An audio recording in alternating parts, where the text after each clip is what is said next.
Alrighty. So we're going to be doing something interesting here. Or at least I'd like to think so. Going to be playing Little Nightmares. Very spooky game. But as a little extra feature today, we're also going to be playing The Sound of Nightmares, which is a podcast that's supposed to expand on the world of Little Nightmares. Now, I've listened to part of this. I only just listened to it, this morning. And I was personally I wanted to listen to it, but I didn't really have anything to look at. And, my mind wanders if there's nothing to look at. So, I figured I would play Little Nightmares and play The Sound of Nightmares while I'm playing it. So, just so you know, the thing going on in the podcast is not going to be the same thing going on in the game. The game is just something to look at. So, let's get settled here.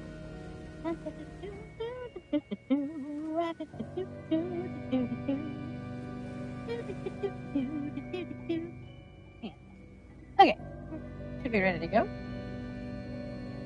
I'm going to start up the game here first. Checking for downloadable content.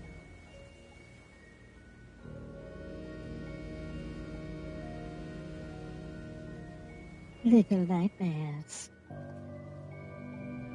No game?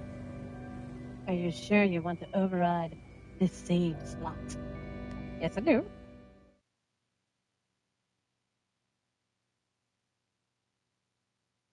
Okay, we got the game started, sort of. And now we are starting the podcast as well. Chapter 1, The Workers in the Walls.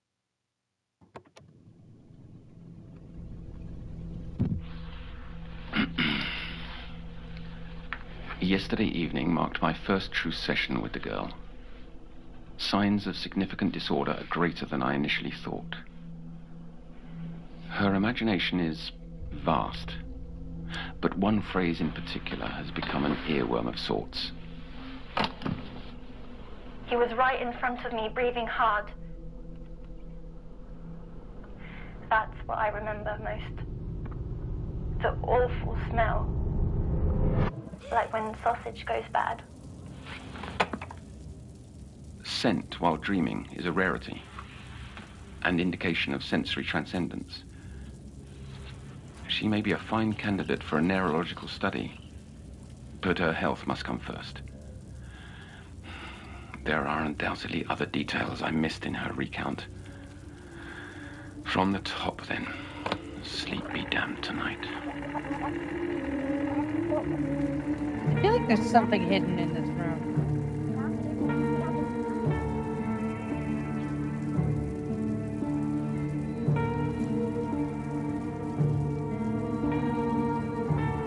You're listening to The Sounds of Nightmares, an audio fiction series from the world of Little Nightmares.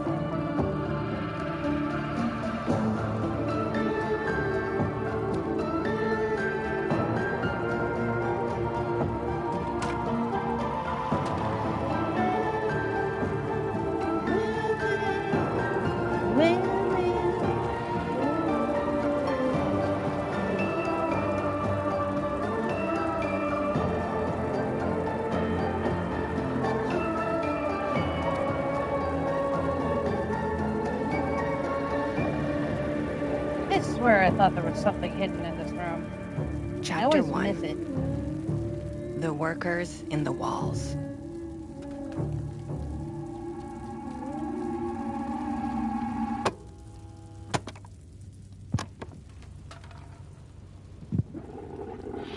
This is the counselor.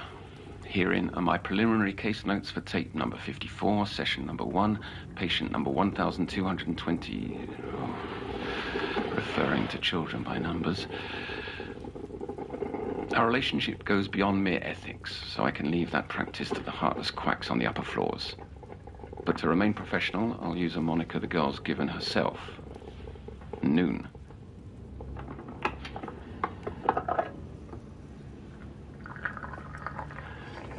Noon has been in CPI care for a fortnight. Given her rather remarkable medical history, her mental state seems relatively unremarkable. She finds herself in my ward due to worsening, though not recurring, nightly afflictions. Parasomnia isn't uncommon among patients.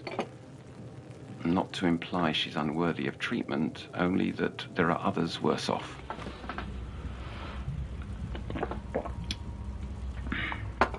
Noon also displays signs of mild trauma. As such, nightmare disorder is possible. Given her diffidence, the focus for this session is to build rapport. I'm hopeful Noon will open up and will learn what lies inside that little head. Oh, damn.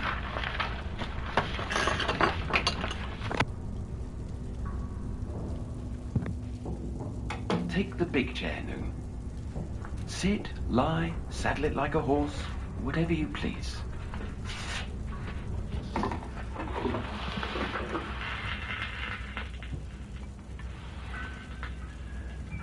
How's that? Fine, I guess. That look on your face says there's more on your mind.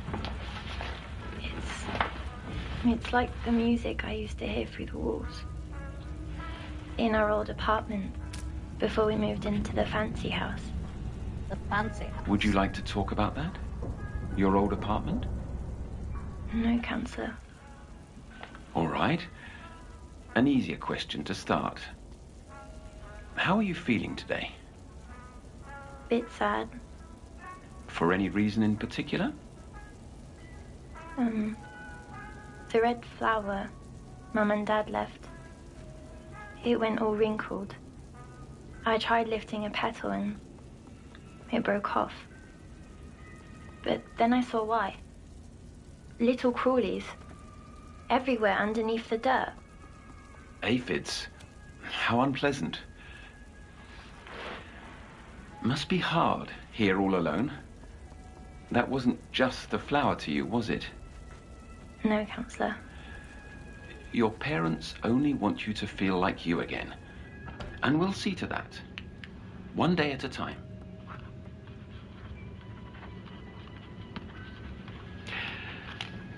Have you been sleeping?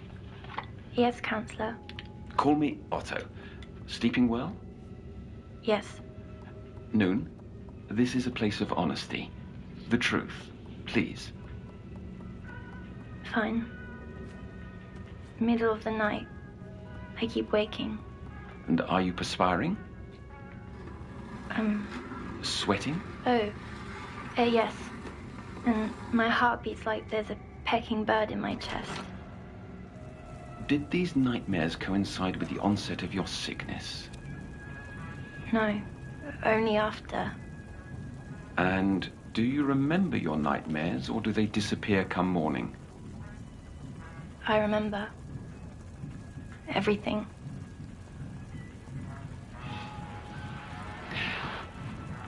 Would you be all right to tell me about them? Now or later? Yes. The one I had last night, it's still here. The feeling. But may I have some juice? My head's light and Mum says it helps. I'm not sure that's true. Regardless, you may.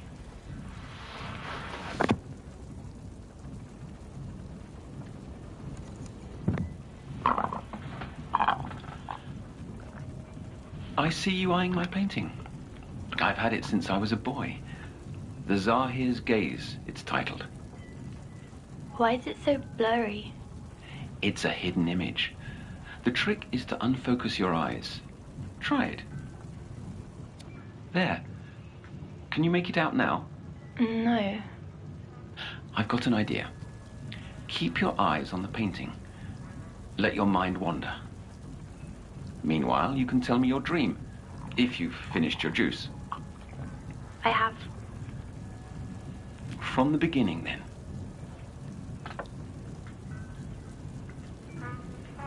It started when I woke up. Somewhere I didn't belong. Describe this place, please. Everything was white. Only slowly I realized snow was falling on a field. The view was peaceful, looking out from so high up. Like I was one with the cold. You felt this cold? Not like the counties in winter, but more like watching someone who was chilled. Around me, but not in me.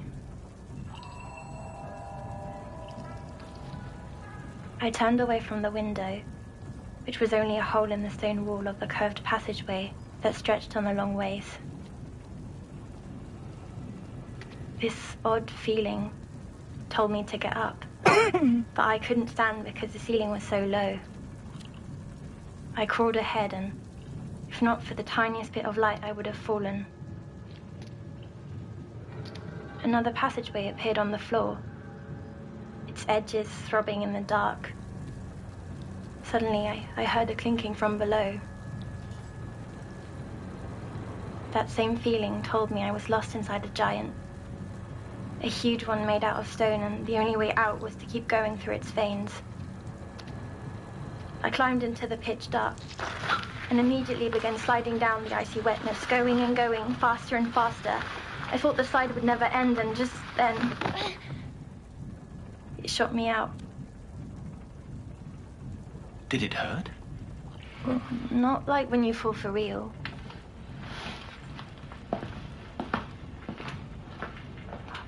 I can see what it is now. The painting. A tiger and 2 moons. That's not quite right. I've never seen a tiger before. Keep trying. Remember to unfocus. Continue, as you wish. An orange glowing came from a candle, but the light didn't reach the room's corners. A tiny hole had been cut out of the stone beside me. The snow, I thought. How nice it would be to watch fall again. I looked through, but there was no snow. Only a room brimming with glass jars. Light danced through them, coming from a doorway on the opposite side, until a figure stepped through it. This huge man wore a long coat and fishing hat. His face kind of dripped as he watched me. Then he was gone. Or he wasn't. I can't remember. It's the only thing I can't remember. Could it have been someone you know? Your father, perhaps? No, this man doesn't belong to our world. I don't quite follow. That's just the feeling he gave. You keep mentioning this feeling. Can you try to explain? You can't understand. Not unless you were there. You just can't. It's all right, Noon. We don't have to talk about him. Relax. Breathe.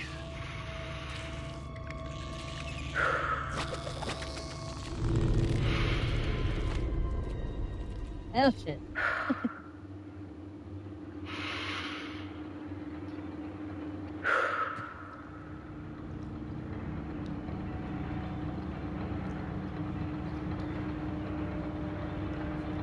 Turning from the hole, I spotted an exit on the far wall.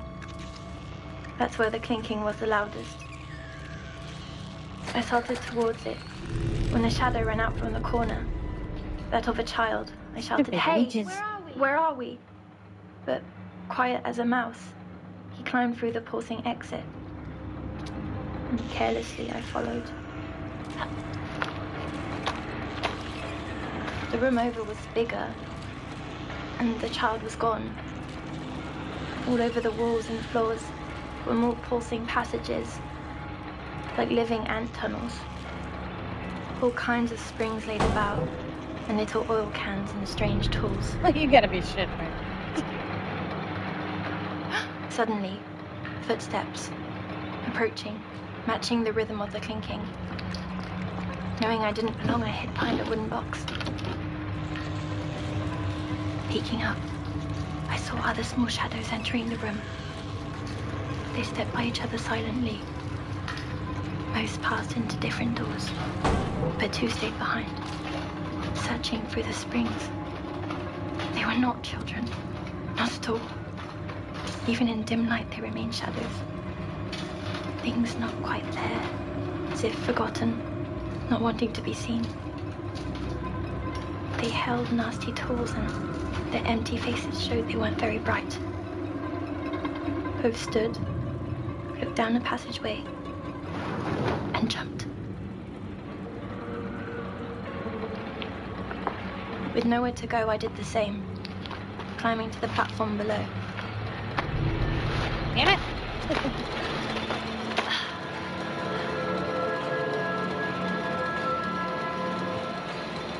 I finally saw what was making all that noise. Golden spinning wheels. Fat ones, small ones, skinny ones, and they went down so deep I couldn't see the end. I didn't know what they were until that faraway feeling came back and told me. They were gears, with teeth which locked perfectly into one another, clicking on and on a song that never stopped. There were hundred of the dull little shadows, working to keep the mechanisms going. I felt, without their doing, the gears would surely stop, and the giant would break apart stone by stone. But as I leaned over the edge, distracted, my foot must have knocked a wrench.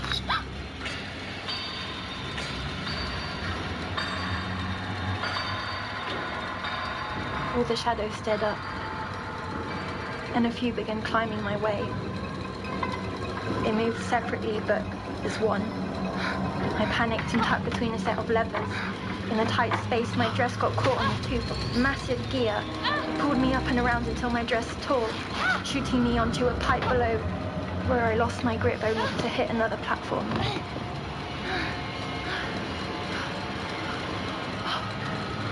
The shadows stopped chasing me, working again as they yanked at the piece of my dress, now stuck between 2 gears, causing all the others to slow.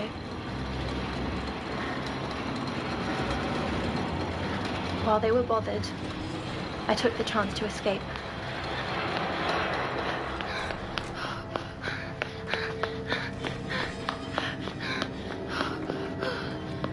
The wall in front of me went down and around, forever and ever, along with the mechanisms.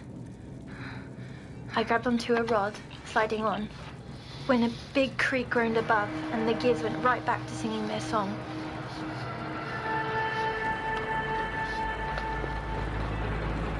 The ripped fabric floated down before me, passing by a tiny crack in the stone. Painful cries came through it. I shouldn't have wanted to know what was on the other side, but I did. A small room with chains covering the floor, and 3 identical nun-like dresses, freshly pressed, hanging by a bed. Then, the chains jangled, and my heart stopped. A frail body slumped against the wall, a chain round his neck. He was right in front of me, breathing hard. That's what I remember most.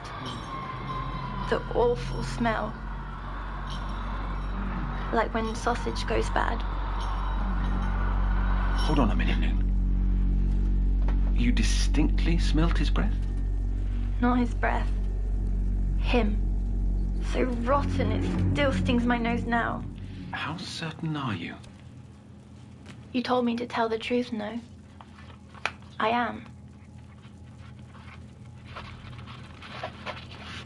Do you still want to hear the rest of my nightmare?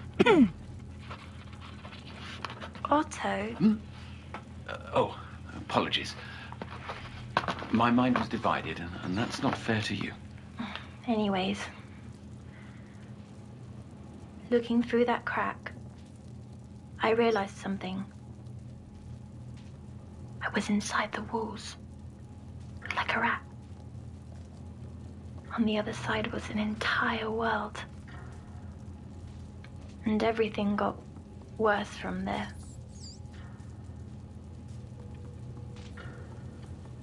Lower and lower I climbed until I'd gone down so deep that there was nothing but steam and darkness. And louder ticking, back and forth, back and forth. Wanting to give up, I sat listening.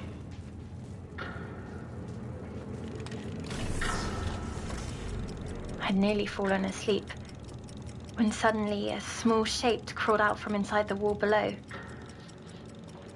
Another worker came for me, I thought. But when they looked up, I saw their eyes. A child, for certain this time. And their hair was covered in goo, which made it hard to tell if they were a boy or a girl. Still, I climbed down, full of energy. Nearly the amount I used to have. We stood in silence, a moment.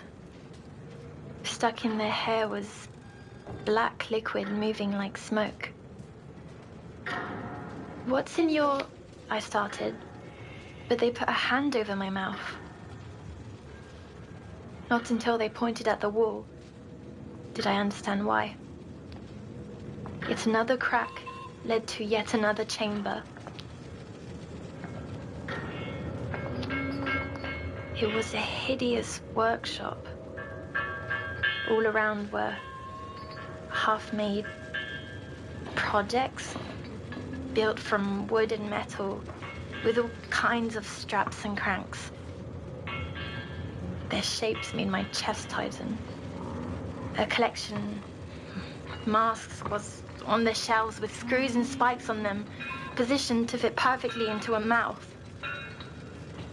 A tall woman bent over a new project, wearing a familiar dress. Long, heavy chains coming out under its tail. She moaned, enjoying herself. I could feel she'd been at it for hours. Her presence alone told that she was the keeper of the stone giant, of the world beyond the walls.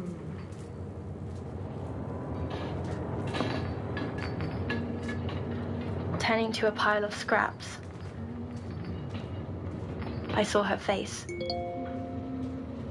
Equally old and young, and her skin stretched back so tight that only her eyes seemed human. I wanted so badly to know what she was building and to scream all the same. But before I could do either, my new friend pulled me away. They pointed up. From between the planks, a shadow studied us. The child pulled my arm, but it was already too late. The worker looked down beside me, inspecting my body like a tool, reaching out with its wrench. But the child pushed me away, letting a slither of light shine out from the workshop to hit the shadow. Faster than fast, tugged back into darkness, desperate to keep hidden.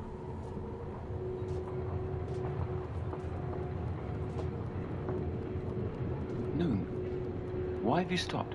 I'm thinking. The next bit is hard to describe. The nightmare, it shifted. Steam reached around us, and we came to a place at the bottom of the gears, between the walls.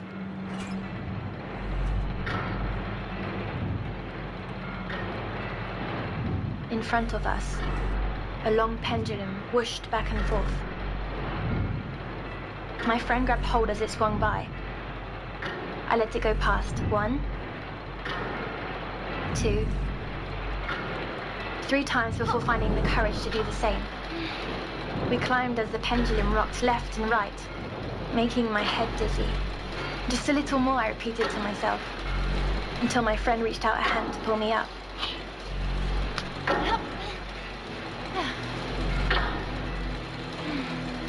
We'd made it. Finally, the center of the clock. The room was round with a spiral staircase, and the machine made of little metallic fingers, tapping a violent rhythm. The ceiling was a white clock face, but all the numbers were wrong. We immediately ran up the stairs, and at the top, we stepped out into a courtyard.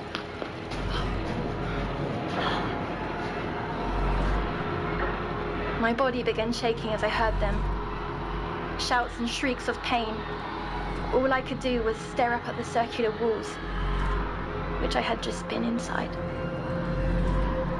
This was the true building.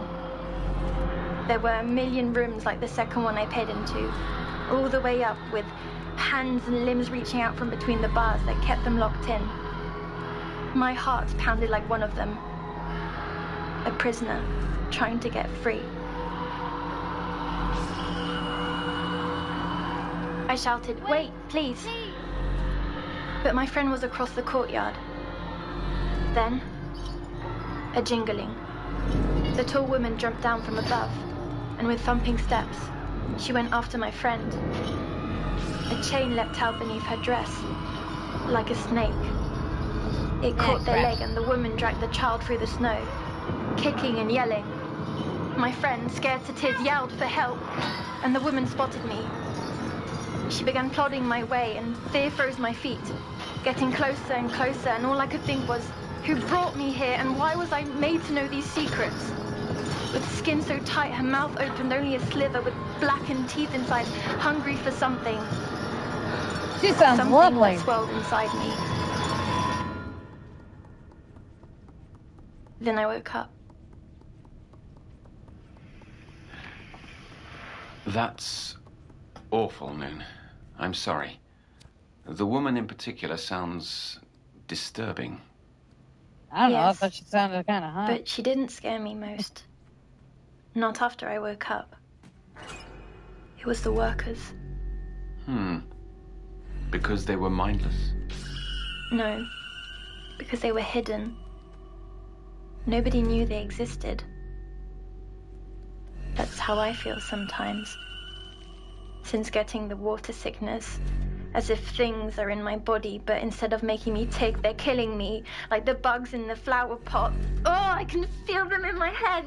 Noon, listen to me. I'll do everything within the limits of my command to help you. But there's nothing bad inside you. Nothing. I should have made that. All right. I have one more question, and then I think it's enough for your first day, okay? Okay. Noon, have you ever heard of mutual dreaming? Mutual dreaming. Sharing the experience with another person. How could what's in my head be in someone else's head? And who would I share it with? Questions that have hounded my outer colleagues for years.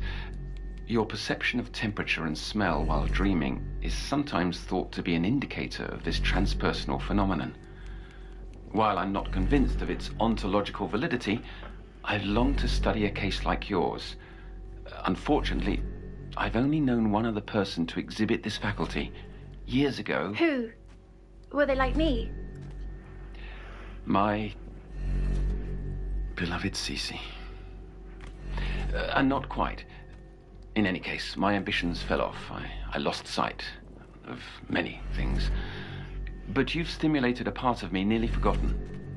Oh. I think I see it now. Otto. Yes, that's right. We're in this together. No, the painting. Oh. It's a map. Of stars and 2 circles around it. Yes, good. An astrolabe, in fact. Astrolabe. An ancient instrument used to locate positions in time and space. Now, surely you're exhausted. I don't want to go to my room to sleep. Will you walk me back? Of course. And we can't forget your nightly confectionery. Here, Noon. Take your pick. Sweets for my sweet. That's gotta be one of the creepiest parts. Sweets for my sweets.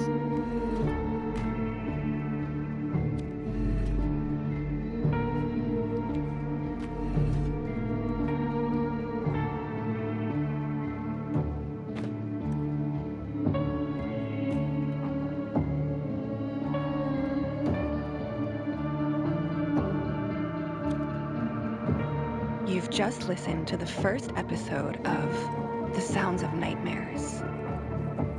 This episode was written by Lonnie Nadler. Our showrunner is Lonnie Nadler, and the series is directed by Thomas Joses. Noon is played by Amy Pursehouse, and Otto by Kester Lovelace. Music created by Tobias Livia and Thomas Joses. Production supervised by Alizé Debar and Lucille Rousseau-Garcia. This series is based on Little Nightmares from Bandai Namco Europe.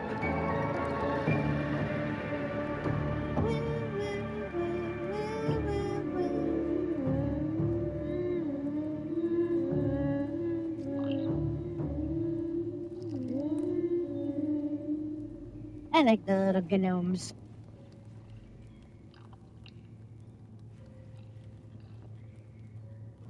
Well, yes. Of all things, it's the sound of Mum saying "Nanite" I miss most.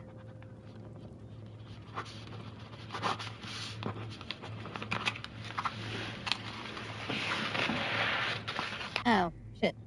It ought to have started on chapter 2. Hang on.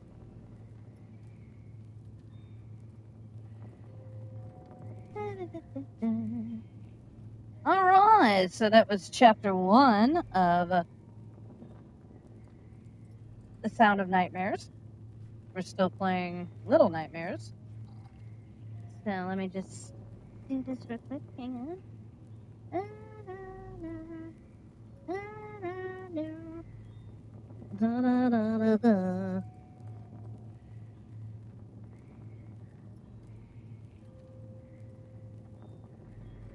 Chapter 2. Alright. Alright, everybody got everything? Everybody need take your bathroom breaks and stuff? Everybody get a snack? Everybody good? You good, little gnome? Yeah, you're alright. Alright. Chapter 2. A penance at the bathhouse.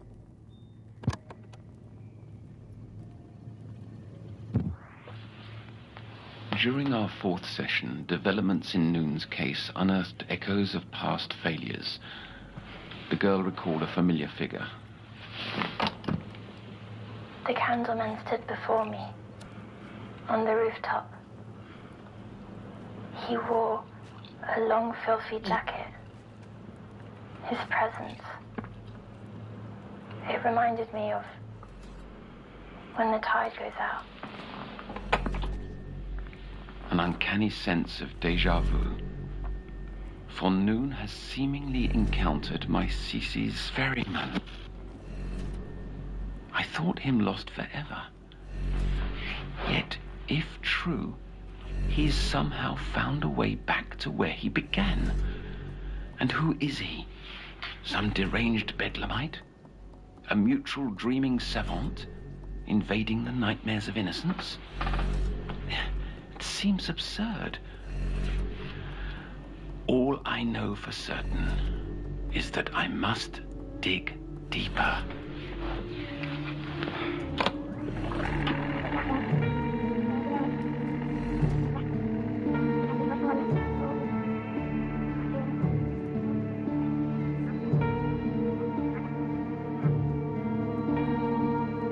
You're listening to The Sounds of Nightmares, an audio fiction series from the world of Little Nightmares.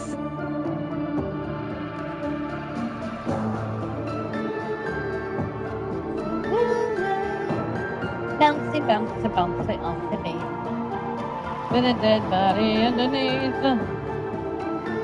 Or blood, at least. I don't know what that is.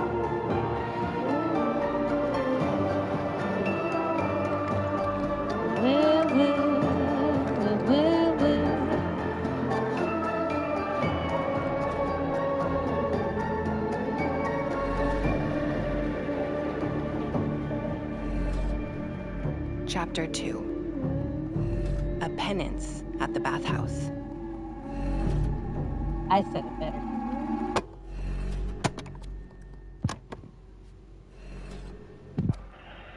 This is the counselor. Tape number 57, session number 4, patient noon. I was presumptuous, judgmental. Now I feel it's paramount to prioritize Noon's treatment over several other cases due to demonstration of abnormal and neurological faculties. To disinter further, today I'll venture an unconventional method.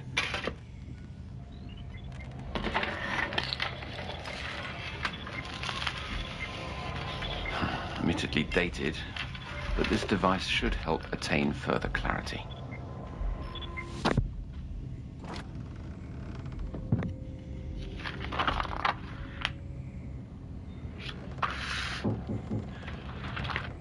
Please, come in.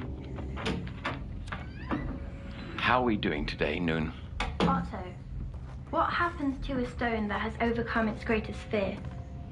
You're telling a joke? Yes, but I never got the punchline. I'll have to think about that. There, look! A moth! Mm-hmm. We went on vacation once, under my doctor's advice. Swarms of moths gathered round that balcony each night. They fascinated me, their little ways, how they just existed. I collected them in Mum's plastic jars. Well, this might be a good time to tell me about your mother. I'd rather not. Mum didn't share my enthusiasms for crawlies. But moths were my favorite, drawn to lie under some kind of spell. Perhaps you see a bit of yourself in the moth. Vulnerable, caught in the spotlight. The fame you received after the cure... I don't feel cured. At all.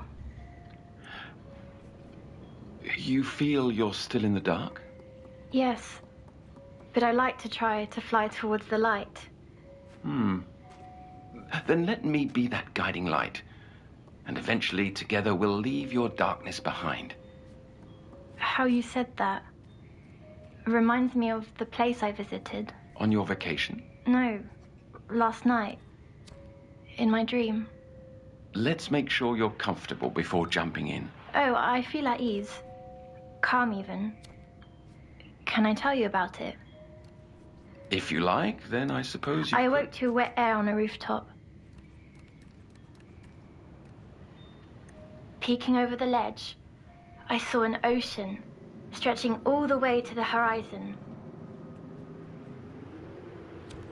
On the nearest shore, giant fish-like contraptions crawled out from the waves, and from their mouths, plump men and women emerged. Faces hidden behind wooden masks, bodies tucked away beneath mucky brown robes. Some used sticks to labor up the long, winding boardwalk leading from the beach to the lantern-lit market below. Their destination was behind me. A distant, crooked bathhouse. A voice whispered, "Hey!" And I turned to see a grubby, breathless boy stepping off a ladder. He dressed in tatty shorts and shirt covered in pin badges. He said, "Do you know a way out of here?" I told him I was equally lost, but he insisted on traveling together. He went on, Other kids call me Jester because I never run out of jokes. I can tell you some along the way.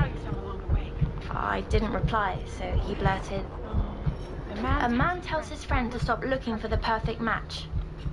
But he stopped. I could tell he realized that parts of him were missing. As if just being here was changing him. I realized something too. My headache was gone. Jester yelled out, "Oh, he tells him to use a lighter." Then this boy was the impetus for your joke. You met a child in your nightmare prior, but this one sounds far more normal.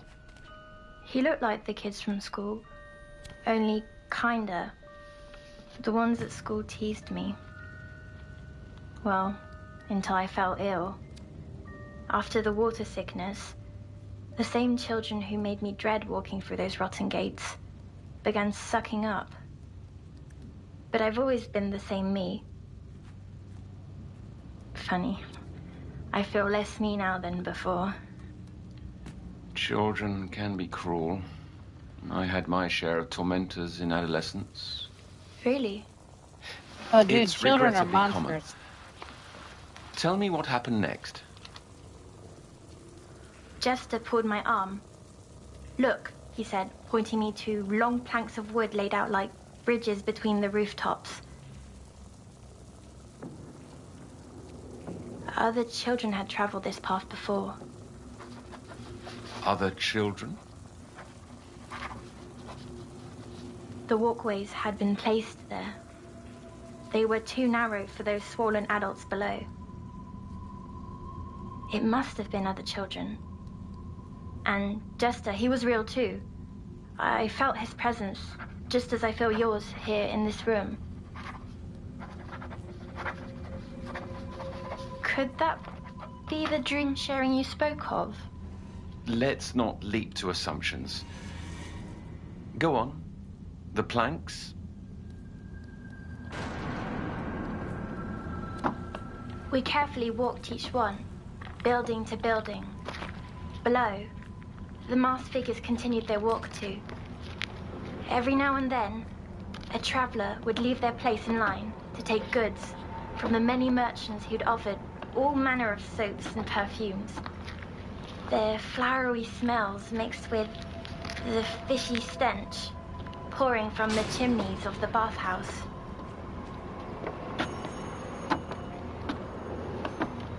When we reached our final building, our only option was to head down the long ladder, snaking around the side into an alleyway below. Jester was a nervous sort, so I did my best to stir his courage and asked, "Have you another joke?" And he replied, "Oh, right. What happens to a stone that has overcome its greatest fear?" And there it was again.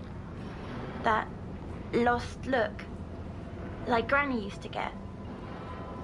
I asked him, "You don't remember?" "You don't remember?" And Jester simply said, "I'll know it by the time I reach the bottom."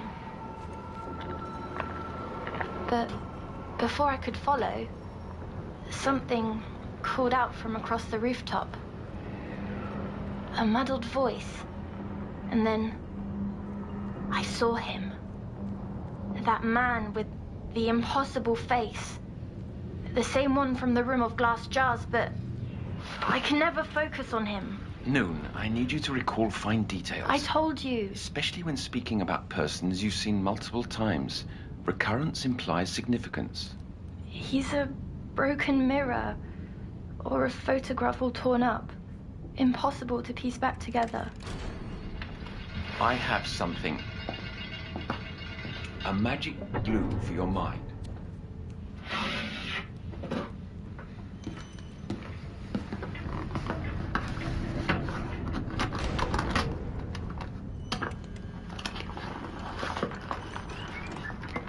I don't want to wear that. You must.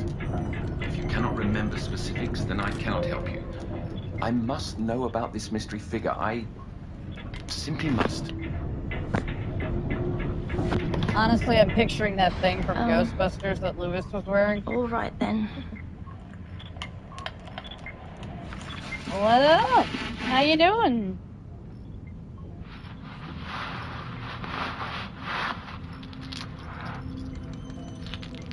A pendant? This belonged to someone very important. No! Gazing into its spiral always gave me relief. I'm I doing found it can be okay. used to offer my patients that same relief through hypnotherapy, which will help you remember this. The Candleman is my name for him. I'd like you to gaze into the spiral. Watch it sway back and forth. Back. Oh no, I had to go to work. Fall into the endless turning of the pattern within. And as you drift away, drift back into dreaming. Drift into a world coming clearer. Yes, I see. Then tell me of No worries. the Candleman.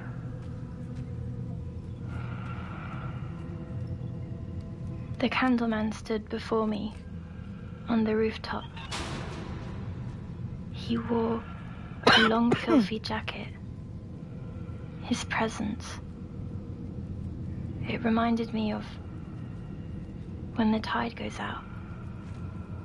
And his face, it moved beneath his hat like soup, bits and pieces rising and sinking. Wait. Not bad so far. I just got I home can from work see a a little little bit better ago. now. Started listening to these His eyes podcasts for Little are Nightmares. long slits, And skin rough, thought it would be fun to sagging, stream the game and play like the melting podcast. wax. He didn't speak, but somehow I knew. The Candleman wanted me to open myself to this place. Yes, he has for a while now. Every night. Every night. Oh, I can see it all. A web. He's been with me this whole time. Oh, come Watching, on. observing, waiting. What does he want? I don't know. Someone shouting. I turned to look. I'd like to keep talking about... No, when I turned back, the Candleman was gone. I rushed to the ladder. At the bottom stood a poor-covered brute with filthy arms. He must have broken away from the boardwalk, and something hung in his hand, flapping like a fish. He headed to the bathhouse, and something told me to follow. As I climbed down the ladder, I passed by an open shop window and poked my head inside. The merchant spoke in a raspy voice. "What's your pleasure?" A desperate moan came from the customer, and he said, "Suds, to cleanse this profane skin." And then the merchant lifted a bottle of pink liquid and said, "This'll ease your pain."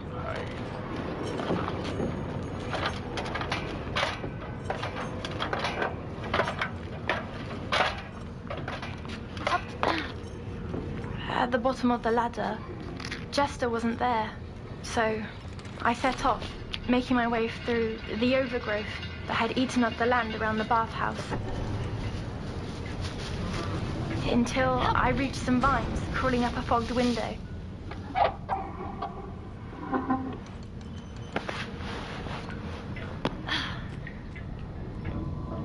I was in some kind of store closet. The shelves were lined with cleaning chemicals and brushes and buckets. The stink of bleach stung my eyes, so I rushed through the door.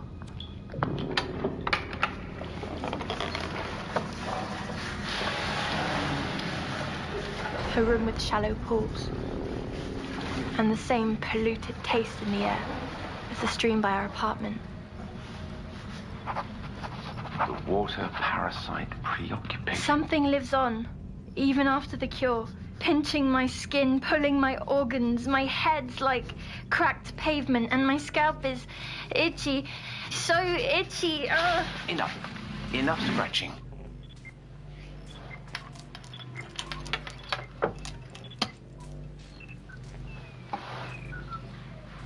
Noon, listen. There's nothing on you. Nothing inside either. It's only you and me and nothing else. It's all right. You're back. Safe and sound, as promised.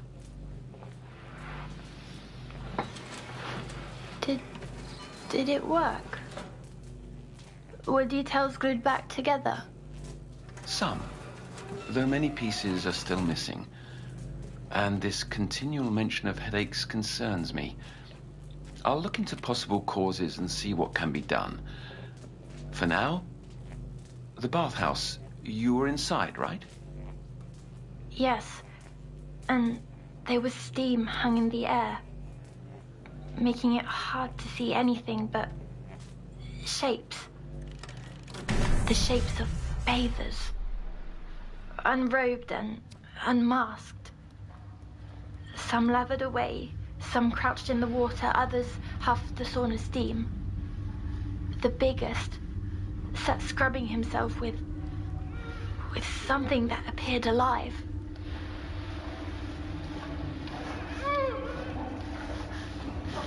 Creeping through the steam, I hid behind a bucket. The big one was before me, barely resembling a human. His body was raw and brown. He rapidly repeated, "Divide the ground from the divine," over and over. I suddenly realized who the creature was scrubbing with. It was poor Jester, sobbing and thrashing for his life. Stumbling in horror, I slipped on the slimy tile, and the room went silent as they turned their heads and began a haunting chant. Cleanse her, cleanse her.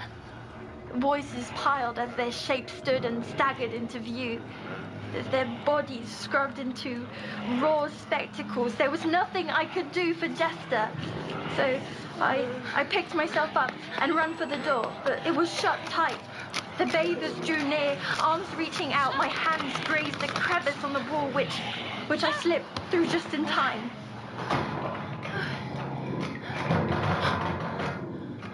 There I stood in the storeroom, once more. The window was open, my one chance to escape. I climbed the shelves, avoiding the jars and containers that filled the room with chemical stink. Glancing back, I saw the monster standing in the broken doorframe, Jester's limp body under his arm. His wart-covered hand reached up, grabbing my leg, violently pulling me away.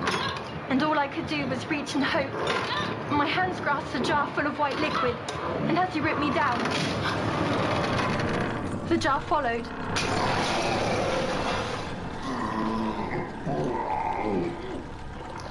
The liquid covered him, head to toe, unleashing a cloud of gas that burned the very air, washing over me, sending me into darkness. A strange satisfaction came from melting down that vile man. I wasn't like that moth, searching for the light. I was quite happy, surrounded by the dark. Soon enough, I was back here, in the copy.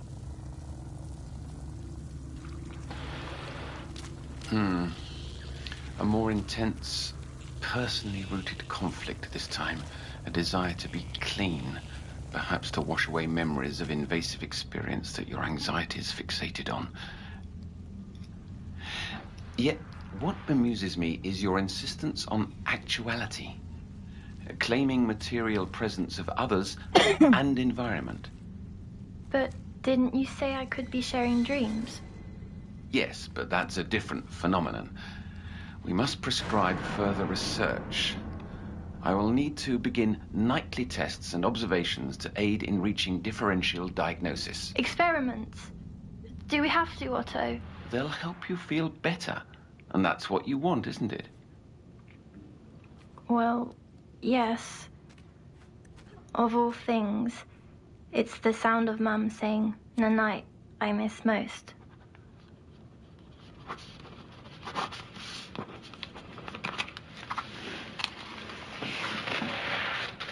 The stone becomes a little bolder. Pardon? The answer to Jester's joke. It's an old one. The stone becomes a little bolder. Now, before you pop off to bed, pick out another colourful delight for being such a good girl. Sweets for my sweet.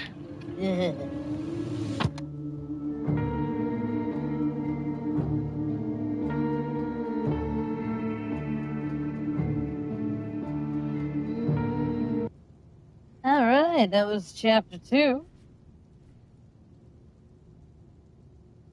Let's see.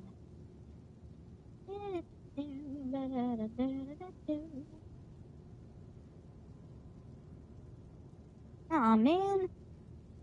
I thought I had... Did that not show up? What the hell?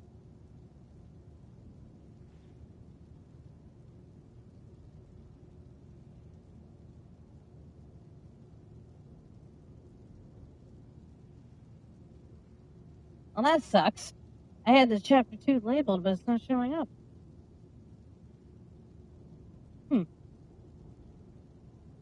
Did not realize that was happening.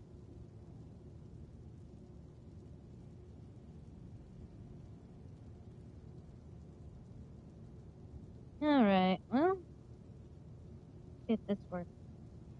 Okay, chapter 3.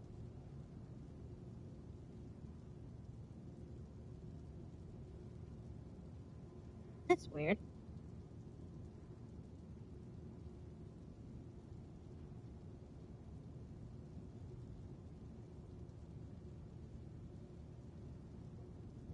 Never know. There we go. Well, that sucks. Oh well.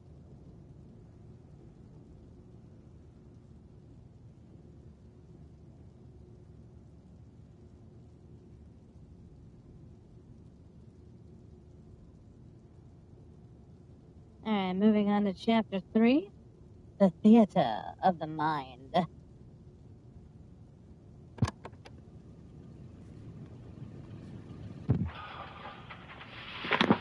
Noon vanished last night.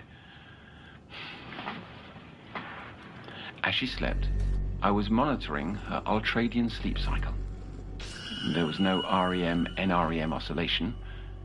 Instead, involuntary spasms grew progressively worse. As I was about to wake Noon, her body evanesced for a split instant, then returned, calm as can be. Lacking sleep, I can't be sure I wasn't hallucinating. Yet the image of her sheets deflating is imprinted upon my mind. After yesterday's session, no less, when she claimed to hear this. The faraway drift near. Tread long, then sink deep. Two flows from one, and here is whole again. A coincidence? Or synchronicity? Oh, is that bloody moth again?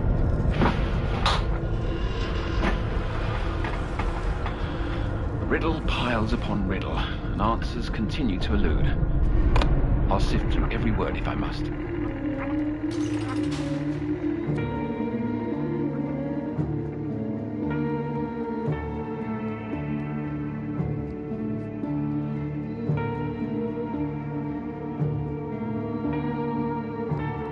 You're listening to The Sounds of Nightmares, Gnomes. an audio fiction series from the world of Little Nightmares.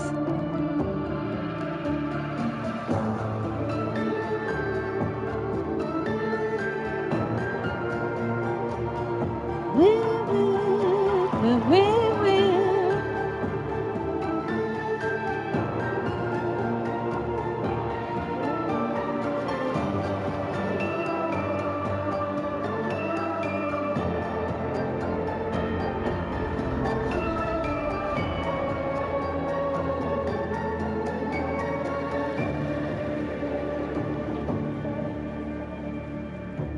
Chapter 3.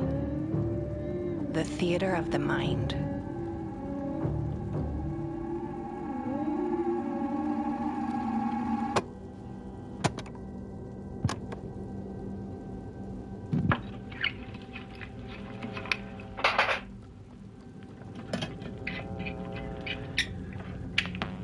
It's clear.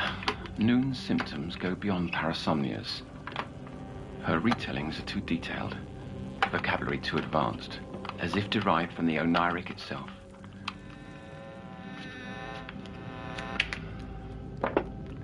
However, what I find impossible to believe is that Noon's seen who you saw, Cece.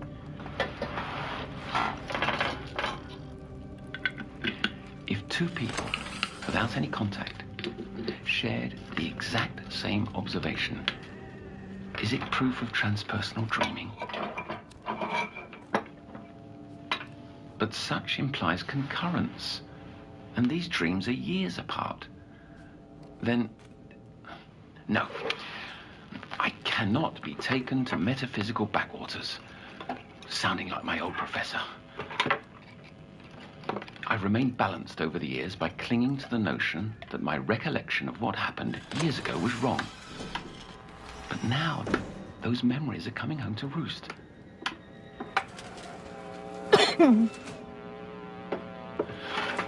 Before I began at the CPI, I promised to finish this apparatus. I let it fall away, convinced that attempting it was fool's work. Now struggling to put myself in her shoes, well, fool me twice. Oh! Ah!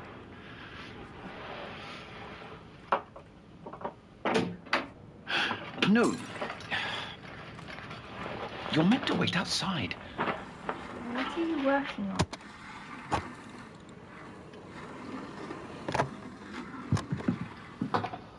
We've come to know each other better over the past weeks, haven't we?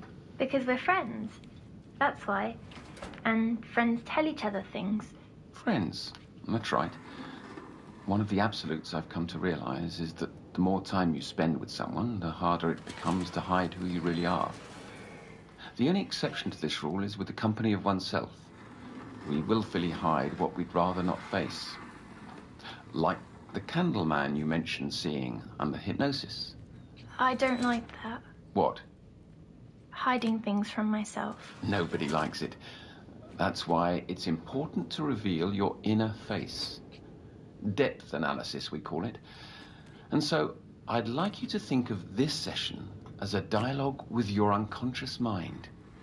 You are asking the questions, not me. Asking myself questions. I'll help, but as you go, I'd like you to try. So, this Candleman, did you see him again? I did. And what was this meeting like? He was much clearer. Not just him. Everything about it. My nightmare. Elaborate, please. Was it worse? More vivid? What's it like? As if I'm watching a film that I'm also the star of. And when I woke, it was here, in the copy. That felt more like the dream. More palpable. The Candleman... I can't talk about him without the rest. If this is an interview with myself, may I begin where I want? Of course. Let your imagination run. I'm But back don't at be you. afraid to interact with the dream. This is an important step in our process, the dialogue. Bring together the divided parts of yourself. The mirror.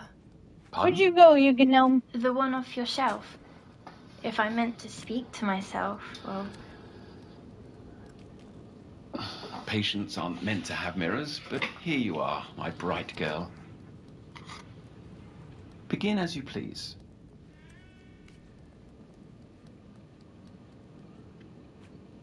In the dark.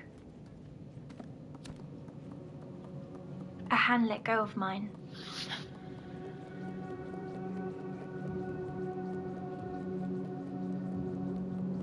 Opening my eyes, I lay on hot concrete, staring up at the sky with no sun.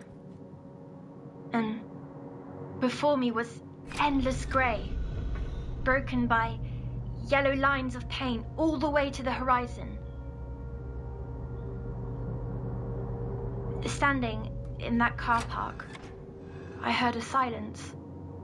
So silent, my own heartbeat was a marching drum in comparison. It was followed by a loneliness so lonely, I could hardly bear it. I had to turn away.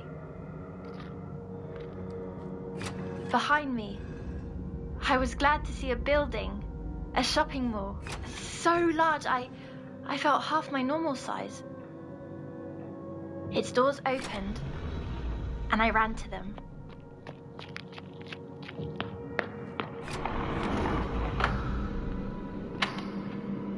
Inside the promenade, the lights flicked on, one by one, greeting me as the PA speakers came alive with music. It had been ages since I'd visited a shopping centre. I didn't know where to start. You saw no need to find an exit right away? I felt like I was in good hands. But many shops were closed, though. There were no doors and no displays in the windows. Or there must have been a private entrance because I could see shadows beyond the glass. After passing by several shops this way, I grew disappointed.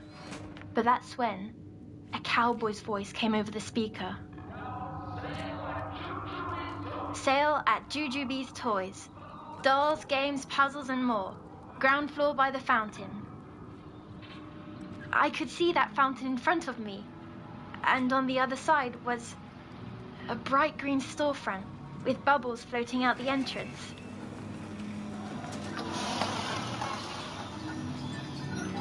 Shelves and shelves of wonders lined the shop. The toys on the first shelf were very old, but deeper shelves held the same toys I had back home, and deeper ones held exactly those I'd wished for, even little Lottie Potty. But these Lotties had black eyes, not blue, and their skin was yellow like autumn leaves. The shop owner wasn't present, so I grabbed one and began playing on the carpet.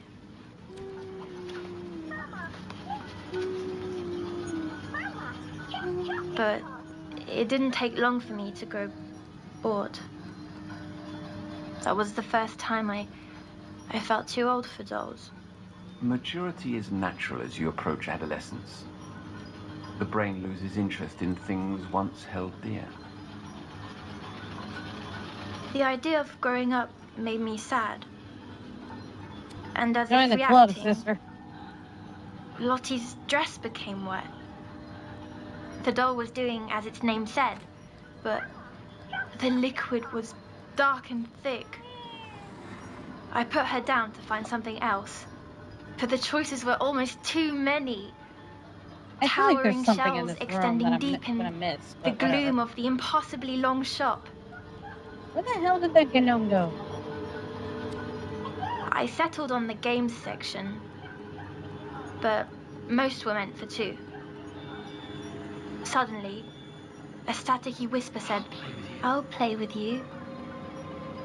I thought it was the shopkeeper, but nobody was around.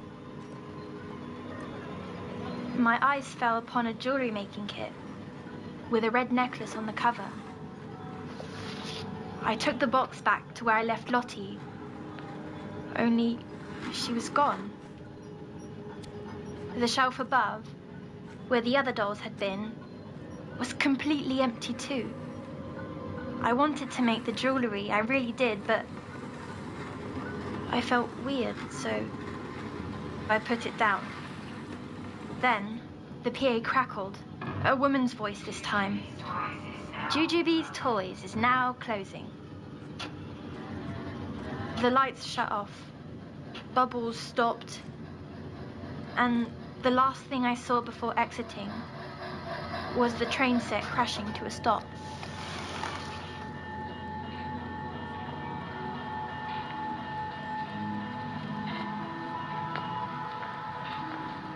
Okay, I'm lost. The promenade was empty still. Each step echoed across the walls and floors, which were pearl white and had patterns like veins. I came to 3 sets of stairs, side by side, leading to the next floor. I chose one, and reaching to the top, I saw another open shop. Mademoiselle's Bijouterie. Bijouterie. But regardless, I know I could go up the read this. stairs out there. Yes. The letters were quite big. There has to be a reason why this opened, though. Have you been able to read in your dreams before? I'm not sure. That's not a question I would ask myself, though, Otto. Apologies. Yeah, The fuck glass off, Otto. case in the centre of the room pulled me in, full of gold and silver necklaces. Hanging in the middle was an enchanting red pendant. And before you ask, yes, it was just like on the box at the toy store. The PA came on again. A free gift to all little girls 10 and under. Without asking, I put the necklace on, glowing like a ruby teardrop. With my gift, I set to leave, but someone must have left the speaker on because I heard arguing. "Don't overdo it," said a first voice, followed by a second. "One more prize can't hurt."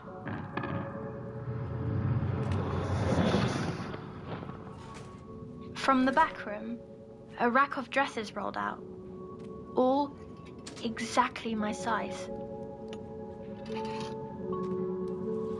Here you are. It'd been ages since I'd been allowed to pick out my own dress. The telly people chose them for me. These ones were very pretty, with lace and bows and stitching, but one, it was the plaid dress I wore the day I arrived at the copy. How could my dress be here? Your real life doesn't often mix into your dreams, Noon. Why now? Pardon? I'm asking myself questions. Well, the only explanation is that they could see inside my head. I'm not sure that's logical. Let me finish, please. You'll see. Back out on the promenade, the shop gates began to slam shut.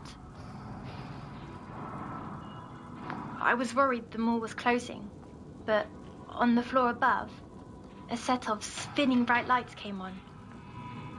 The music stopped and the PA crackled with a sing-songy voice. "Showtime's patrons. Our daily motion picture will begin shortly. Hot popcorn's popping and the seats await in the playhouse." The rest of them all went dark, making the lights more enticing to follow. The lobby was red from floor to ceiling. Buckets of popcorn overflowed on the concession stand. I grabbed one and hurried to push open the huge golden doors leading into the theatre. Red velvet seats went for rows and rows, full of people. A spotlight hit the stage, illuminating an organ. but there was no organ player. Only tall curtains swaying in some breeze. I tiptoed down the aisle and sat centered with the screen.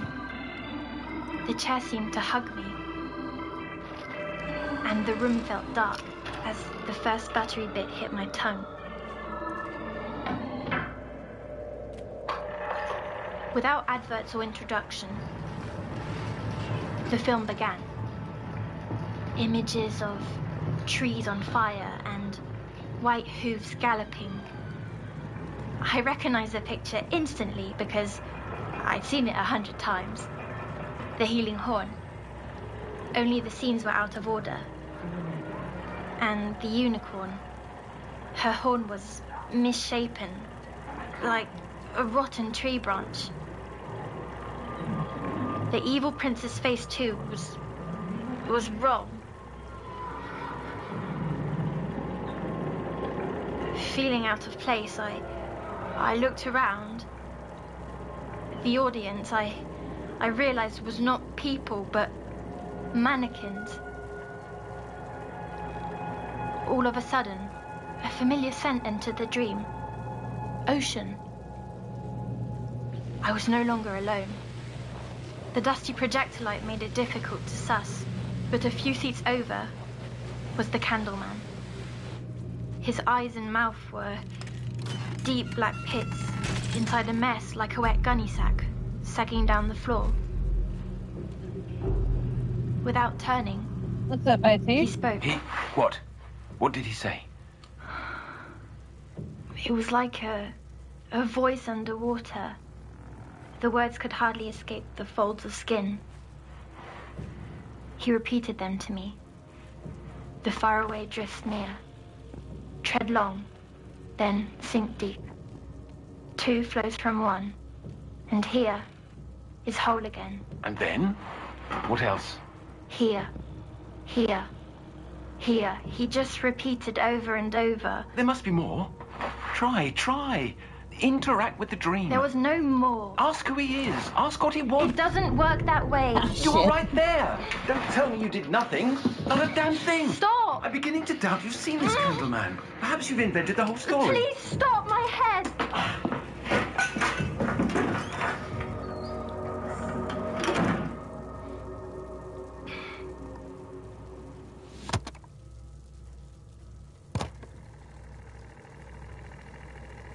Well, that was fucked up.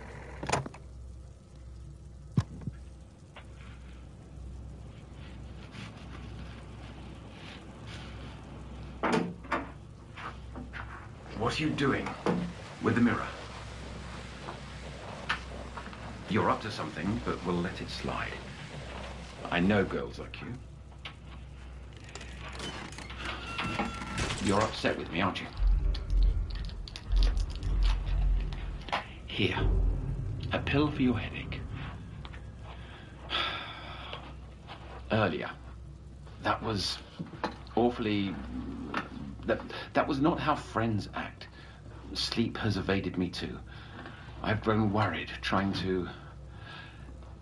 Please forgive me. I'd very much like to hear the rest. I won't interrupt. You have my word. Fine. So, you were in this theatre with him?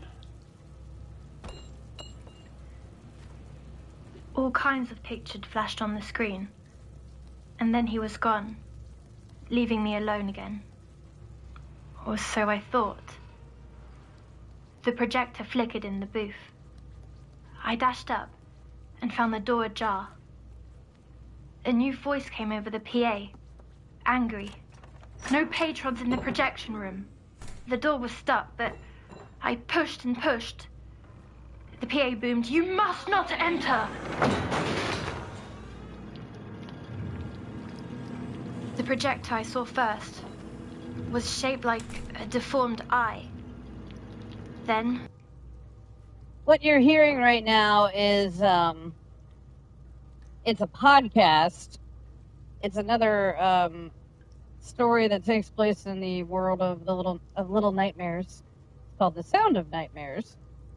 and there's no visuals for it, so I'm basically playing the podcast while playing the original game in the background, sort of, just so you can have something to look at while listening to a spooky story. My attention fell to the mass on the floor. A brain? A heart? No. Its muscles pumped and pumped, and its tubes ran into the walls. The voice came both from inside the room and over the PA. Happy day, no one. Happy day, no one. It knew my real nickname. The ones kids at school scribbled all over my books. How? Because it was in my head. I asked, You're the one who's been talking. All those voices. Then, I saw countless film cans around the room and understood. It was so alone, it took to imitating. Then it said, Are you going to leave, like all the others? I managed a yes. The thing began pulsing and upset. It sort of cried out. So many, they take what they want and go, or get snatched away, or worse. It paused, then went on. Whatever you desire, it's yours. But I didn't want anything from it. The PL belted. The pendant! You wanted that! The pulsing worsened until another voice came within the first. You've driven another away. I felt bad for it. Or them. This place had been warped by pain and wanted so badly to keep me. Even the walls began throbbing. What could I do? I ran down the stairs out of the theatre.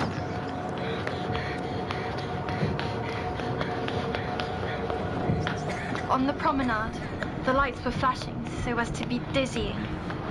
The PA screeched, Everyone needs someone. Don't leave me alone. The walls began to cry that dark, thick liquid. Pulling around me, I looked up.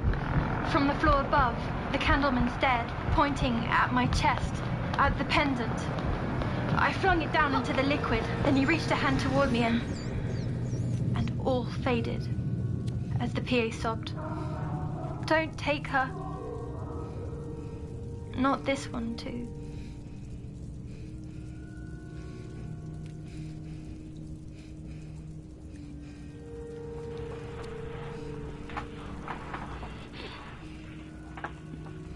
There was, excuse me, a curious phrase, warped by pain. Is that how you feel sometimes? Noon, are you still angry with me? Or distracted by the mirror? Behind my ear, there's a saw. Is that why you wanted the mirror all along? It's like the ones I used to get. I need to see it. Nothing's there. It's red because you've been picking at it.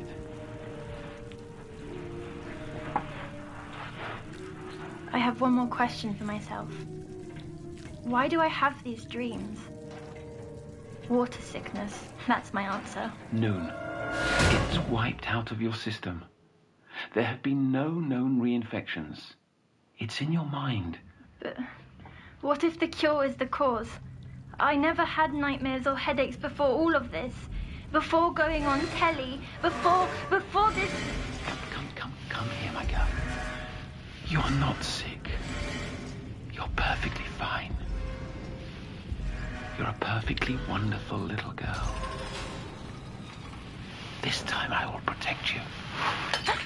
I'm sorry. You were squeezing so tight and it slipped.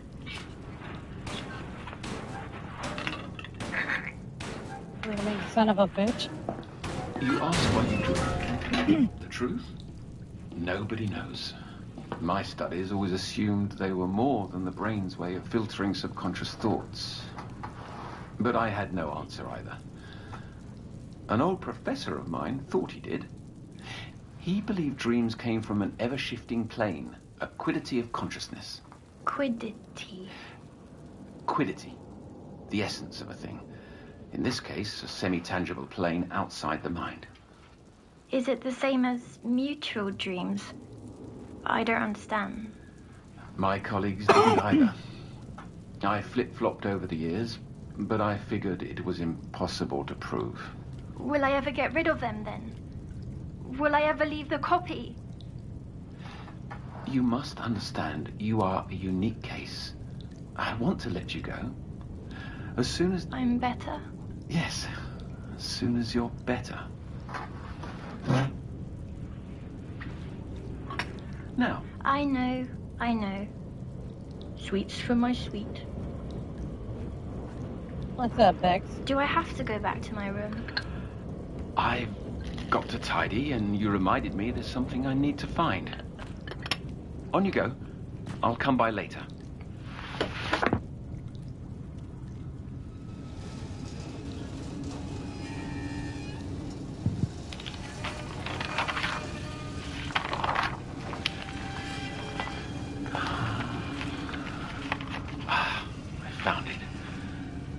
That stained my professor's career. Kept it all these years, hoping and dreading there was truth in these words. We know now that there is no center to the universe. Previously, we thought it was the sun. Before that, we thought it was the earth. Our species always insists that ours is the quintessence of experience.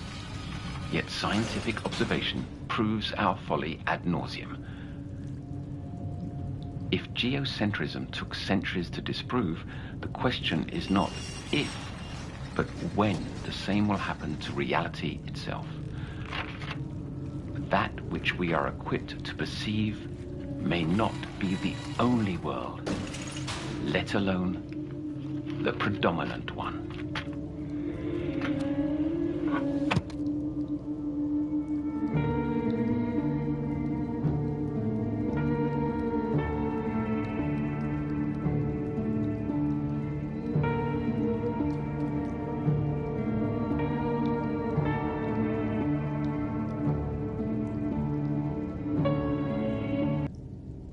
Alrighty, that was chapter 3 of The Sound of Nightmares, or Sounds of Nightmares. This is the original game, but I'm playing it while also playing a podcast. It's a different story, but it takes place in the same universe or whatever. But when you play the podcast, there's nothing really to look at, so I thought it would be fun to listen to the podcast while playing the original game.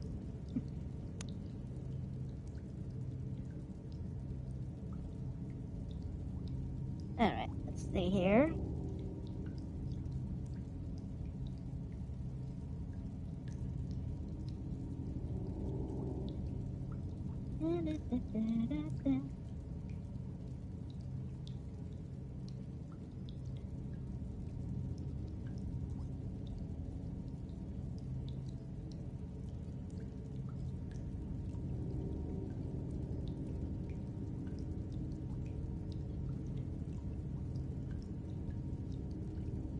Oh, it's fun. It's creepy. But I guess they're going to be releasing Little Nightmares 3 sometime this year.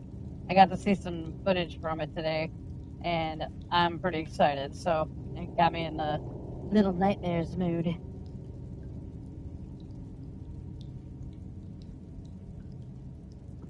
Alrighty, moving on. Chapter 4, Two of a Kind.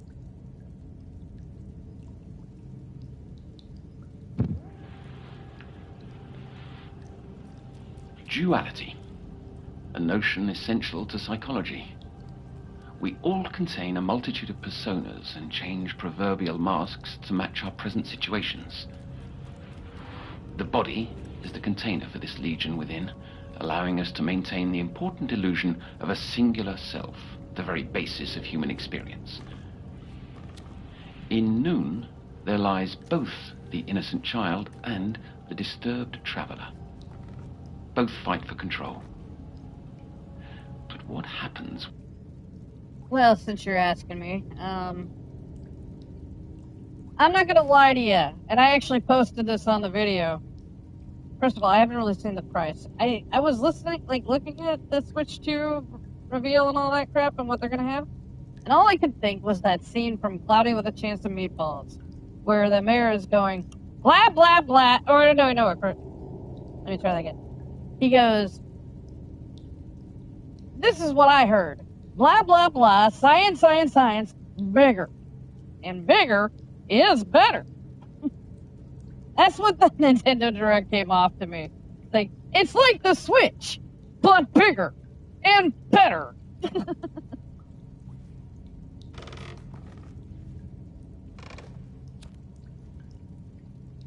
Honestly, the only thing I liked about it was that it seems to be there's a new Mario Kart coming out for it. I can't remember what the other... It looked like a Donkey Kong game, I guess. I don't know. I didn't watch the whole thing just because I got bored really quick. And I'm just like, okay, fine. It's just a bigger version of the Switch that I'm going to have to spend a shit ton of money on to keep playing Nintendo games. Awesome.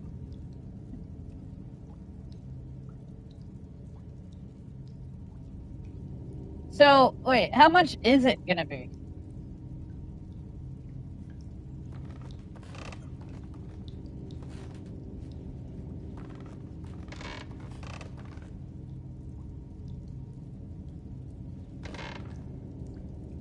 $500. Well, I mean, the Switch, I think when I got it was like about $400 at launch, so it's not that much worse, I guess. And it's still not the price of a goddamn PlayStation. Shit.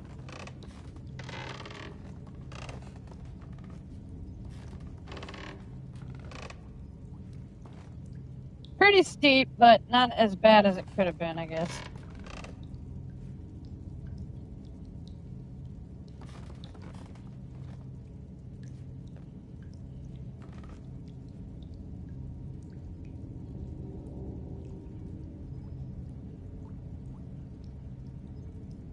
Oh yeah, if it comes with Mario Kart, then hell yeah.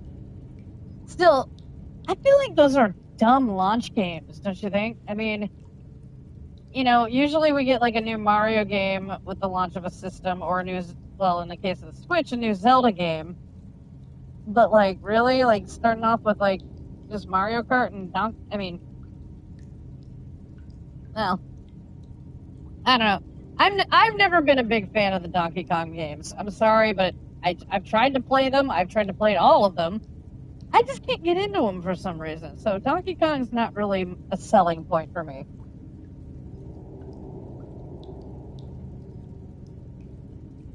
But I've always loved Nintendo. Nintendo has provided me with better games than any other system. I mean, honestly, I'm looking at my Switch lineup of games. I think I have more games for Switch than I do any other system. So, Nintendo makes the games I like. So I am going to get that Switch. But in terms of is it impressing me? Not really. Like, with the hardware, but Nintendo has always had the philosophy is it's not about the hardware.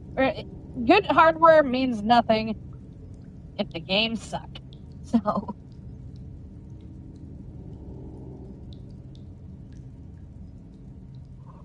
And it's weird that I don't like Donkey Kong games, because they are essentially like Mario platformers. I don't know what it is. They just kind of don't hit me the way they hit other people. But anyway, that's not why we're here. We're here to listen to Little Nightmare stuff.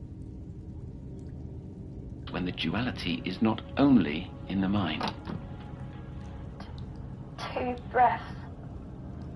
Why could I hear him breathing? Why could I feel No need to apologize. Breathing? My body was...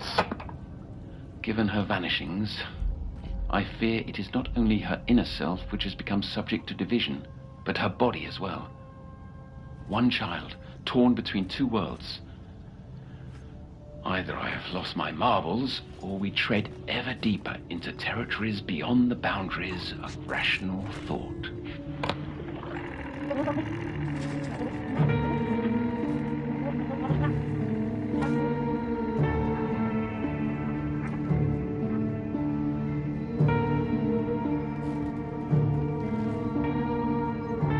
listening to The Sounds of Nightmares, an audio fiction series from the world of Little Nightmares.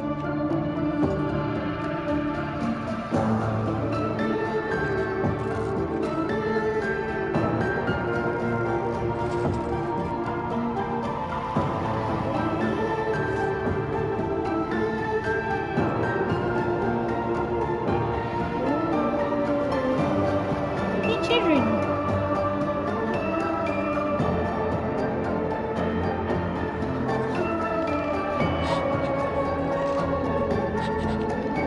Yeah. Run, girl, run! Chapter 4. Two of a Kind. What?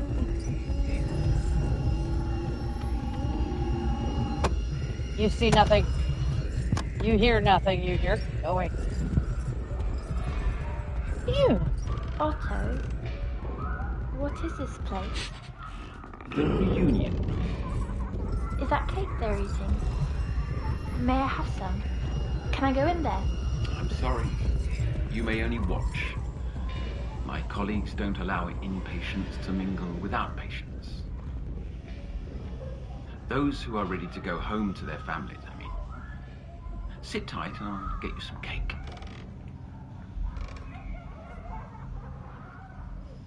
Get me a piece of cake. Piece of cake. Get me a piece of cake.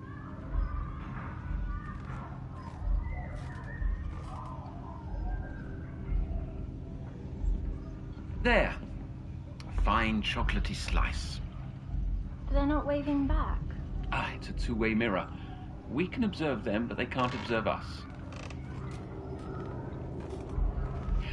I'd like to ask about last night.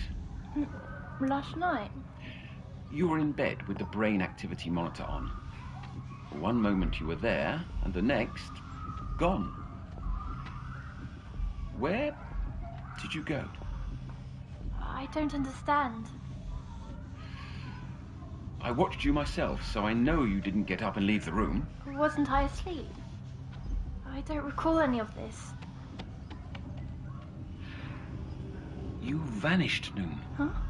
I thought I might have been mistaken at first, but the EEG readings persisted, as if you were still there. Several minutes lapsed, then you reappeared. That makes no sense. And this wasn't an isolated event. What do you mean? I can't just... People don't just disappear. You're supposed to help me. You're supposed to understand. And yet neither of us do. It's a major development, a bona fide anomaly. That's why we must be sure that... Is this some kind of trick? It's all right. Look at me. Focus on my eyes. Breathe. No, slowly. Breathe. 2, 3. Hold. 2, 3. Out. 2, 3.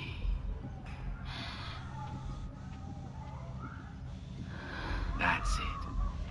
That's a girl. Better? Why did you take me here, Otto? I know solitude can be hard, and visualization is essential to developing beliefs. It's being alone I hate. It's being lonely. And I'm showing that one day you'll be in the reunion room too. Come on, get in Just there. as relieved as those children, sharing cake rather than eating it by yourself. But you have to trust my process, even when it's difficult for you to grasp. I understand more than you think. Yes, I suspect so too. Hidden somewhere in your head. Come along. We've got preparations to make before tonight's session. Can we stay here? A minute longer? All right, just until you finish that slice. So many wires. They're everywhere. It's the same EEG machine I use to monitor your sleeping Oh, brain. shit. Only now I'd like to acquire readings during wakefulness, during your retelling, to compare results.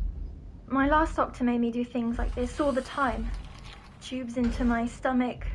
I don't much like being awake for tests and proddings.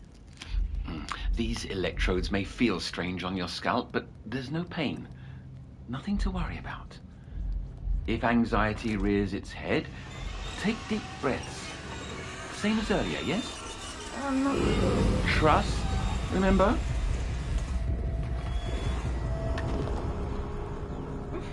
Not so bad, is it? Can we get this over with? Of course. Begin as you like. I spun out of a dark place, and brilliant lights sparkled around. Then far-off laughter and screams, but screams of joy.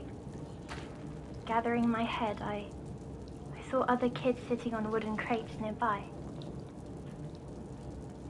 As I approached, they were surprised to see me, but introduced themselves one by one.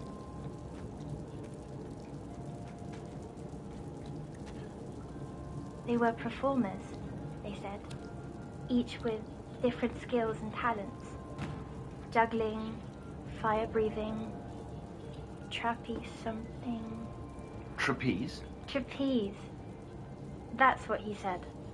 The boy called Rusty, he walked tightrope too. There were caravans all around. Wooden ones, big yellow wheels, and all these colourful fabrics. I noticed the lights again. Fairy lights, shining down into the puddles from the rain that cleared before I'd arrived. Their reflection, swirling in the murky water, like a ballet. It was beautiful. As I lost focus, the others went on talking, fast and loud as teenagers do. Teenagers? Oh, shit. And how long have they been there? They Performing got in eaten this by the place? shoe monster. Please, Otto, let me get through it.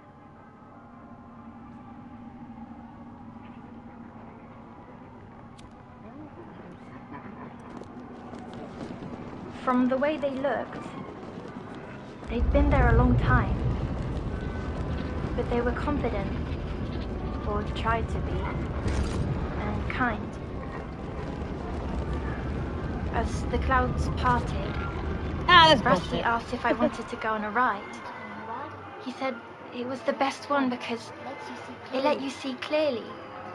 So I said yes, feeling a part of their gang. I'd never had that before. We passed by games and silly booths until we came to the giant wheel. We climbed into the seats in pairs, me and Rusty taking the last car.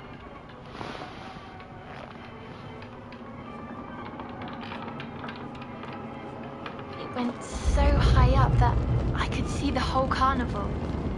It was unnaturally high, like we were in the sky itself. Rusty pointed to these tall wooden poles, like masts on a ship, as if that answered where we were.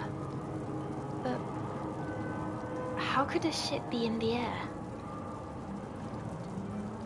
Rusty saw my face full of questions and said, Maybe it's "Look down, Bowser's watch ship. out. You won't feel sick that way, and we haven't much time."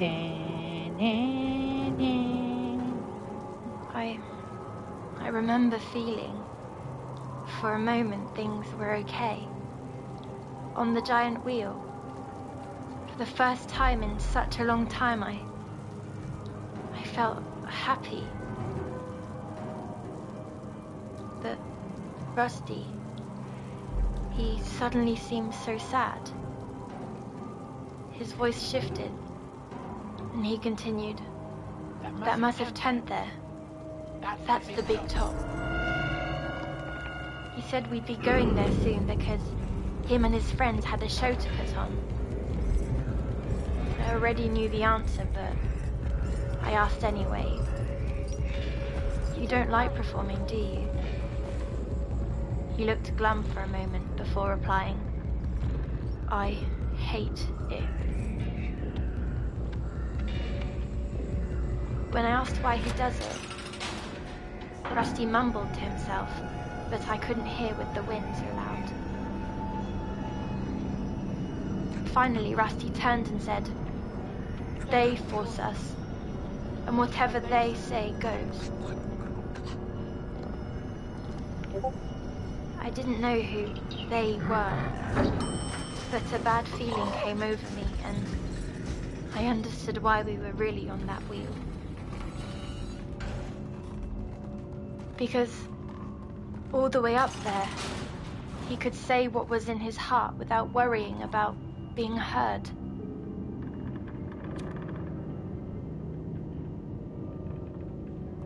As the wheel came around, he began explaining very fast how him and his friends had been planning.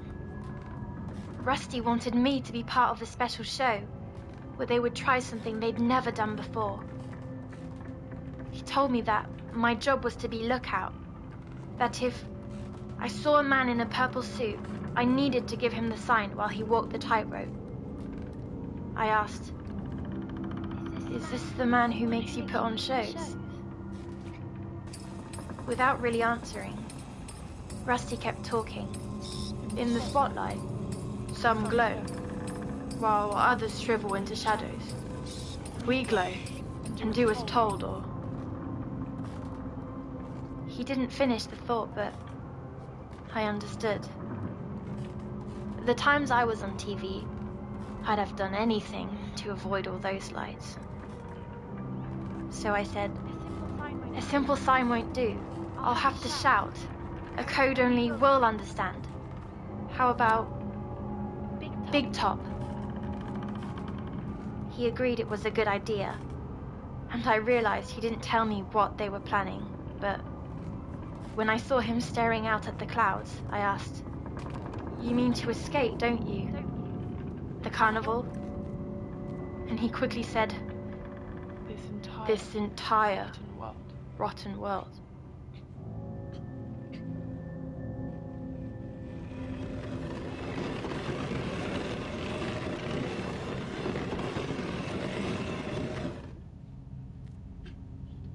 Was the boy expressing knowledge of a world beyond this carnival?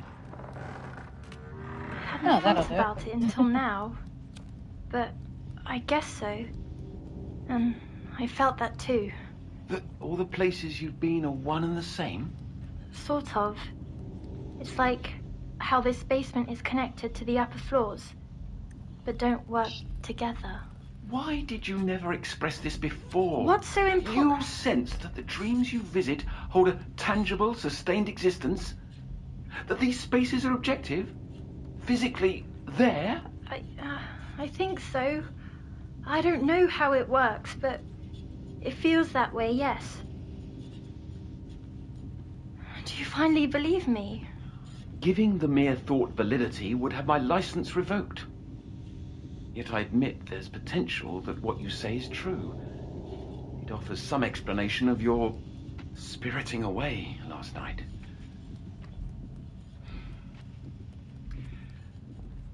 I'd need to see it for myself. See it yourself. You're supposed to help me avoid going there. I need to reach it with you, to find that quiddity of consciousness we spoke of. Why would you want that? How can I trust you if you don't answer my questions sometimes? It isn't fair. I lost someone dear to me. You understand? A long time ago. Part of me believes that they may be there. So that's the reason you're so fascinated by me, isn't it? That's why you have me do all these tests and experiments to find them. Now you're the one being unfair. Well, you can't even get there. Well, why not? It's nowhere. Nowhere? What do you mean? It's a place that is and isn't. Did the boy, Rusty, say that? The candleman? Neither. I can't help you if you hide things from me. I tell you everything. You know what's in my brain more than I do. These things on my head. Breathe, Moon. Breathe. Breathe. Deep. Follow my rhythm.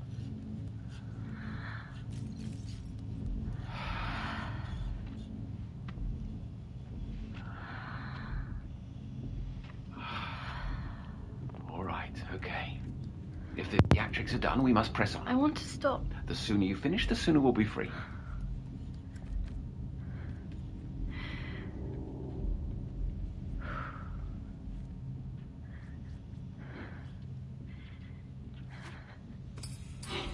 Went to the big top. Rusty and the others got all dressed up in amazing costumes, black and white with sparkles, and another in a fancy red coat. Rusty led me round to the towering stage, placing me in the front, saying, "Best seats in the house."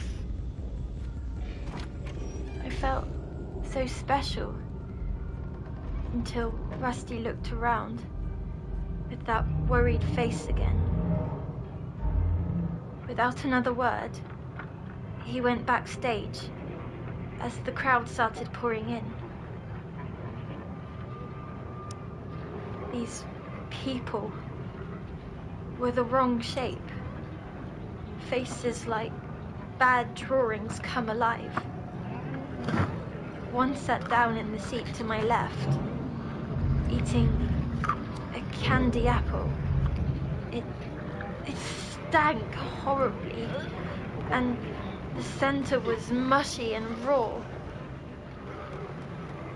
These plump bodies filled the seats, too big for them, crushing and spilling into one another, at the same time stuffing their faces with rancid snacks, all gristly and chewy.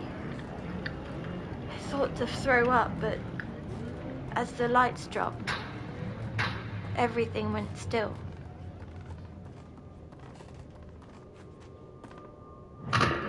Then, a spotlight illuminated the stage, and the kid in the red coat walked to the middle. He put on amazing magic tricks that almost made me forget where I was. For his final trick, he waved around a swirling cloak, smoke spilling out, and topped off with a bang. When the cloak dropped, he had disappeared, and in his place were two different kids. They had sticks near their mouths, blowing fire. That did it for the crowd. Ah, crap. Then I remembered. I was playing lookout. But I saw no man in a purple suit. And I was distracted as the fire breathers finished and junglers came on. They took the flaming sticks from their friends and threw them so high in the air. I found myself cheering with the crowd. And then the lights went down again, marking the final act. The spotlight flared again, shining at the top of the tent. Way up, standing at one end of a rope between two ladders, was Rusty. The others stopped, staring in complete quiet. He started walking, slowly, then with more confidence. The silence went on too long, like we were all under a spell. And that's when I noticed something beside me, in the seat that had been empty a moment ago. The man in the purple suit. I heard him before I saw him. Two breaths. Why could I hear him breathing? Oh, come on now. Why could I feel them breathing? My body was shaking, but his attention was on Rusty. Noticing that I wasn't cheering, The man turned. He had no eyes, but I felt him look at me. How can someone with no eyes look at you? Then, I saw a smaller man in his lap. A dummy, only he wasn't made of wood or plastic and had hair atop a lumpy face where a wider mouth had been carved out. Unlike the man, the puppet had eyes, staring at the spotlight above. Suddenly, the crowd burst into a cheer as Rusty reached the middle of the rope. But the dummy's face crinkled, full of hate, wanting those cheers for himself. I was the only one not clapping, and he turned to face me. I'm not sure if they spoke or if it was in my head, but with a smile, they invited me to be part of the show. That's when I shouted, "Big top! Big top!" But the crowd was booming. Rusty made it across the rope, but instead of climbing down the ladder, he began climbing towards a small cut in the fabric at the top of the tent. I turned back, and the man was still there, limp, but his dummy was gone, right near Rusty. Big top! I tried to scream, tearing my throat, but I had no breath. And then I saw the dummy, its lumpy face peering out from the shadows at the top of the tent, waiting for Rusty. The man beside me grew shy, both loving the praise and regretting the attention. I could hear it breathing again, twin breaths, out of sync. I tried and tried to shout, but it was too late. Rusty was finally out of the spotlight, and the tiny doorman lunged, and Rusty... Did he escape? Did he manage? Get this thing off my head! Was Rusty able to get away? No, I don't like it! Rusty! Okay. All right. Deep breaths. Deep breaths. Follow me. Listen. 1, 2, Big dog! Slow down. Breathe. Rusty! Just breathe. 2, 3.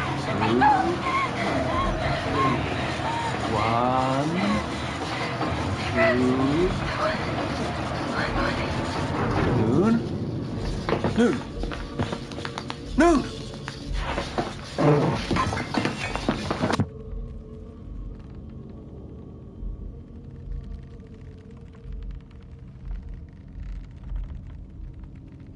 And now, baby, I don't want to play.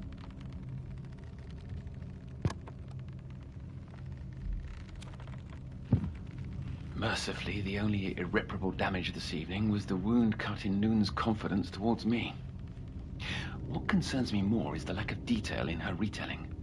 A step backwards, which may be the result of her preoccupation with the testing equipment. Her body dysmorphia was exacerbated. That celebrity doctor's to blame, whatever he put her through. And all those poor children. But it's causing her to become furtive. I've exhumed the journals published by my outer circle of colleagues, with whom I'd lost touch. While I previously entertained the possibility of a multitude of realms, a singular space seems more probable and in line with their transcendental musings. While their studies are conjecture, I can no longer deny the empirical signs pointing towards such peripheral existence.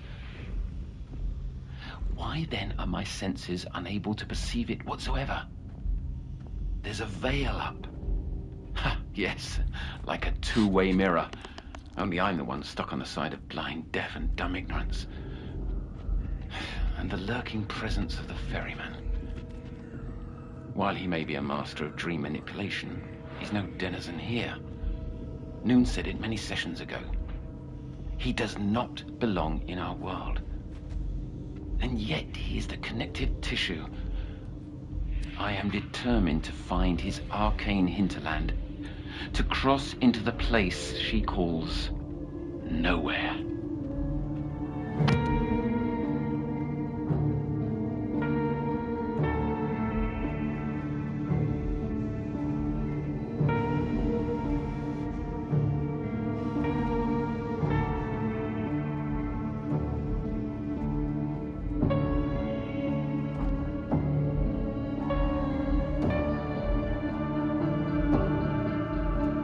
just listened to the 4th episode of The Sounds of Nightmares.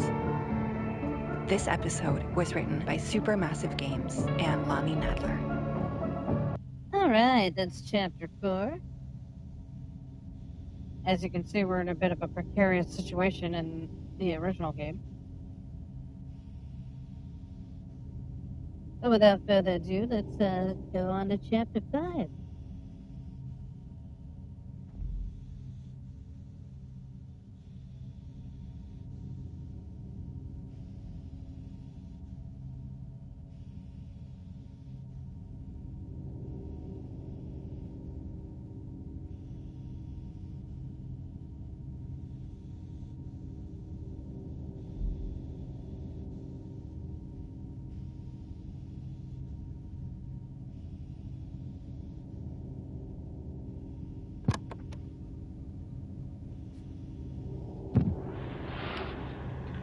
The Guardian at the Threshold.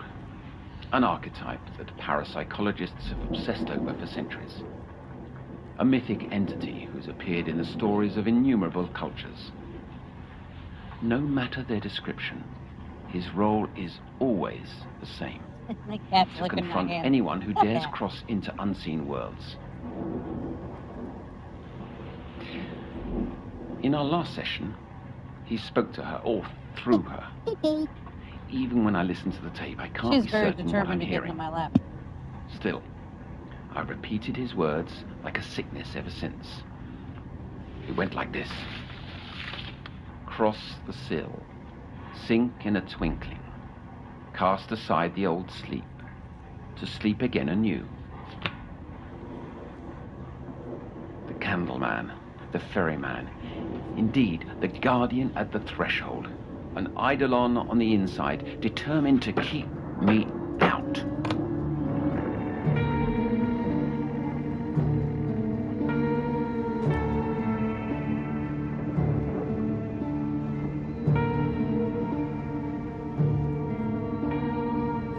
You're listening to The Sounds of Nightmares, an audio fiction series from the world of Little Nightmares.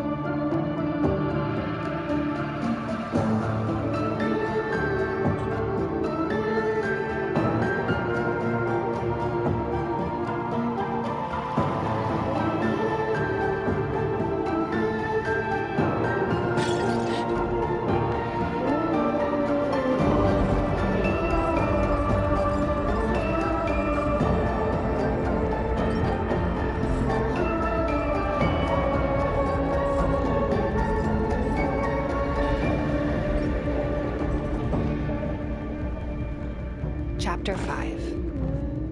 A Deluge of the Inevitable.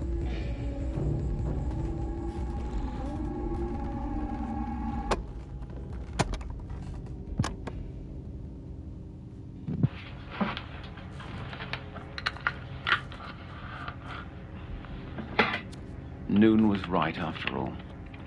I noticed something off while reviewing the EEG and reluctantly sent her up to radiology. At first, I doubted the validity of the results, but the technician assured, curtly, that Noon's scan undeniably shows a pea-sized tumor on the right-sided amygdala. They maintain it's benign, despite the unusual ocular appearance.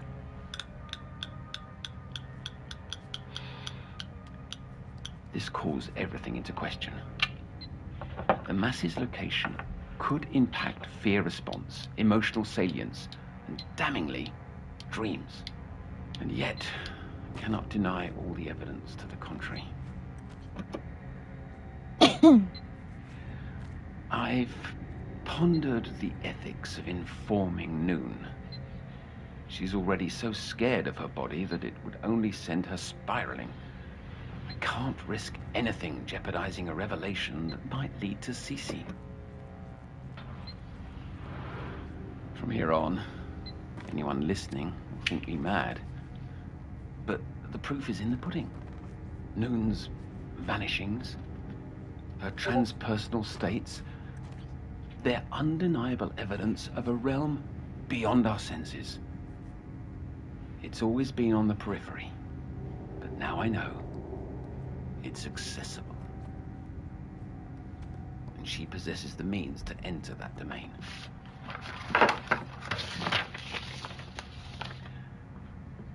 My professor's paper posits thus. There are two requisites for entering the quiddity of consciousness. First, a gateway, places hidden amid our world. Second, a means to open these doors. And I assert that keys are primarily cut out of fear.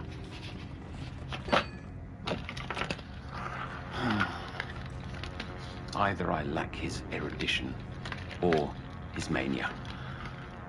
My only hope lies in completing my labors. I've not slept in weeks. And if I cannot dream as she does, I'll never know how to enter this nowhere.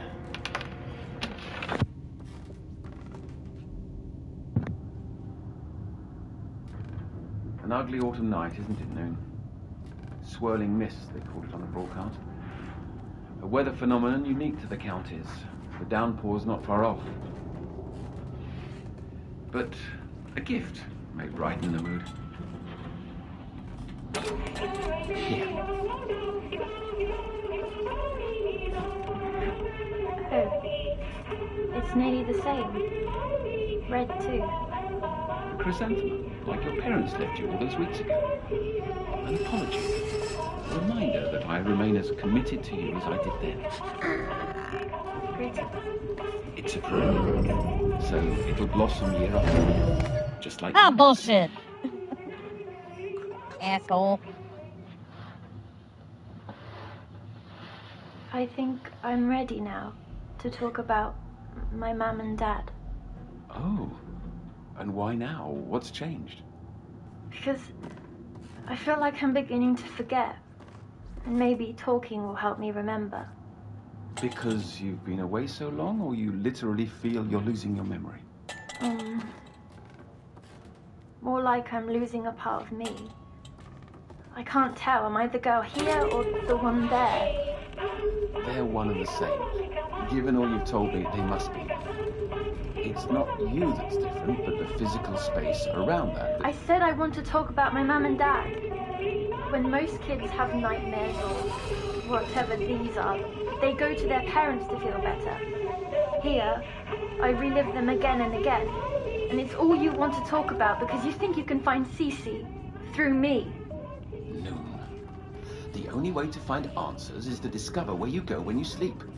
Talking about your parents would be wasting the hours. Aren't these sessions supposed to be about me? Always. No, they're But I've about no my say. own priorities. No control over how I feel or what I do. I don't even belong to myself. Welcome to the adult world, baby. I'll do as you ask, but promise me. No wires hooked into my head. No machines. Not tonight. No machines, promise. I think you'll enjoy what I've got planned.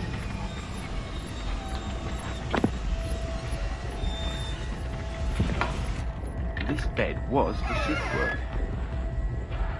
Now I sleep here more days than not. Oh, pretty.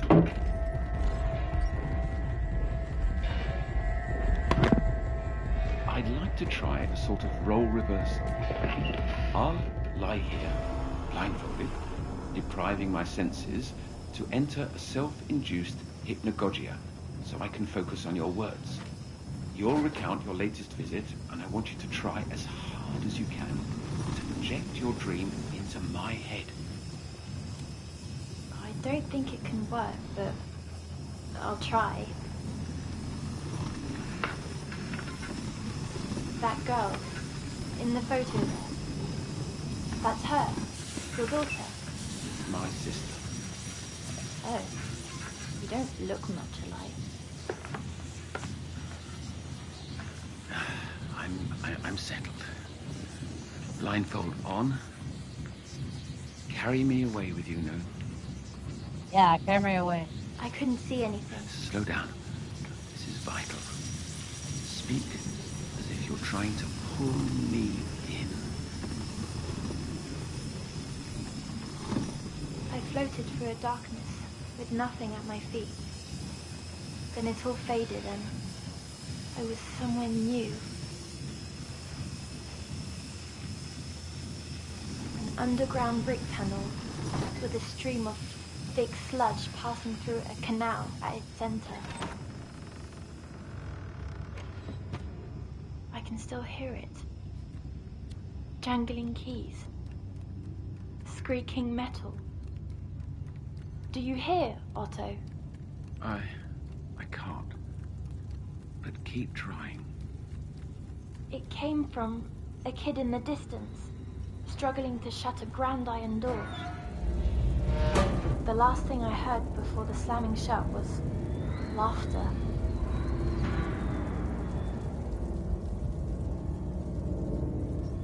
Sludge poured in from the pipes that ran along the tunnel walls.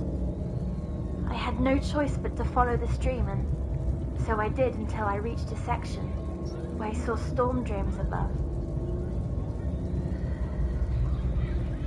Looking up through one, I saw a boy's dirty boots and orange light shining from a lantern on his waist.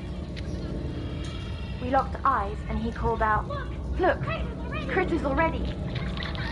Lights then shone down from every drain above, other boys and girls wanting to peek at me. Very suddenly, they went quiet. I didn't know why until I heard it, a rumbling through the tunnels. They whispered together, "It's here, finally here." Oh shit. Do you feel what I felt, Otto? Ah, crap. For you. Not exactly. Their joy, their bratty excitement. They gathered for an event and it had finally come. Like a holiday that only arrives once per year. Running from their celebration, I turned down a tunnel, going until I came to a junction. Overwhelmed by how many options surrounded me, I closed my eyes, listening.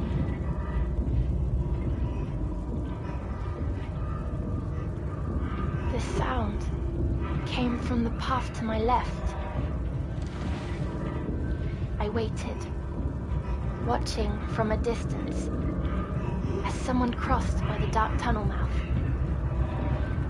He carried a strange gadget, and every now and again, its buzz turned to some beeping, detecting secrets in the waters. Ah, come on now. I hardly noticed the rest of him, but I got a look before he crossed out of view. He carried a heavy sack over his shoulder, and things squirmed inside. But he was gone as quick as he'd appeared. Ah, boo. The sludge was rising quickly, up to my ankles, and the stink became so awful, Otto. Imagine it, waste filling your nose. Then, across from me, a small pipe became blocked, stopping the sewage.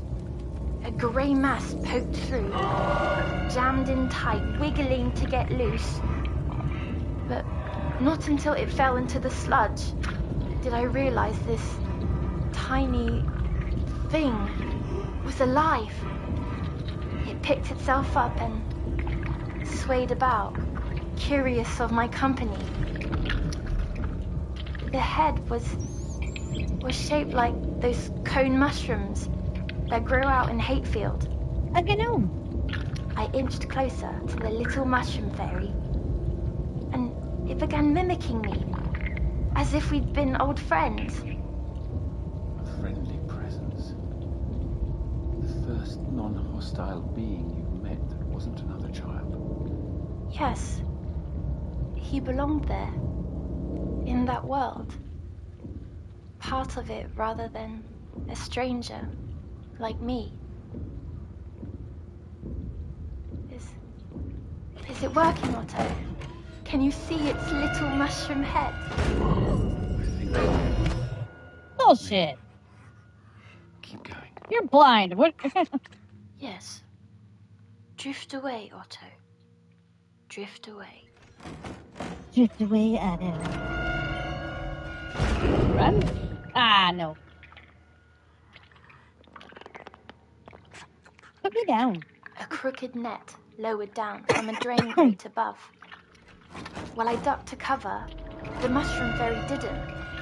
I tried to point upward, but it simply copied my gesture. There was a girl, giggling with ugly delight, sticking her whole arm through the grate, hoping to capture the poor thing. No! So I grabbed a loose brick and threw it at her. Hitting her arm, she cried out, while I picked up the mushroom fairy and ran off. Go, go, go! After we were well clear, I put the creature down. It immediately walked off, then looked back, suggesting I follow. That little body clicked, jittery and ungraceful. Somehow the thing seemed to know where it was taking me, stopping only once we came to a rusty door leading to a maintenance room. Entering, though, I discovered something else entirely.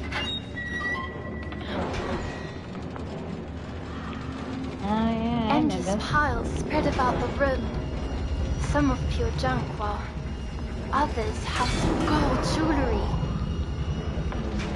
As long as it could be collected, there was a place for it here. Mesmerizing. No, damn it. Only after examining a mound of keys did I understand where this stuff came from. Everything in this room had been dropped down from the world above over the years. The only thing out of place was a child's propeller cap on a chair, tucked away, forgotten. I think that's what the mushroom fairy wanted me to see. As if on cue, I heard the man approaching. The little creature hid in a pile of mismatched mittens, and I jammed my way in too. Peered out as he stepped through the door and began dumping out his pockets. Coins, rings, trinkets. Next, he took off his plastic suit, covered in gunk. Beneath, the bony body, his spine bent horribly. What I thought had been a sack carried over his shoulder was the back of his head, like a balloon full of water throbbing and swollen. But I could tell he was not always that way. He'd changed, somehow become one with the sewers. I don't understand. You believe this place transformed you? Aren't you meant to be drifting into hypogoglia or whatever? Seeing, smelling, hearing as I did? Can't see. Let go. I want to more than anything. Try! That's what you always tell me. If I'm trying my hardest, you have to as well.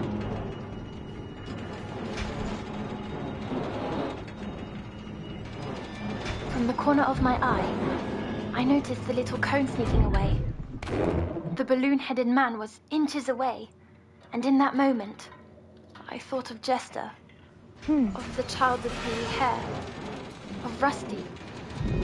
I couldn't do nothing, not again. Thankfully, that rumbling from earlier returned in that moment, stronger than before. The shaking destroyed the man's piles, startling him into an odd anger. So I stumbled out from hiding and bolted for my mushroom fairy, then out the door. I ran, and though the man wasn't very fast, that didn't matter. He had his gadget, and that buzz followed wherever I went. Any sense of direction washed away with the sludge that was now up to my knees. Fuck you. Turning down tunnel after tunnel, I stopped, hoping I'd lost him. All at once, those lanterns shone from above. The naughty kids had spotted us. Wildly they sang, snatch a gift before they're all sent adrift. Their cheers grew and I saw why. A bag-headed shadow appeared at the tunnel's far end, cutting me off. The man and his machine knew the tunnels as if the sewers had leaked into his thoughts. I tried to backtrack, but must have taken a wrong turn and found myself at a dead end, a wall of bricks. The mushroom fairy squirmed hard, begging to be freed. So I let go, and the grey cone climbed up a pile of fallen rubble and slipped through a crack without hesitation to abandon me, despite saving its life. The crack the fairy squeezed through began spouting water from the other side. I pulled at the bricks as the man stepped closer. One brick loose, then another. His gadget buzzed and buzzed when I ripped the final brick loose, leaving a hole large enough to creep through. He baited at the wall, grabbing at me, but I was too far gone. His small, milky eye peeked through at me until the walls rumbled more fiercely than ever. The man backed away, overcome with horror. The rumbling didn't stop after that, and neither did the kids cheering from above. Whatever they waited for, it was time. Otto, you're awake. Yes, Moon. I'm trying so hard to see, to feel, to sense what you did, but I can't. I don't have the gift you have, and your gifts are not as commanding as I'd hoped. I'd trade places with you in a heartbeat. I wish I could give you everything in my head. Then I'd be rid of all of this. Shall I go on? Yes. I thought it was. It felt as if someone had picked up the sewer, shaking it with rage. Water crashed against the walls. I stumbled on and on, the tunnel growing wider and wider. A second smaller sound appeared. Clicks and murmurs. Then, out of the darkness ahead, they appeared, scurrying so fast I couldn't react. 100 little mushroom fairies, rushing past me in a panic, escaping something close behind. It wasn't long before that something came. Speeding like a pack of horses tangled together, a tidal wave pounded through the sewer. The wave was feet away when I finally understood. Oh, I get it. For the kids above, this was a blast. They waited and waited, unable to experience the wave's power themselves. And that made them love it all the more. Snatching things that ran from its path was part of their awful celebration. The violent wave hit, sweeping me away, carrying me back through the maze of tunnels. I swam up and up, doing my best to surface, and just as I did, the waves paused. My body no longer needed to swim. And the candleman appeared, floating on some kind of broken door. Go through your encounter diligently. He holds the answers we need. Make no mistake, he is your tormentor. I'm not sure that's true. This time, I was able to speak in his presence. Why do you bring me here? What do you want? He replied, "Cross the sill. Sink in a twinkling. Cast aside the old sleep. Sleep again, anew." I yelled back, "Why? Why should I?" Before I finished, he said, "Blight, not within, but without. Here, all babes be set free." More riddles. He doesn't think I can solve them, but I will. I already did. I think he means by giving myself to his world, I won't be ill any longer. That's why, when I'm there, no more headaches, no more parasites, no more tests. That's not true. It's not. I would almost prefer him to take me. Don't say that. Away from here, from you. It's what he wants. Maybe. He wants you. Maybe your Cece felt that way too. Relieved.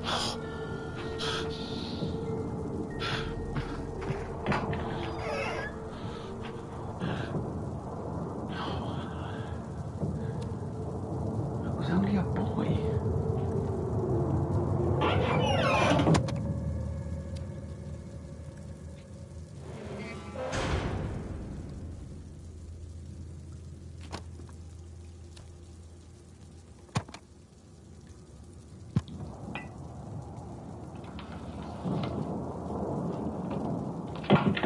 We're done tonight. Get out. To your room. Go. What's this? Nosing through my desk, were you? My name's on it. It's my scan, yes. Smart girl. What does it tell? That you've got a mass growing on your brain, a tumor. I knew it. The cure. How bad is A mass in your brain is never good.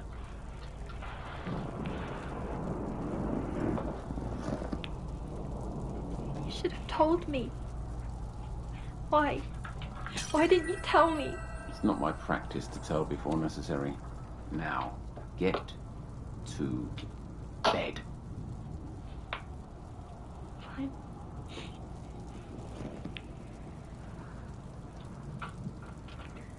But after the candleman spoke, the wave carried me by the maintenance room again.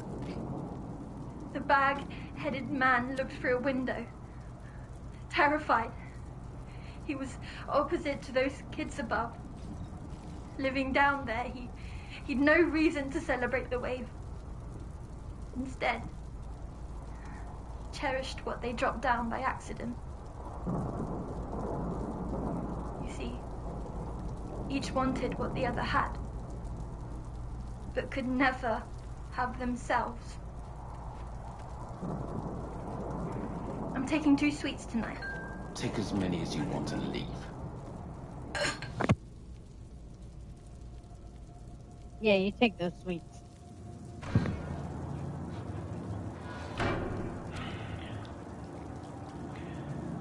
Perhaps I was cruel to tell her. But as she sleeps, I've been pondering the entry requisites specified by my professor. I believe he was only partly right. One need only look at the theatre of agony that the ferryman's created to understand fear is an essential requirement. And I know better than anyone, a little fear can compel us towards discovery. As for the gateway's location, perhaps it's not a place hidden in our world, but in our minds. Is it not possible that her tumor is somehow this unknown gateway? An organ of transcendence. The apparatus may be unfinished, but its oneiography monitor is functional. If she's to cross over in a twinkling, what choice do I have? In her words, you must try.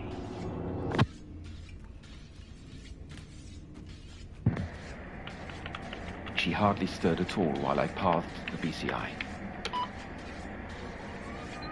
All seems stable. As soon as her dreaming begins, the monitor should translate neural signals into visualizations. Otto. Shh.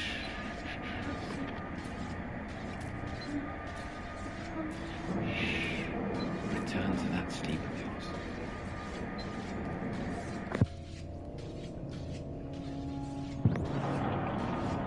It's past midnight. She fought as long as she could, but finally succumbed. This is it. Show me, Noon. Show me the other side. Here we are. The image. Kaleidoscope of black. An unnatural abyss. Wait. A shape. It's difficult to see. Like looking through a negative mist. There. A silhouette. Ovula. Splitting across the center. It glares like the sun. Oh, no. A pupil made of light. Oh, God. It's watching me. It's watching me.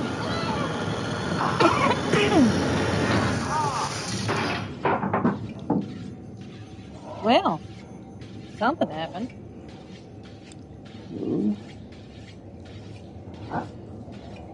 Noon!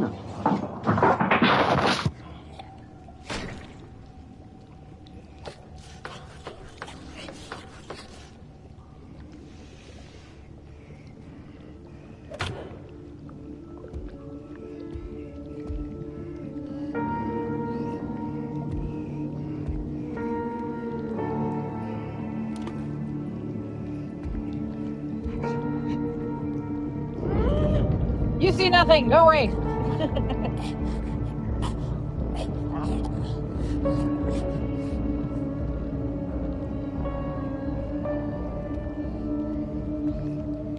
You've just listened to the 5th episode of The Sounds of Nightmares.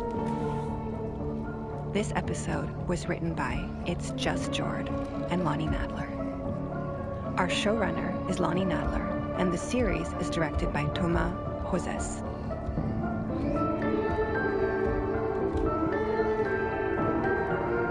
Noon is played by Amy Purshouse, and Otto by Kester Lovelace. Music created by Tobias Livia and Thomas Joses. Production supervised by Alizé Debar and Lucille Rousseau-Garcia. This series is based on Little Nightmares from Bandai Namco Europe.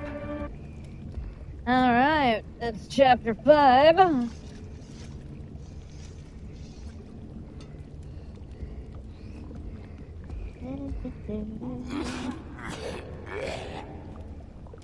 This one nasty fella. Alright. Change image.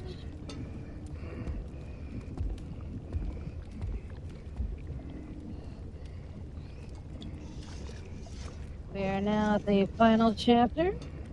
Chapter 6. Good dealio.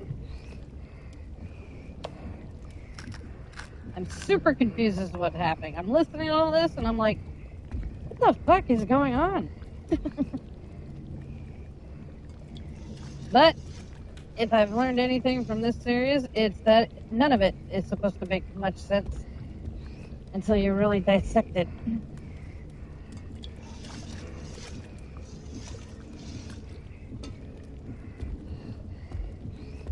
But now on to chapter 6. The Lonely Way. If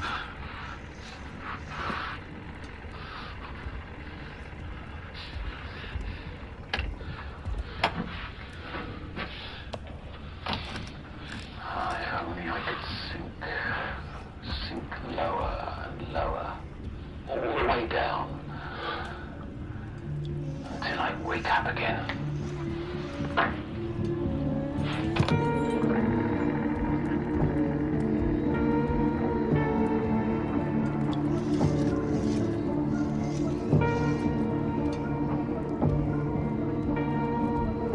You're listening to The Sounds of Nightmares, an audio fiction series from the world of Little Nightmares.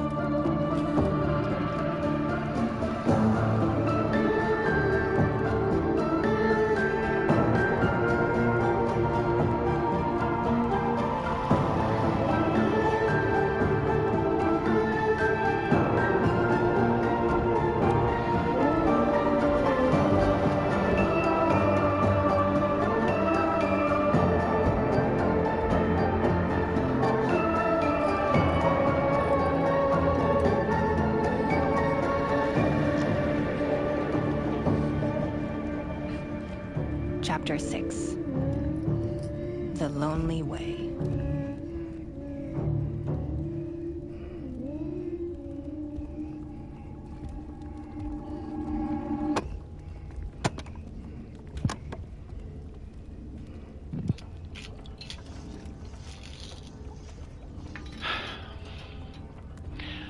I repaired what I could of the apparatus, and though the monitor remains broken, I dare say it's as close to completion as it will get.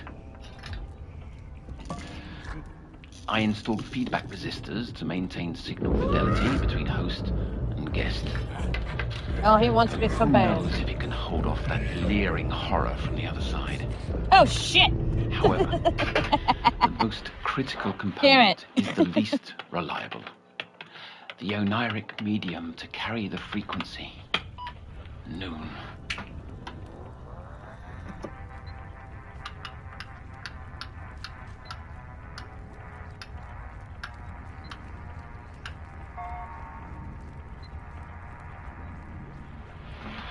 Two nights prior, I feared she was lost permanently. Another transposition which lasted longer than any previous episode. Only as the sun rose did her body return, manifesting in the south wing courtyard. Ever since, Noon's been confined to her room under continuous observation. Hey, I'm alive.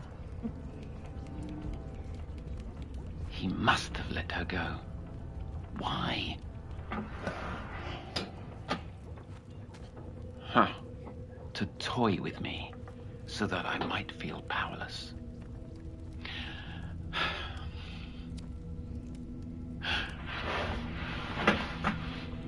Zahir's gaze. The moonlight hits the painting, recalling our first session.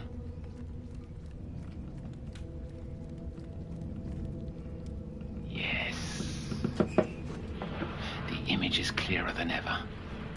She will be my astrolabe, my guiding instrument to locate distant shores across an ethereal ocean. If I cannot get to the ferryman, she will bring him to me. Okay, dude.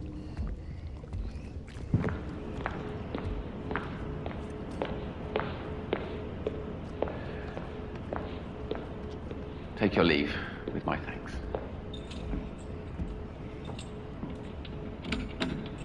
Those are some big fishies. Now what? Oh, you. How are we this evening? That's a first? You've Dual got nothing to toilets. say? Don't feel like talking. To anyone or to me? Do you see anyone else? That's your prerogative. Nonetheless, I came to listen. No, you never really listen.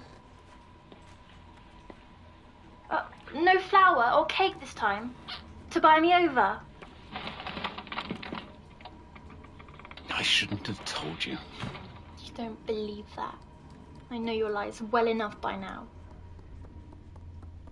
Mum once said that keeping the truth from others can't change it. Even if it spares unnecessary pain? The growth is likely benign, harmless. No, not knowing hurt me more. I didn't know a tumour was growing in my brain, but I felt it this whole time. You're fibbing again. It's not benign at all, is it? I don't know. What I do know is that the body often knows something's wrong before the mind. The key is learning how to tune into its station, to listen. That's your specialty, counsellor. And now is the time to open our eyes and ears to your body. The time to let me in. I'm rather done with Well, machines, this with took a turn. tests and with you. It will work, this apparatus. Finishing it has stretched the bounds of my knowledge, which I vowed from day one. It holds the capacity to connect our brains so that I may see through you into the nowhere. I can help you like I've always promised, but only if I can speak to the ferryman. Who? The candleman. No, you said ferryman. Why did you call him ferryman? That's what she called him, isn't it? Cece. She saw him too. That's why he's the only one who can help me understand. Understand what? Everything! I've been poked at, studied, talked at, and hooked up to medical machines, and for what? For... my head! A fire burns in there, and I want to sleep. But I'm afraid at the same time, and that nurse is always interrupting! My machine requires you to be asleep, Noon. The dormant brain generates theta waves, patterns which the device uses to align neural pathways through a computer interface. Once our brain waves are tuned... Well, do you remember when we considered mutual dreaming? This facilitates that experience. I don't understand anything you just said. We can face your monsters together.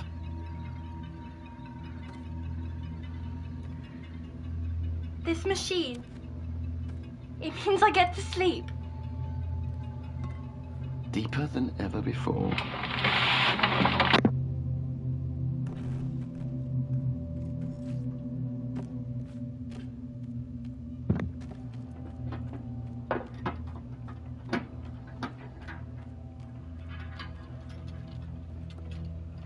Can I get over here? Metal spider webs. What? Damn it. These are resonator caps. One for each of us. The mesh of filaments transmit electrical pulses between our brains via the interface. Non-invasive, harmless. Okay, not now. Come on. I'll put mine on first to show you.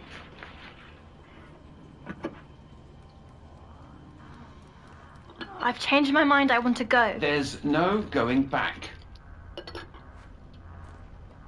Some sweets to put yourself at ease. Take them. 3. I don't want any. My stomach feels so ill. Take them. All right. As you drift off, let's start as we always have. Where did you travel the other night? Last time you slept?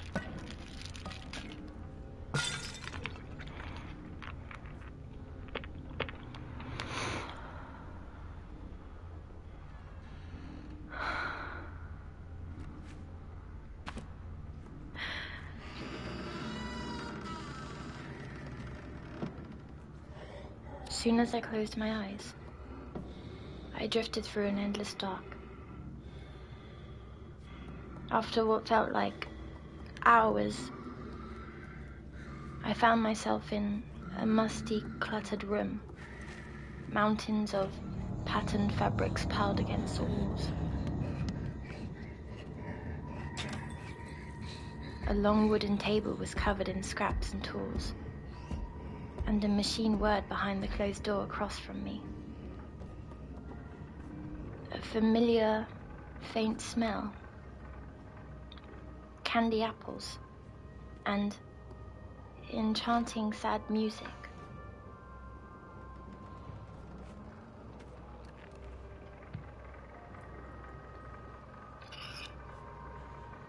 Against one wall was a rack packed with clothes.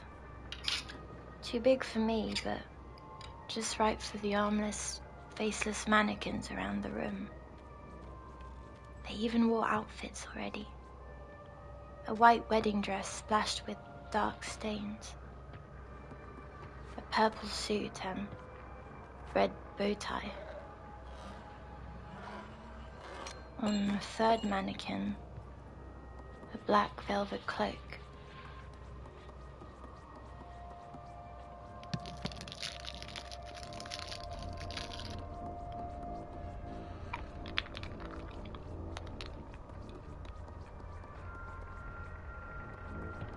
At the foot of a table, I discovered a wooden chest and lifted the lid to see it stuffed with smaller outfits. Yeah, I'm doing alright, Ninja Power. How are you doing?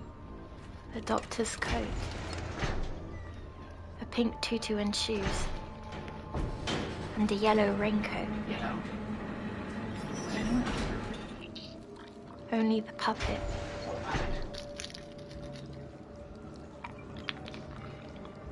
Fun, fun. On the table among spools of thread and needles and bits of ribbon, rusty shears stuck through his torso, pinning him down. I could almost feel the blades myself. No, He damn had it! a wide face, painted with a wide downturned mouth, sagging cheeks, glimmering black eyes. Twine with frayed edges dangled from his arm. The only one he had.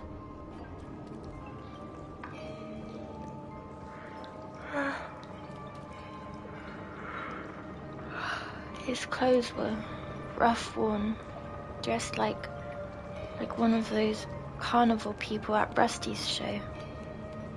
I leaned in to get a closer look and jolted to life, grabbing my leg.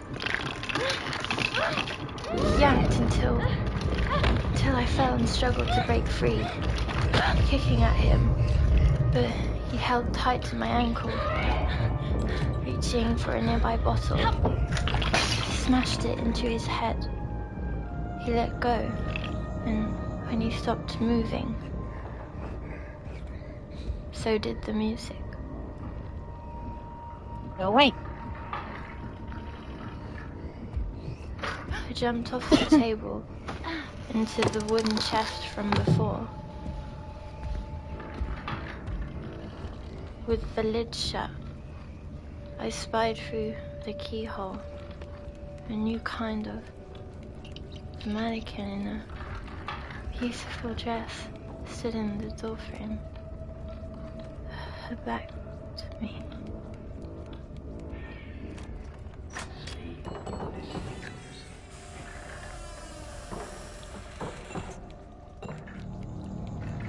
Her little movements were stiff, mechanical. Her body was still while her neck began to twist. Her hair was too shimmery, her lips too wet, and her eyes too glassy, or too elegant to be real or fully fake.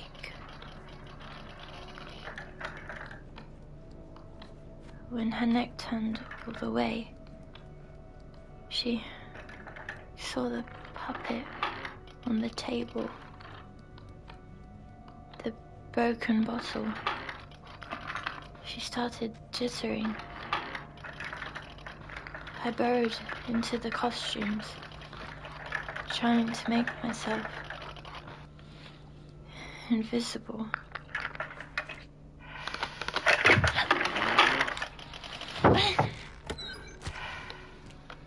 She opened the chest, removed a tan trench coat, sewing closed a tear along one seam.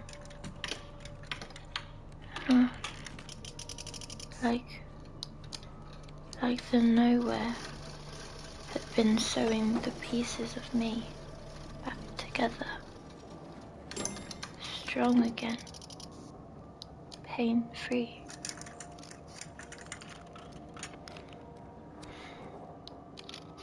She's nearly out. I tucked away. She took out a gunny sack. One slit. I would be next. No escape. Help! I held the lid closed tight.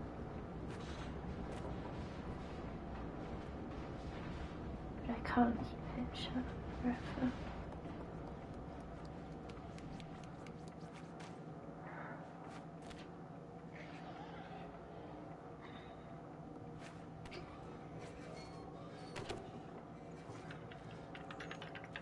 She's reached the hypnagogic threshold. I'm connecting our neural relays before she crosses.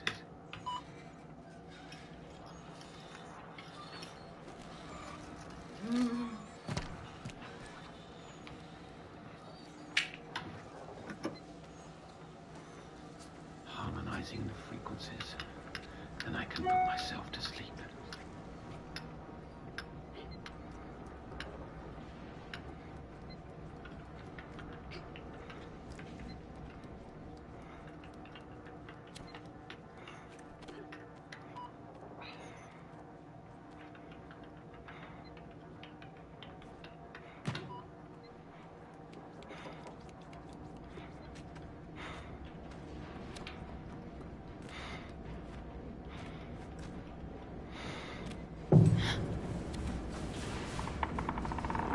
Someone's opening the chest.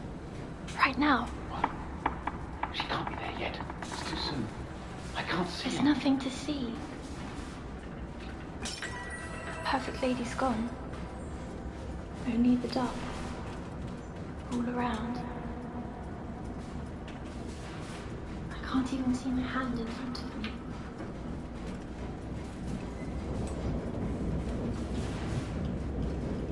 Oh, look at the canoe. Asleep and awake. Both at once. He died. It's somehow that's happened now. It's better than I hoped for. Don't do anything here.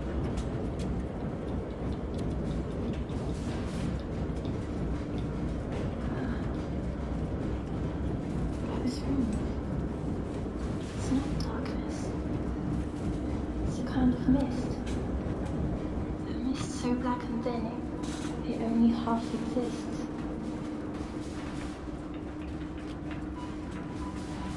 Oh.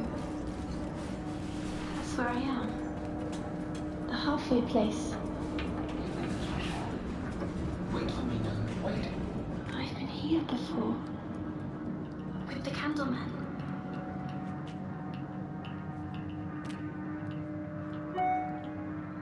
Close your eyes. Don't move. I can't.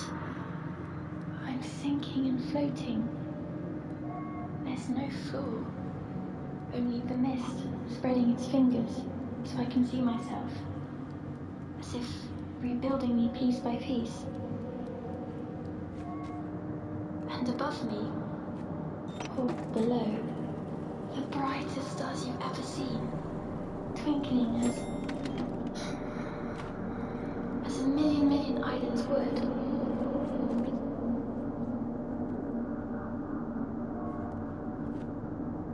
I feel I've been going for ages, yet I'm not tired at all.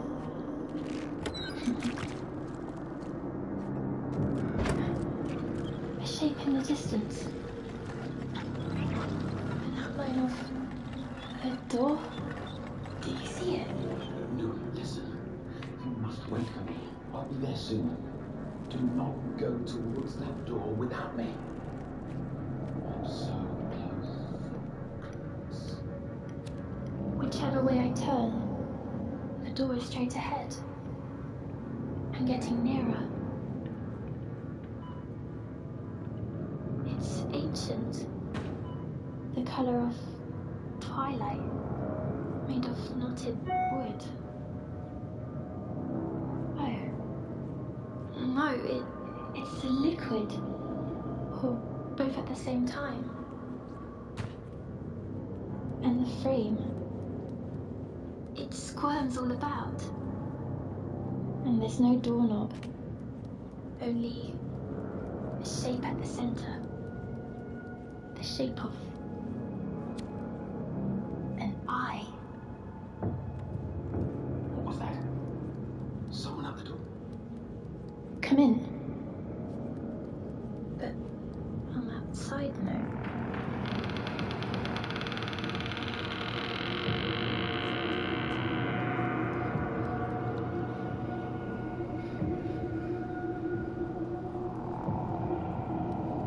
There you are. You can see me. Not you. Him. Listen.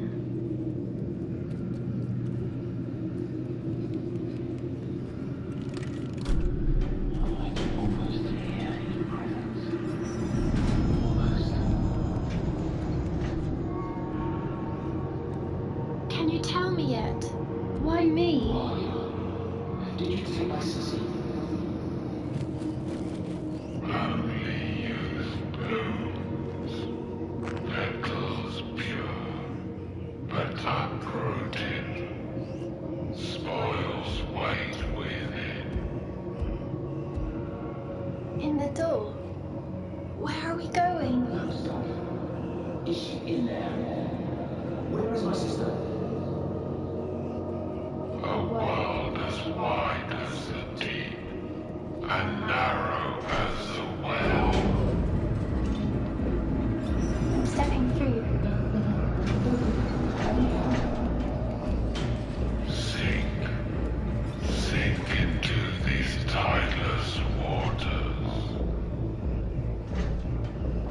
my hand, welcoming me to the other side of the door.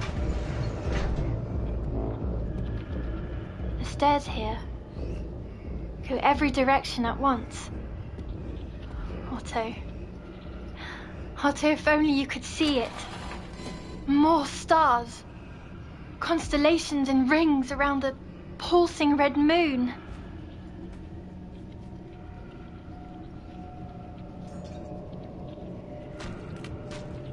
No. Not a moon.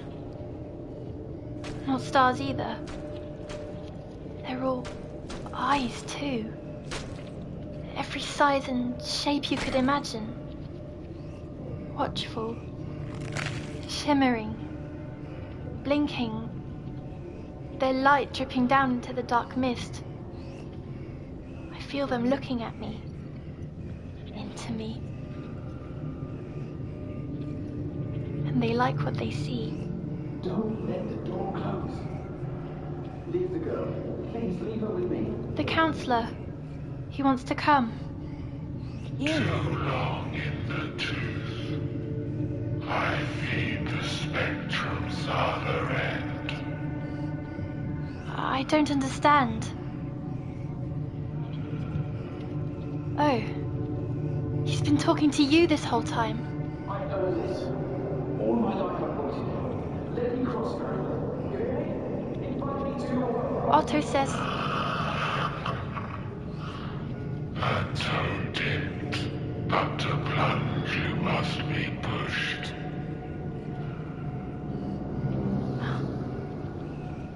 the door's changing now. Thumping. No. It's the image in the frame that's changing. A blur of faces. Children. And... I'm sorry, Counselor. The door's drifting away from us. I need to know. Tell me how to cross. Tell me. Oh, I'm screwed. A quarter will be granted. The toll set in torment, not yet paid. No. Damn it. Sleep now, Ruth. Sleep into nowhere. Take my hand again. Not you. The Candleman. I'll be lost without him. Where are you? Please. I need to see my sissy again. The smoky fingers are mixing with the blinking eyes. And the moon is opening up, swirling all around. I feel like me again. Give her back! Give her back! Do not go without me! Give her back, damn you!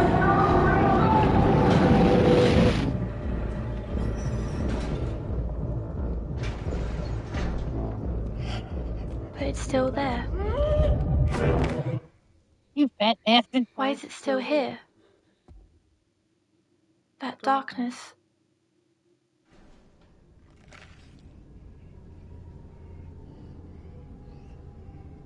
That's the secret. It hides in this place.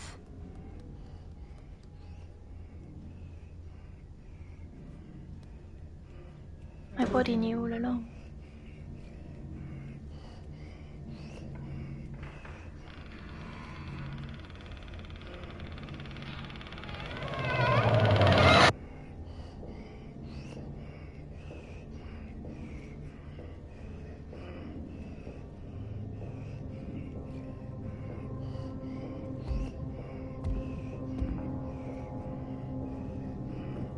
Yep.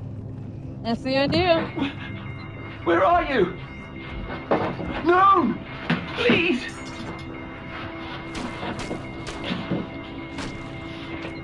Not again.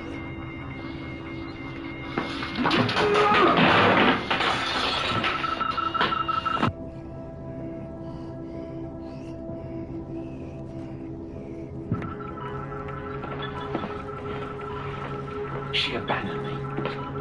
She wanted to get away from me. Oh, Sissy, did you abandon me too? No, of course not. You wouldn't have. You wouldn't have. How could you leave your little brother behind? Oh, no, you wouldn't have.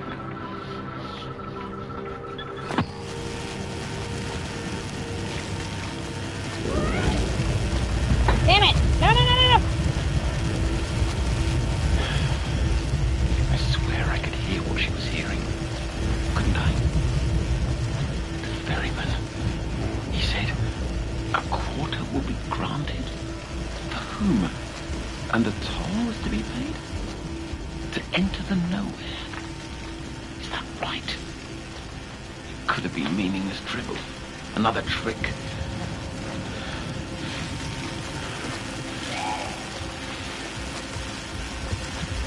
If only I could sink lower and lower, all the way down, until I wake up again.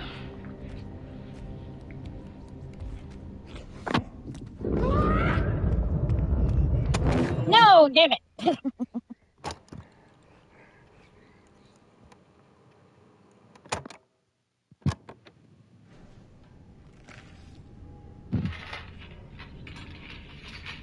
Alright, What a you terrifying bastard. burden this is, knowing the laws of space and time have lied to themselves. Her dream still lingers within me, descended upon my being and into the county's. I've done nothing but weigh his words over and over. If the ferryman spoke some arcane truth, there's another way to cross the threshold. And when I do, the path will have been paved with bricks of fear. I will review every tape, uncover every secret. The answers lie therein. So nearly, so nearly was I swept away. Ethan, you shouldn't be out of your room. Oh, somnambulist. Your dreams have led you to me, then.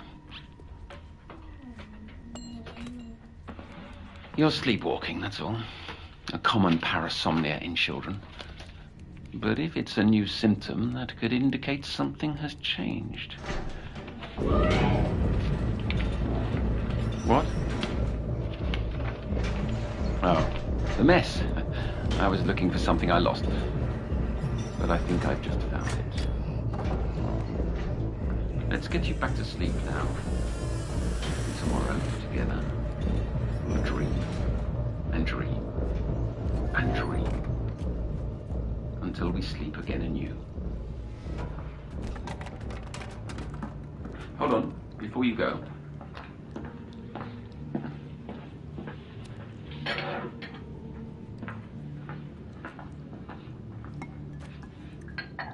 Take one, my good boy. That's right. Alright, Captain Webster. Sweets Have fun. for my sweet. Sweets for my sweet.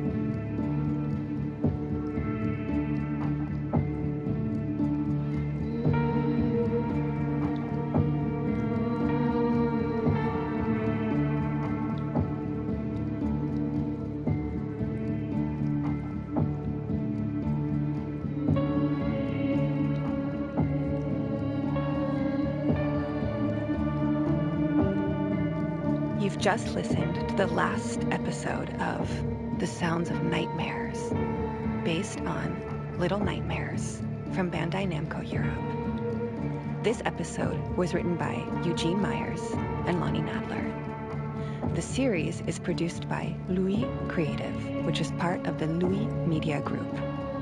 Our writers are Mike Bambridge, aka Super Horror Bro, It's Just Jord, Eugene Myers, Lonnie Nadler, and Supermassive Games. Editorial supervision by Adize Dubar and Lonnie Nadler. Noon is played by Amy Pursehouse and Otto by Kester Lovelace.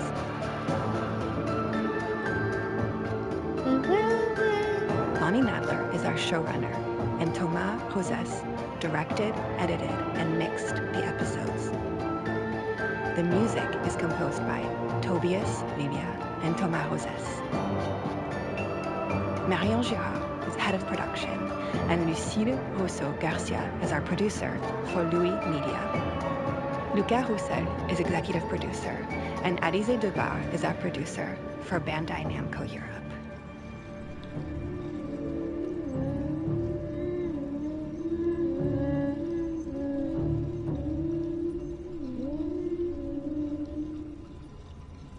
Alrighty, and there you have it. The Sounds of Nightmares, all 6 chapters. And since we're at the end of the podcast, I am going to take a 2-minute break to go to the bathroom real quick, and then we'll come back and keep playing this game. So, just hang around for a second.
are back.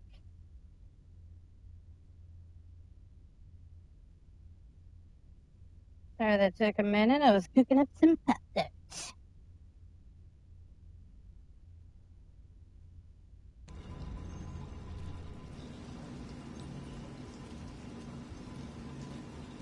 I love Pop-Tarts.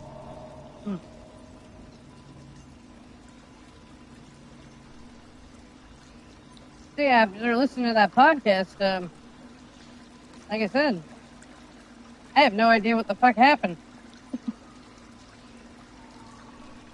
It made like no sense to me whatsoever. Much like the Little Nightmares games.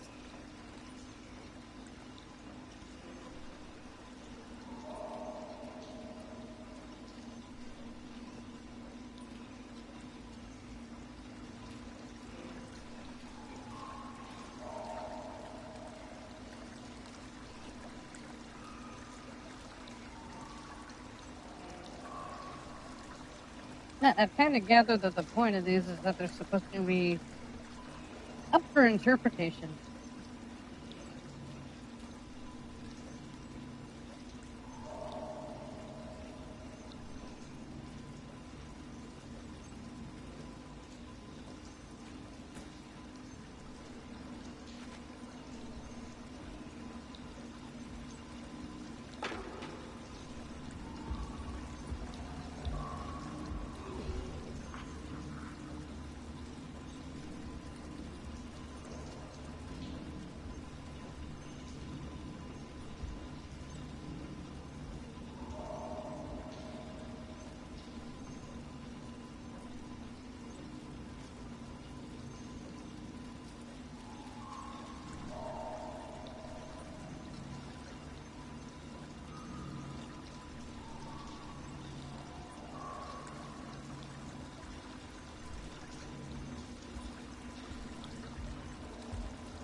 Ah, bullshit!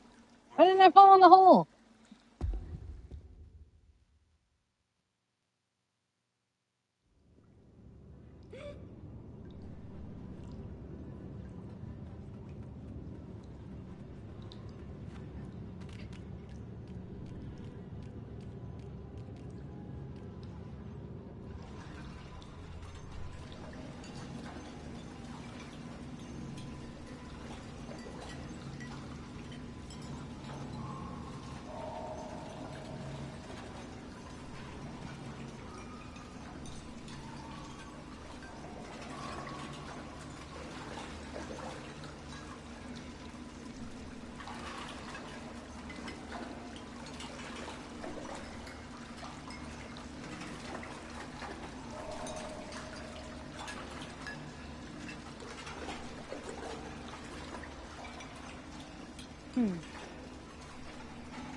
I keep feeling like I'm gonna miss collectibles if I don't, like, explore each room.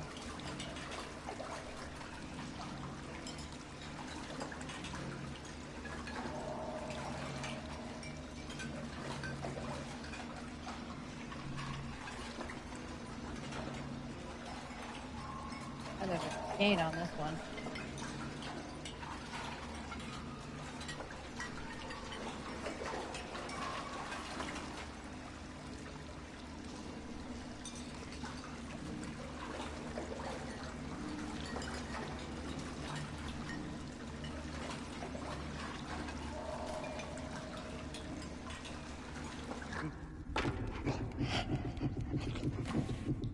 Dun dun dun dun dun dun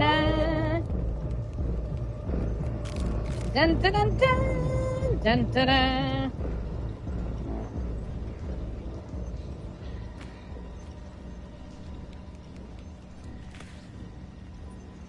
Crap, I have no idea what to do. Okay. I've beaten this game before. Why is this, like, feeling new?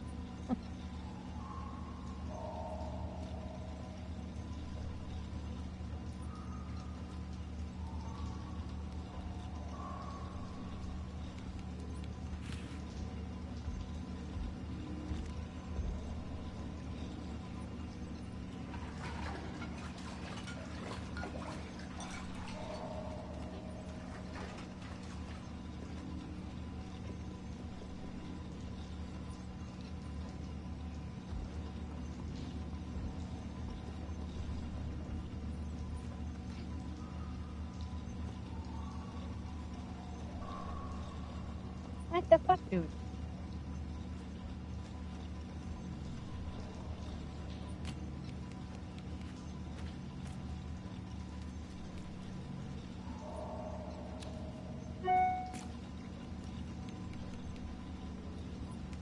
I don't get it. Oh. You saw nothing? Leave me alone.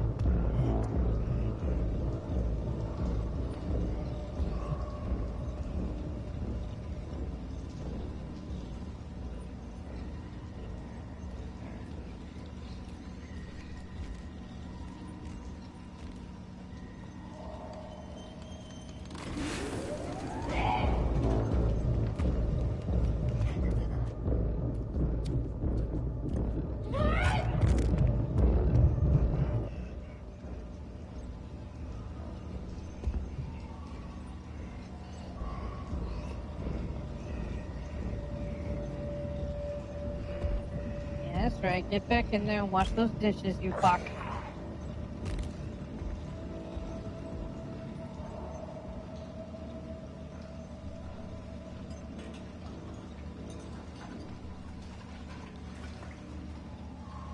Okay, wait, so what did that do?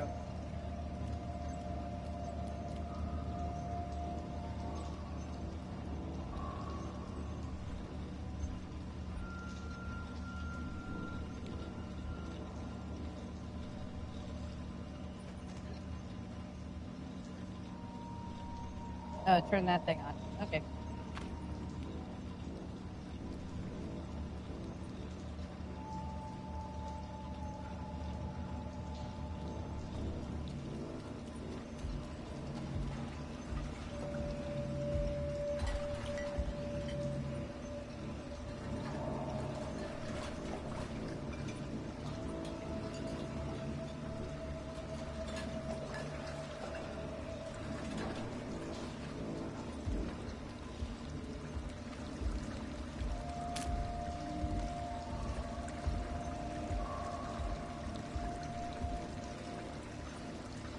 I'm thinking I probably have to climb some ditches. Is he washing his hands or banging it?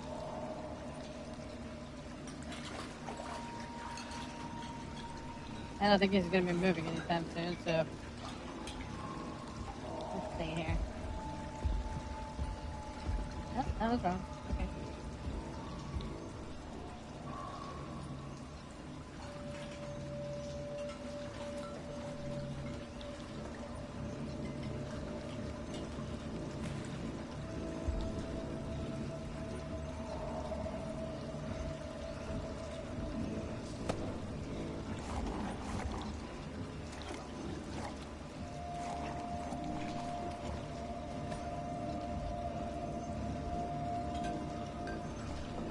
Oh, I see. Okay.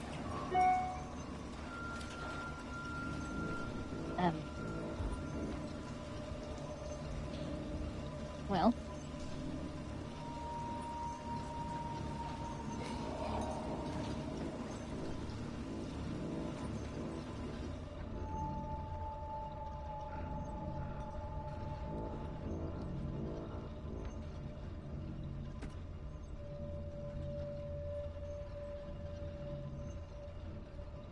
Dun, dun, dun, dun, dun, dun, dun.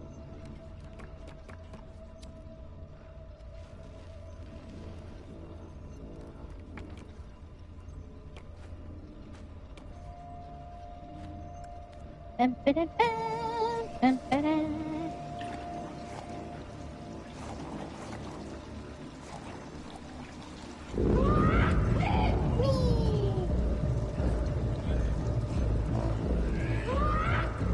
Oh, they're gonna get me.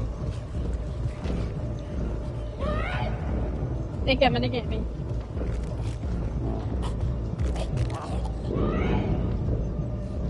Dun, dun, dun, dun, dun, dun. Wait, I think you can reach me. Oh, fuck! Run!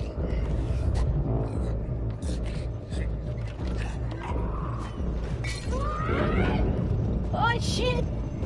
Leave of faith! Dun, dun, dun, dun, dun, dun, dun.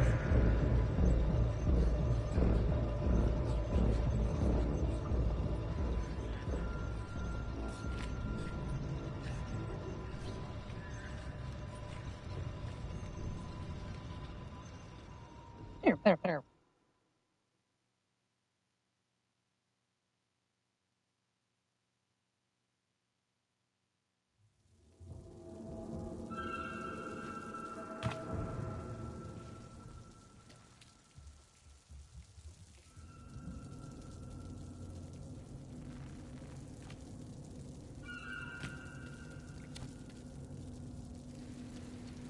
I don't know.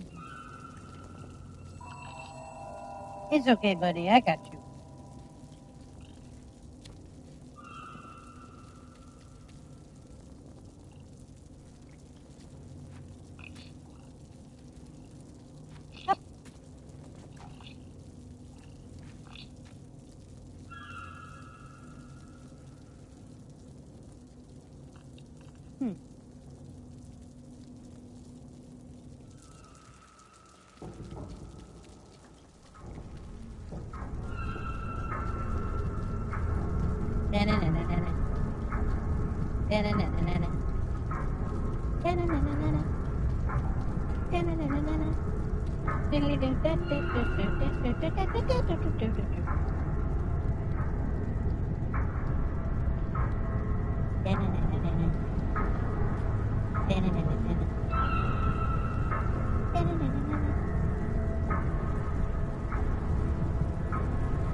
Oh wow, that's overpowering a bit. Oh shit! Ah! Whoops.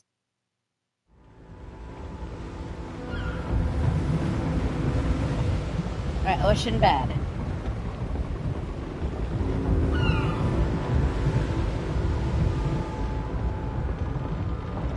Up we go. March of the fat people.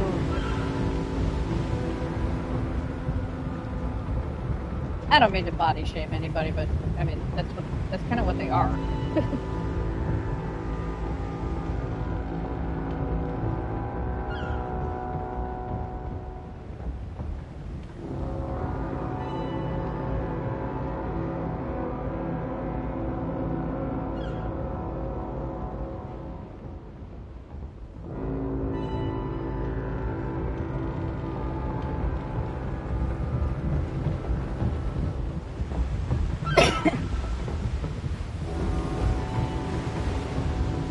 A pigeon.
Alrighty, what do we got here?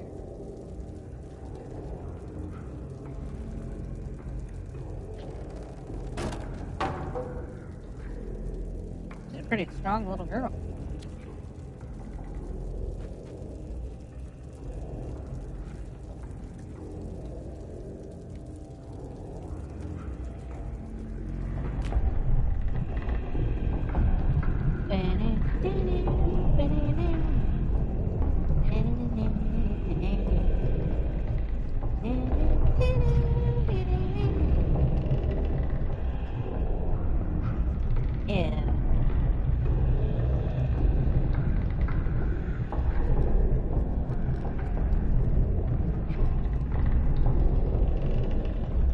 Look at him go.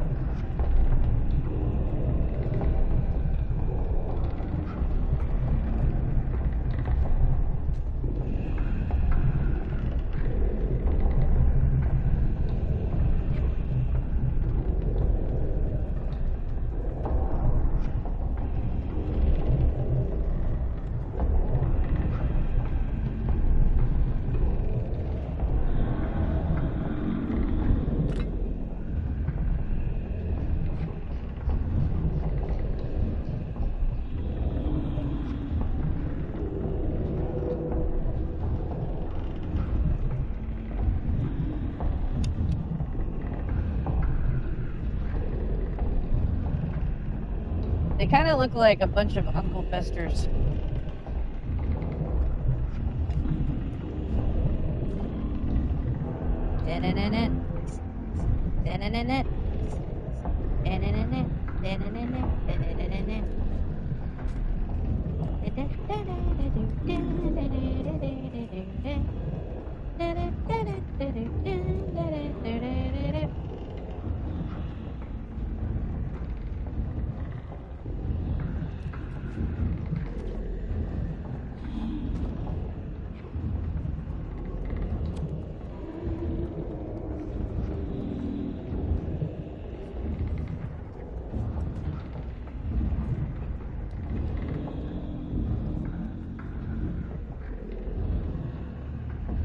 This game does have a way of hiding its collectibles. Like, you'd think they'd be easy enough to find if you just kind of walk around each room, but you really miss stuff if you're not paying attention.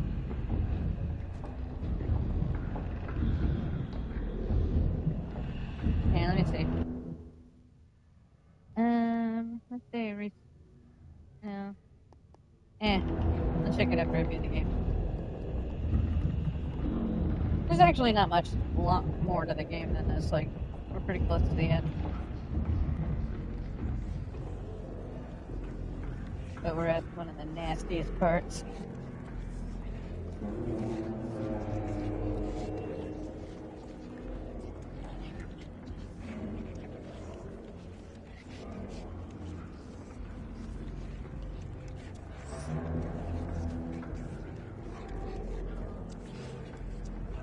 What is this? Oh, it's a bucket. Ew. Alright, okay, climb on the bucket.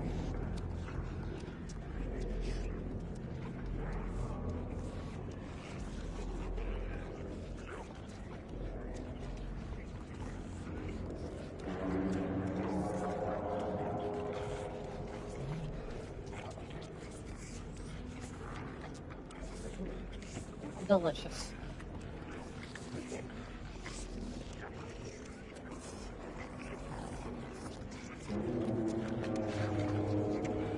Oh, this part.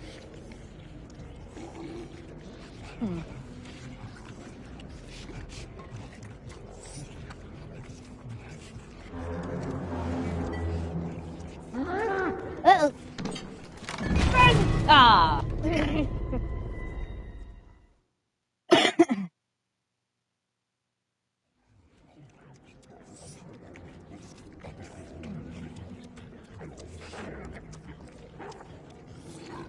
Alright. So we know that when he freaks out, he throws the table at me. Let me just make sure I didn't miss anything. I'm smoking a cigarette, so this will be easier once I get done. Okay. I could have swore there was like one of those little statues or something back here.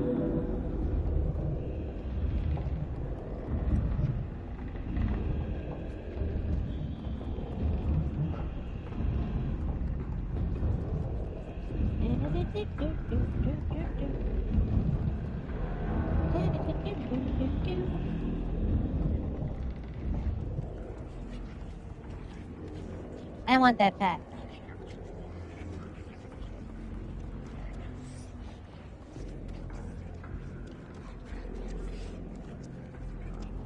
A pie made from children.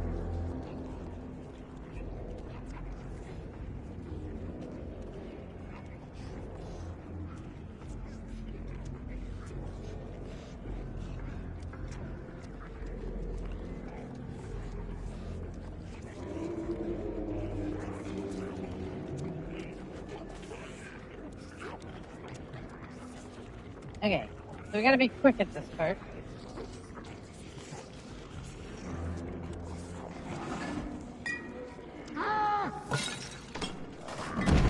Oh god! Ew! Ew! Ew! Get away! Get away! Get away! Get away!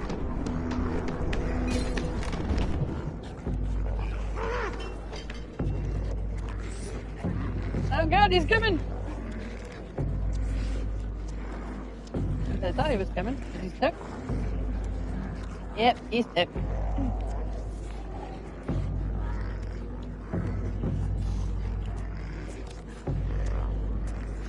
Thumb.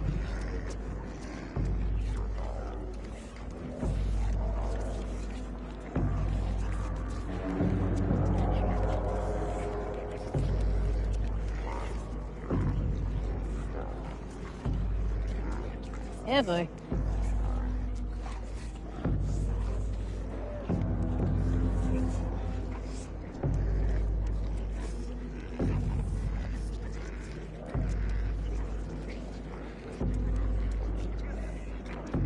Here we go. Oh, she wants me so bad.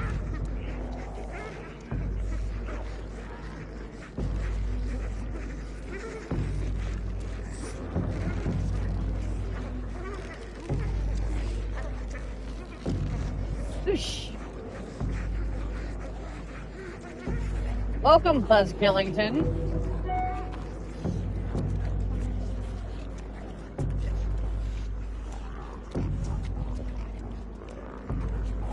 Yeah, you and Beck's talking about the Switch while I'm trying to play scary stuff.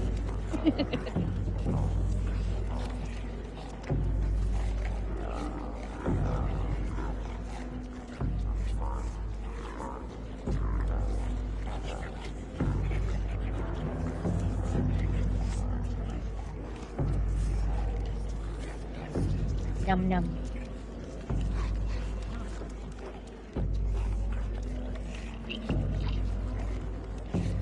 It's over. It was 6 chapters long, and we did it. We got to the end. And now it's just a game and me. You know, trying to avoid getting eaten by fat people.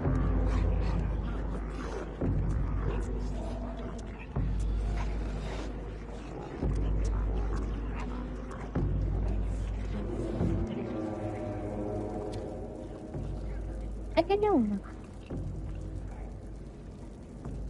And I helped.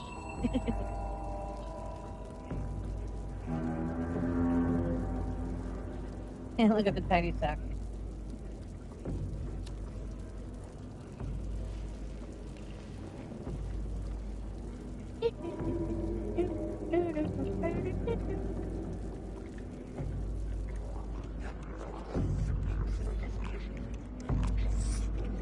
Am I?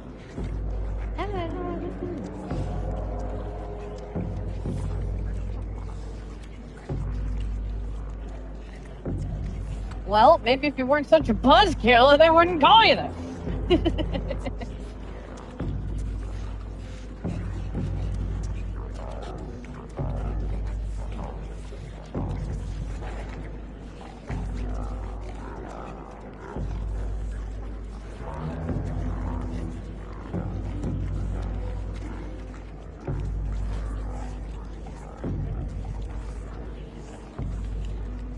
Swinging on a sausage.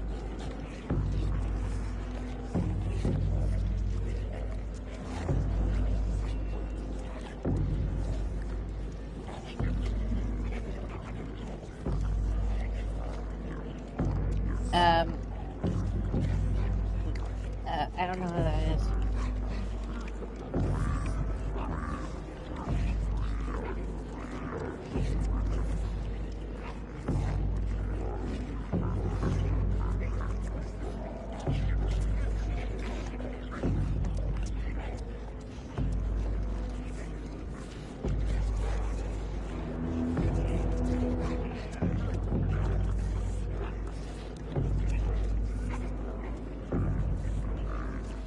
I'm sure if I knew who that was, it'd probably be funny, but I have no idea who that is.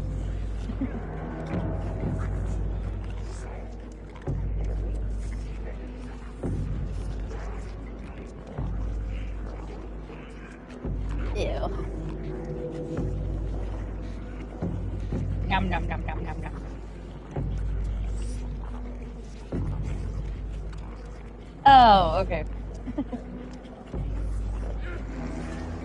Go, go, go, go, go! Ah, shit. No.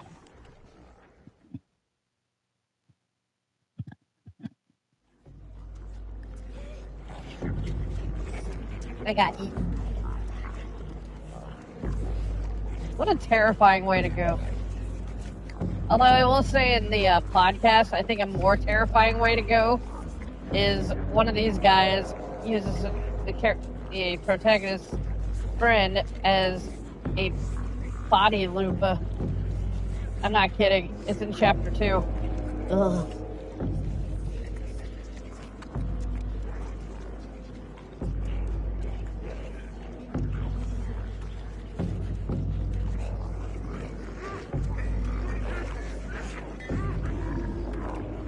No, no, no! The same one? Come on now.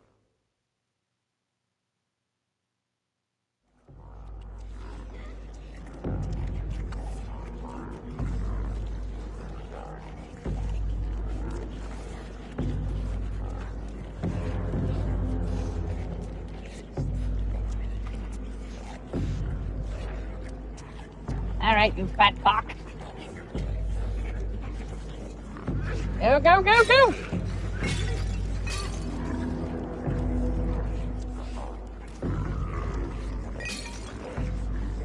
Ha ha!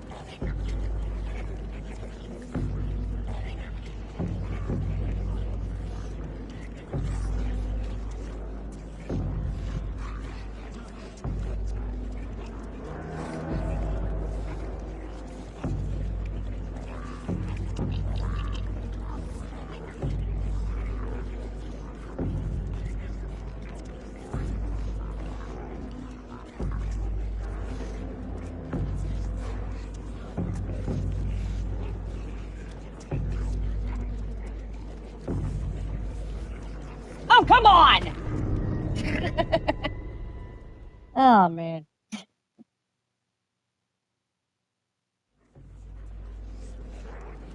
Damn it.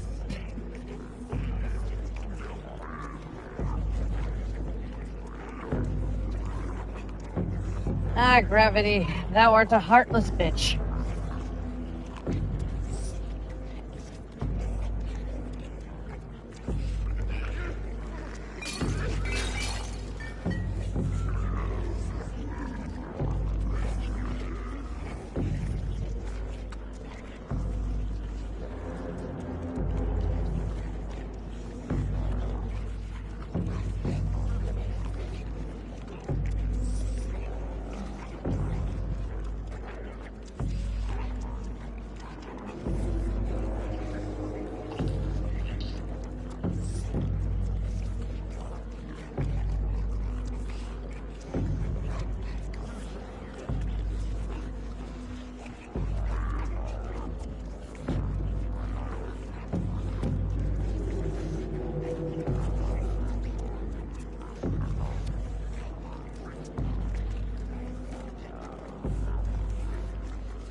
Not really sure what I'm supposed to do here.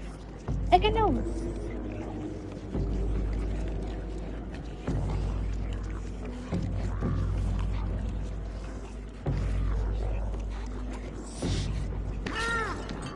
Oh no, they're coming for me. Run, run, run, run, run, run. Oh, fuck.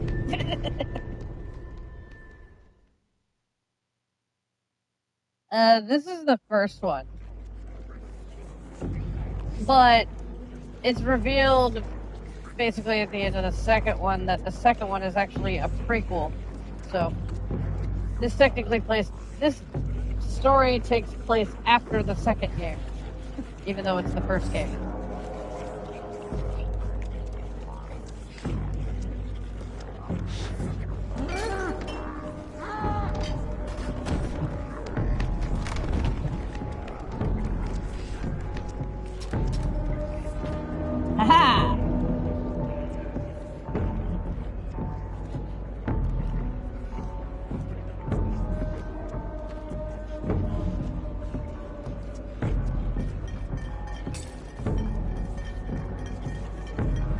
Something tells me I'm just gonna have to book it.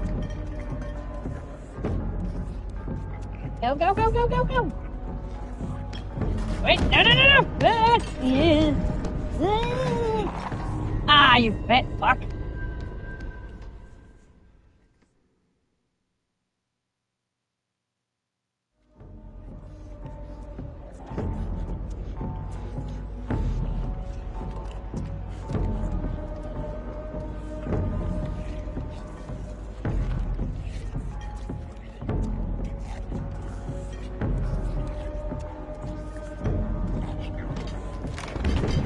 Alright, come on, you. Come on!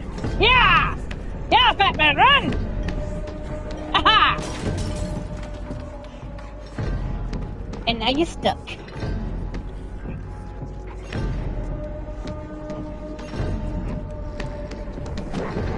Oh god, oh god. Hey, I just got a trophy. Elusive.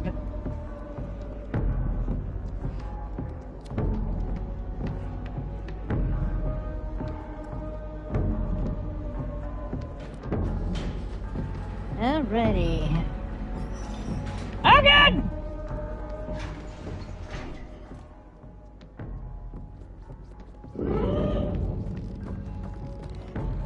Run, run, run, run, run, run, run.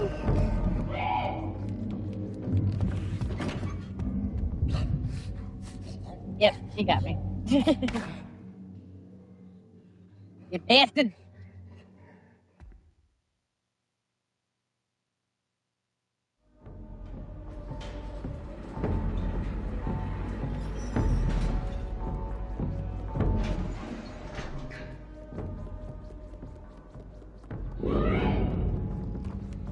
You saw nothing. How the fuck did you do that?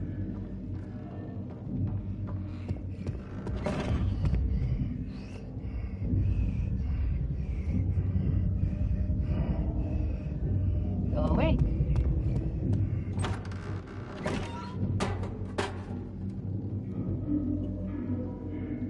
Now that's problematic.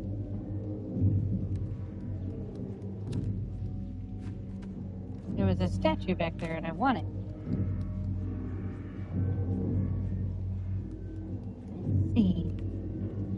Nope.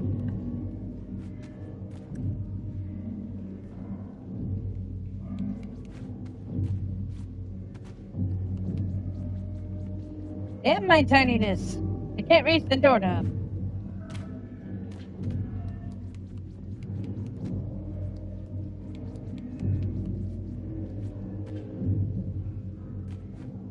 Yeah, let's turn it.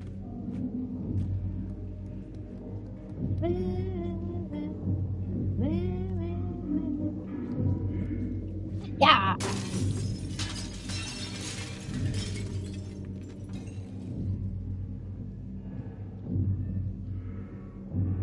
What a... You mean the toilet line?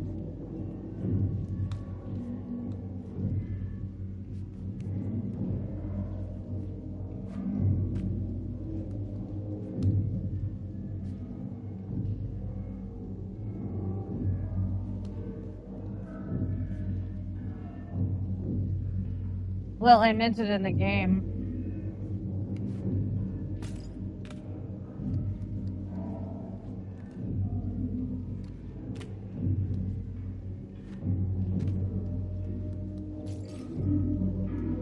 But for real, I'm this short. I'm actually this short in real life. It's very difficult for me to get around.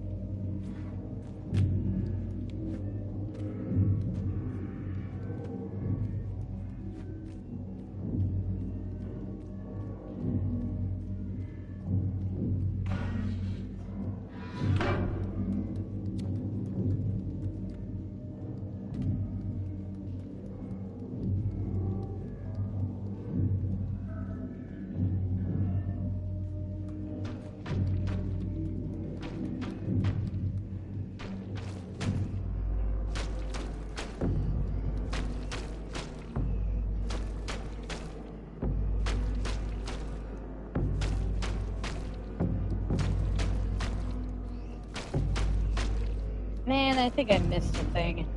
Yeah, let me see if I can get this back.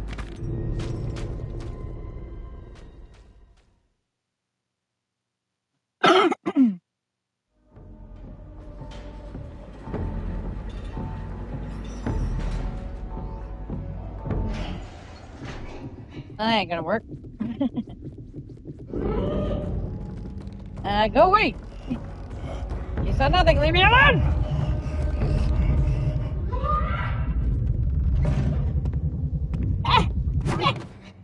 Ah, you bastard.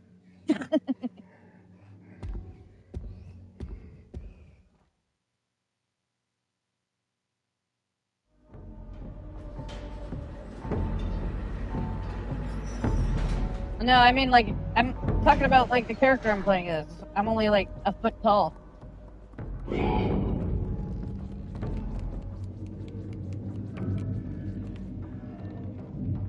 Like, I actually do have to climb up onto my toilet like she would have to.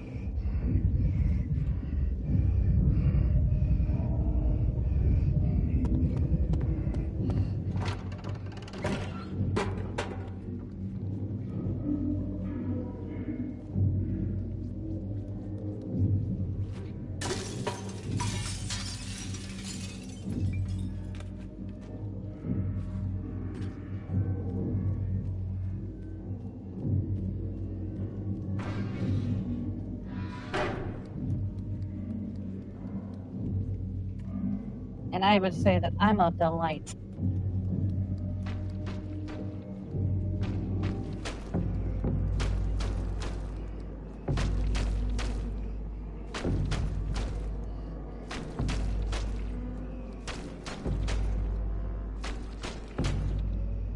No, IT, not like a Smurf, okay?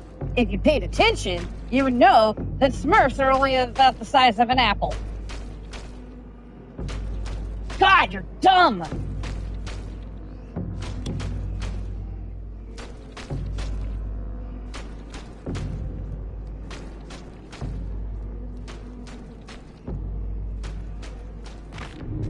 Ah.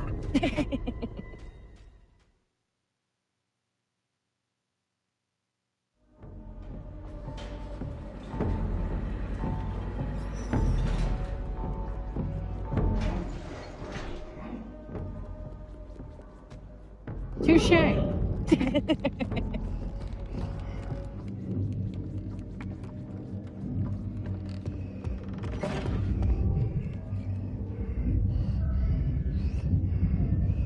I'm a fucking delight, damn it. Better recognize.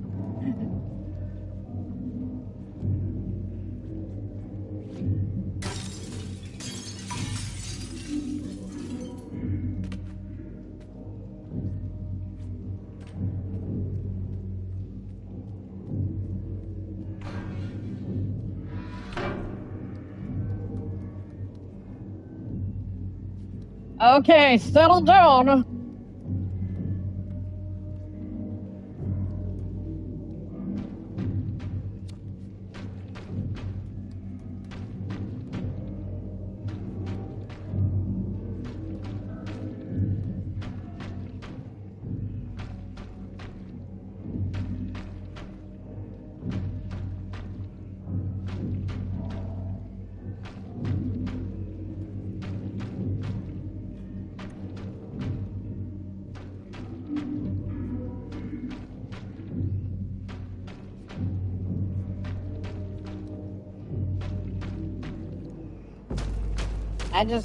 Okay, I have a joke, but I don't know if I should say it.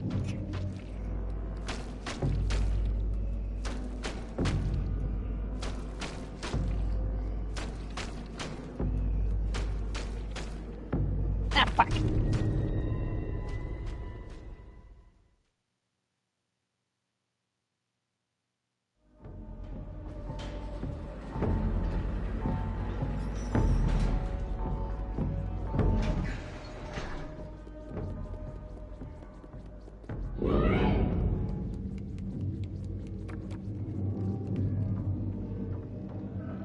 A little bit, yeah.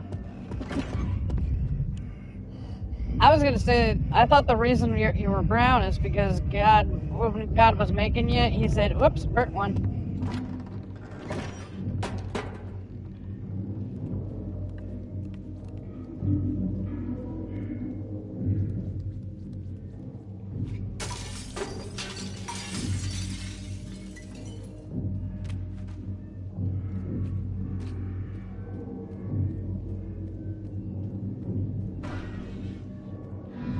Hot and crispy IT.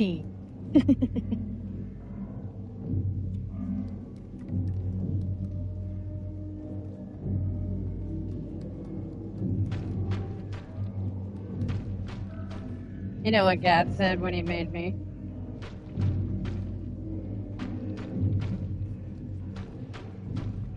He said, uh-oh.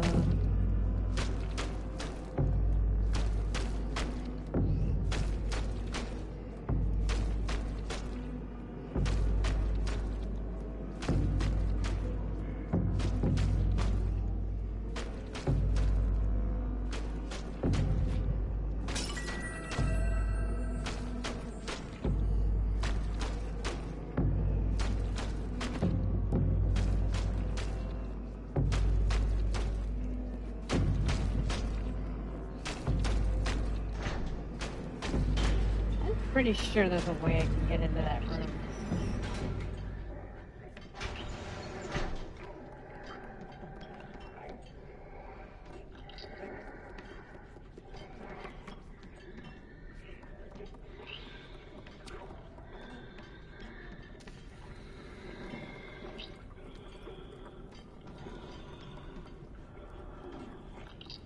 Oh, wait. I think it's these rooms that I can get into.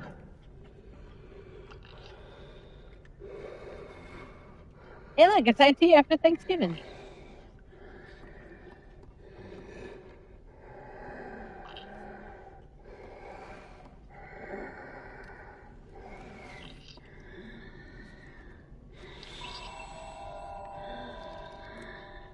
My little gnome friend.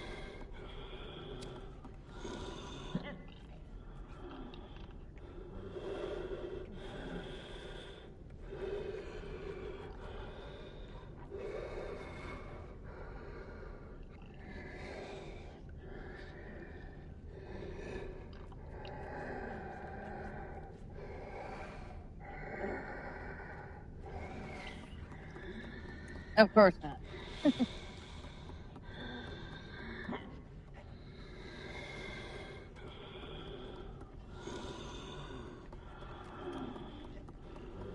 I don't see why I have to specify.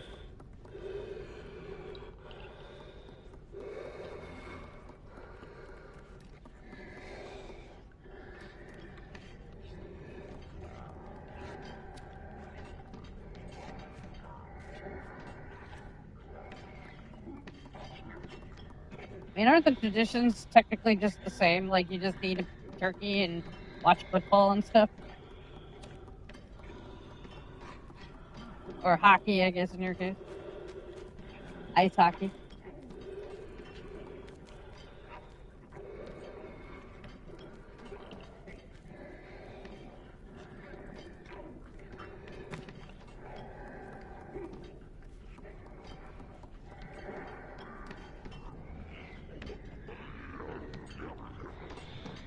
Oh god, here we go.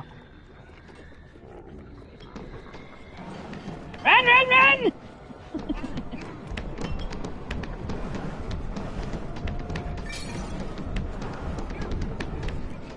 She's coming to get me. Slide, bitch, slide!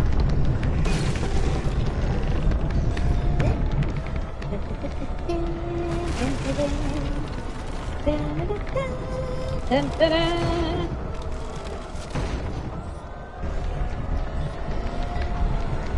Go, go, go, go, go, go, go, donate, go, donate, go, donate, go. Go! Ah! Come on!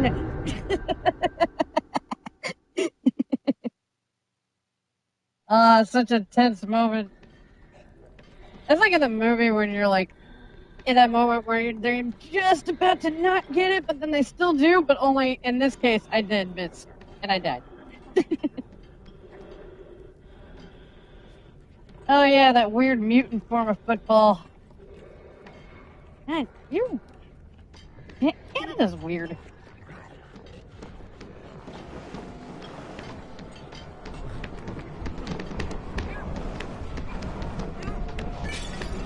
I'm not saying that's a bad thing. There's a lot of things I like about that I hear about with Canada. I mean, you guys got elves and smurfs and stuff, and wendigos.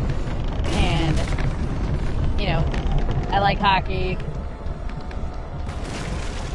You got those weird snake monsters up in your lakes and whatnot. It's pretty cool.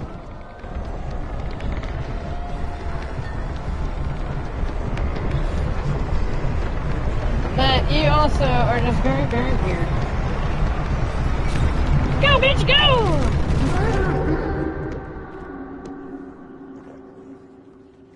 Yeah, take that. And I'm still offended that you haven't told me about the Wendigo.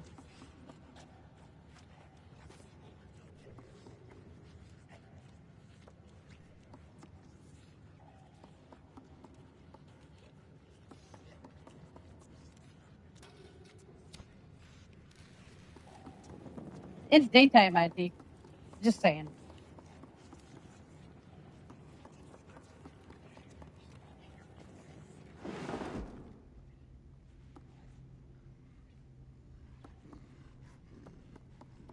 Yeah, that's what you always say.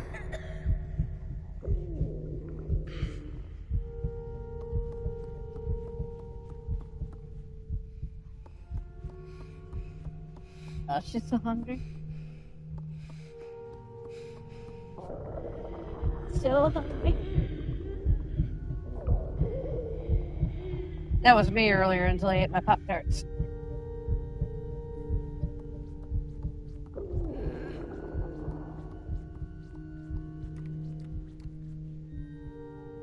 Hey, I tell you, look. That little gnome has a sausage. Maybe he'll share it with me.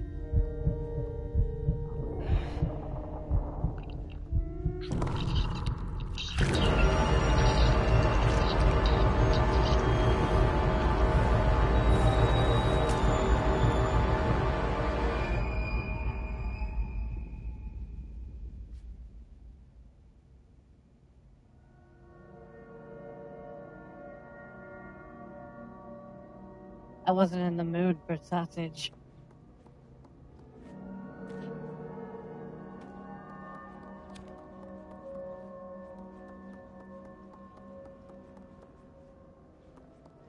Yeah, she's just gonna go about her day.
Really? Nobody's gonna ask me why the hell did she just eat one of those little gnomes?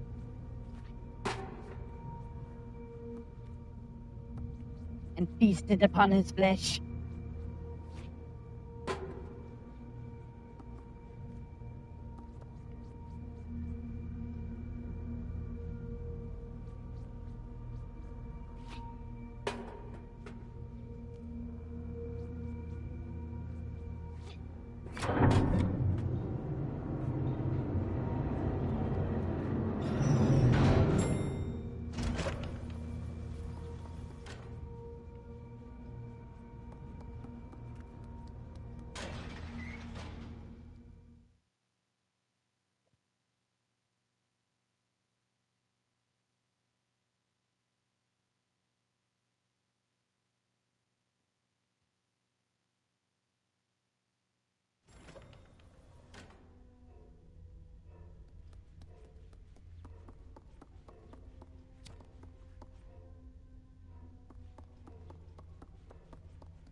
But you're not even the least bit curious about that gnome.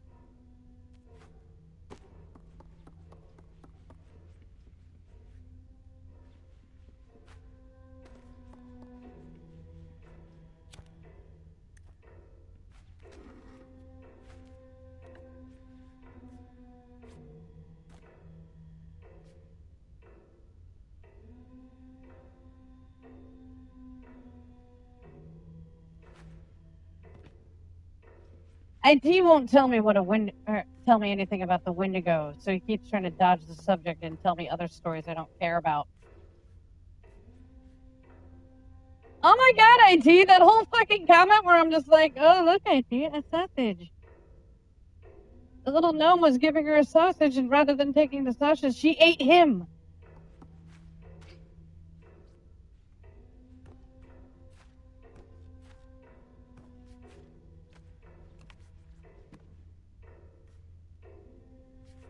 And you're not even curious as to why that happened.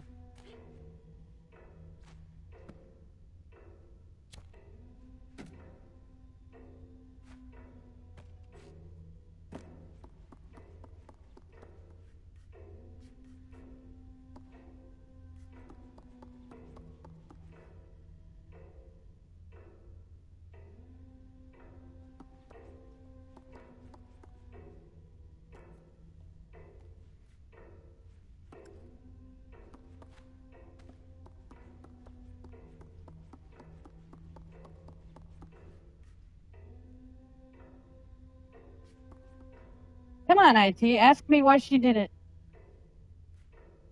I'm not going to tell you because it's in the middle of the day and it's scary. Eh.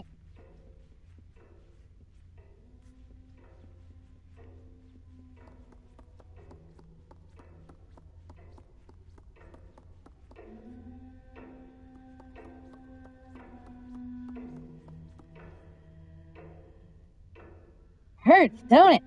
Yeah. That's what you get. That's what you get, IT.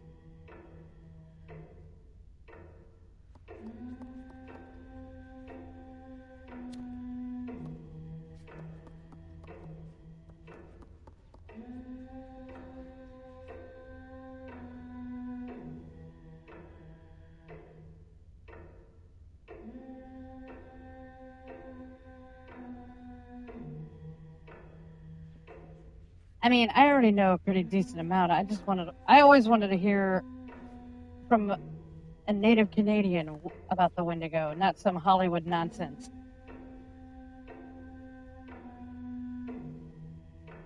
I feel like he knows things that you wouldn't be able to find from a Google search. I must know!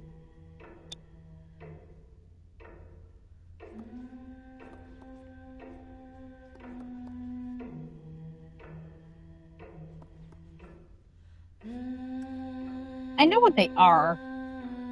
Sorta. Like I said, I wanted it straight from his mouth.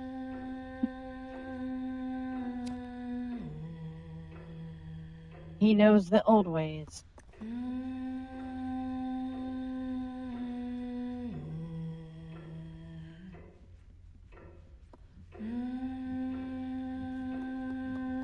Are you native Canadian?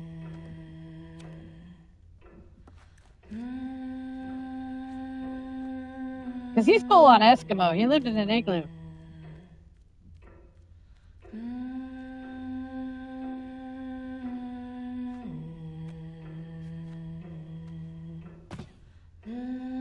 And I died. Oh, wait, no, I didn't.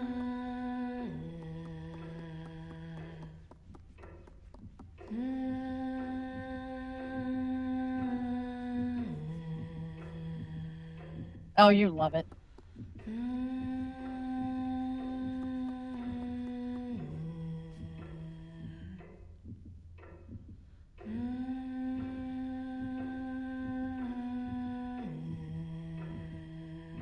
No, it's an igloo. I think you're getting teepee and igloo confused. Teepees are the things that are like, made out of animal skins and stuff. You live in ice. You live in an igloo.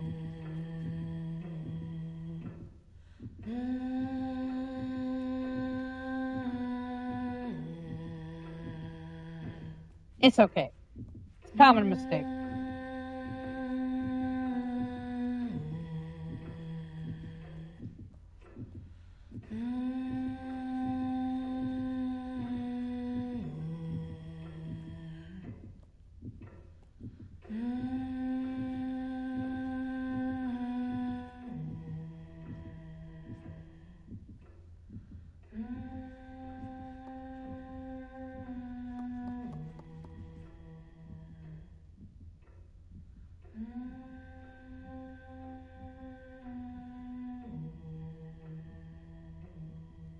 Yes, IT made that totem pole.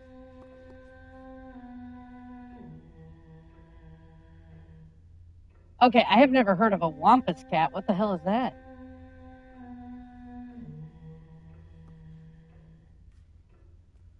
No. That'd be pretty impressive, though.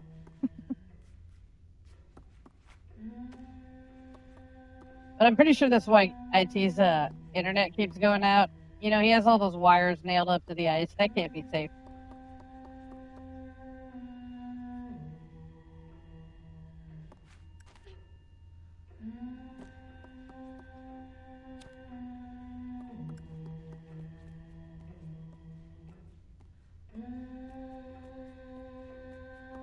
Now, for those of you who don't know me, who are out there watching, IT and I are very close friends, and we make fun of each other all the time.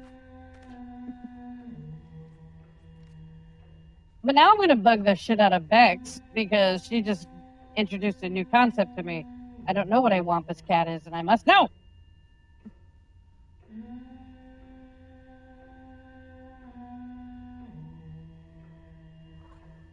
I'll tell you about the taily bow.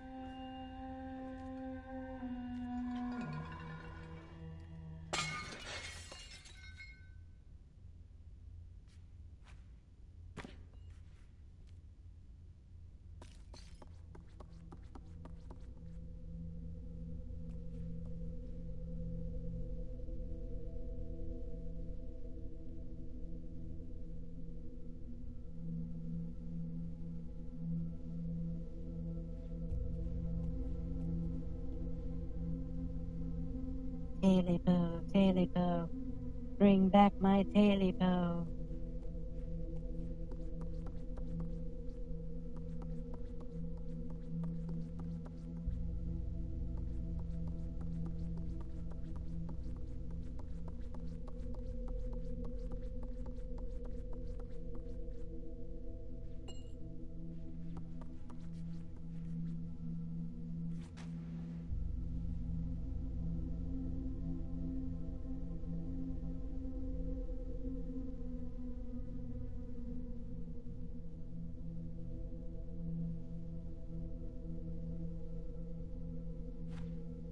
I'm glad somebody remembers what I'm talking about.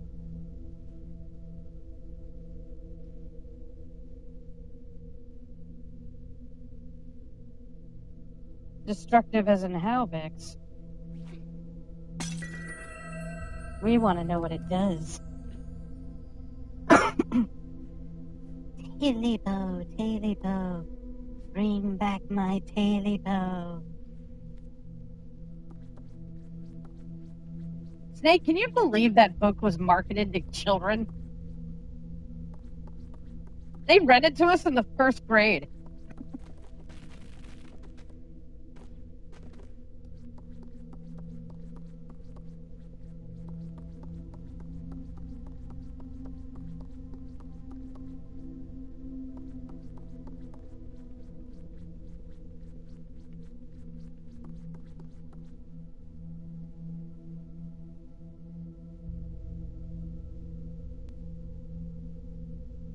Well, I mean, that's just a good code to live by anyway, Bex.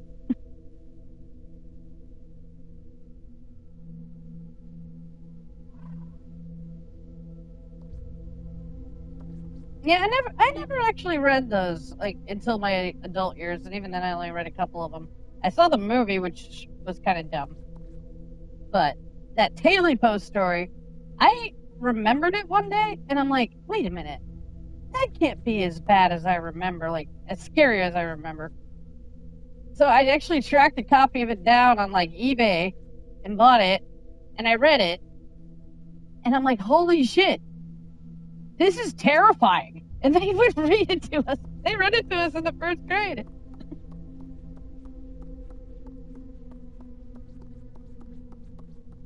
The Tailipo.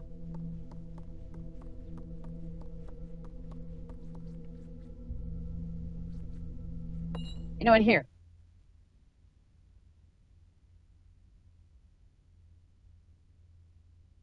In 1 second.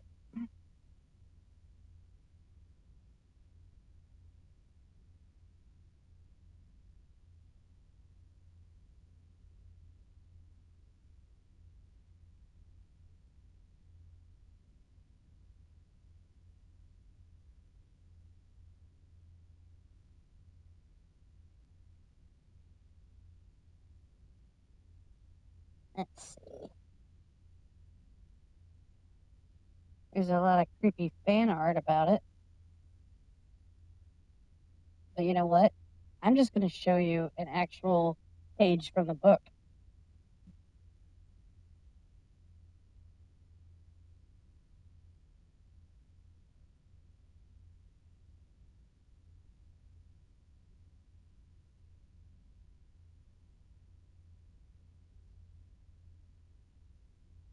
And again, this was for children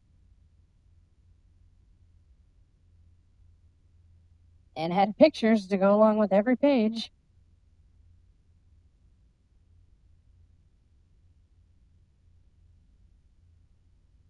About as long as your typical Berenstein Bear book.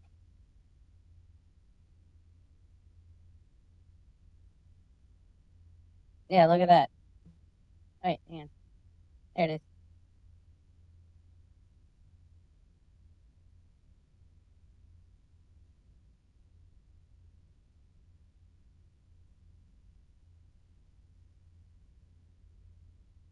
Everybody get a good look?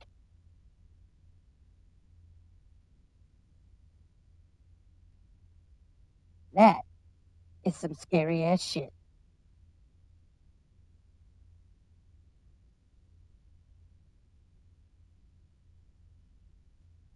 So basically the story of the Tailipo is that there's this old man living out in the woods, and it's just him and his dog, hunting dogs. And basically every night he hears this thing where, oh wait, no. There's a night where like some creature gets into his house, and he ends up chopping off its tail, and then it runs away. And waste not, want not, the old man eats or cooks and eats the tail. And so from like that point on, like every night he would hear something outside of his cabin going, Tailipo, Tailipo, bring back my Tailipo. And every night the creature gets a little bit closer. And then finally, it's left ambiguous, but it's implied that the Tailipo kills the guy and his dogs.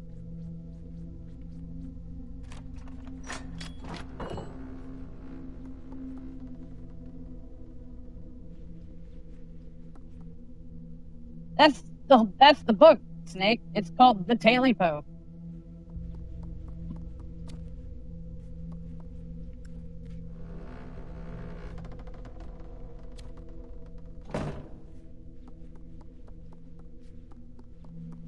Yeah, like I said, I bought it off eBay because I was trying to recollect some of the old children's books of yesteryear, and I had to get that one, and I'm reading it. I'm like, holy shit.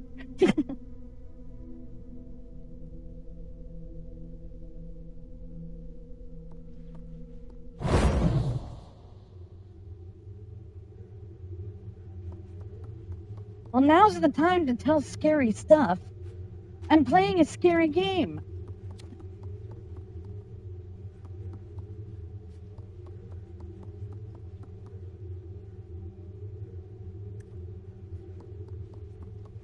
Yep, there's a book.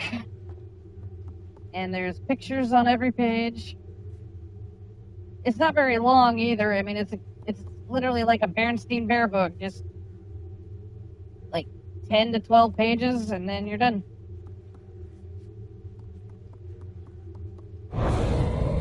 Oh, fuck!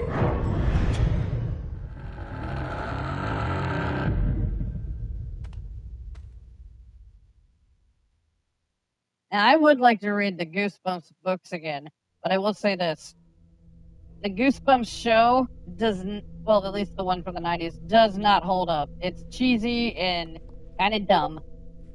But I will say, Are You Afraid of the Dark on Nickelodeon? The acting in it is not good, but the stories are pretty solid. So if you want to, like, get, like, a little, what's the word? Anthology series that's scary, but not, too terrifying, but it's pretty kind of scary sometimes. Watch Are You Afraid of the Dark?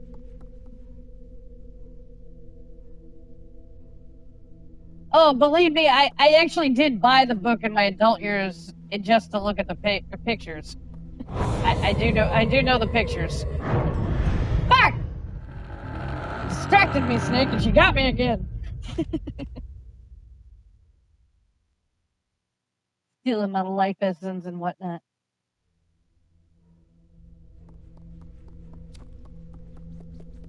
Alright, go, bitch, go! Go, go, go, go, go, go, go, go! Run, run, run! Whoosh! Haha! Beat you, bitch.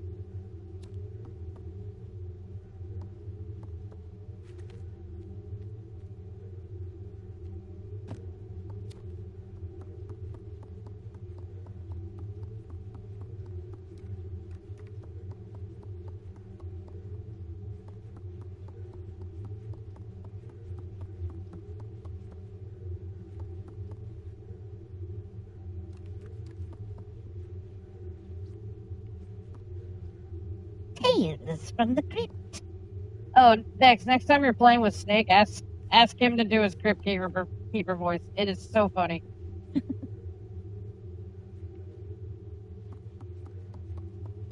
Anytime I'm in a sad mood and stuff, Snake will cheer me up with that Crypt Keeper voice.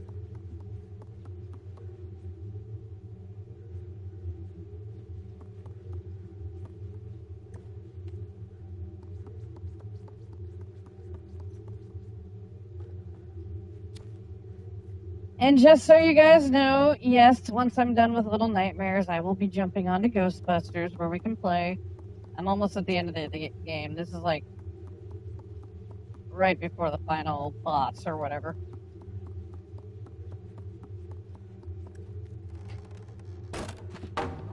I'd say probably another 15 minutes and I'll be done.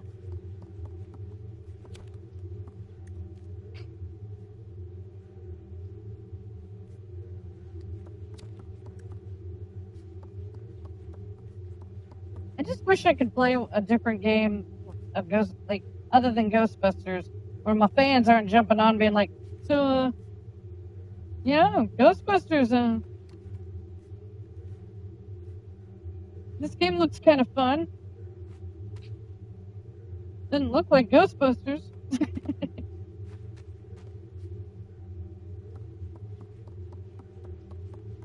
Hey, you know what this game reminds me of, Aquatica? Ghostbusters. When are you going to be officially playing that again?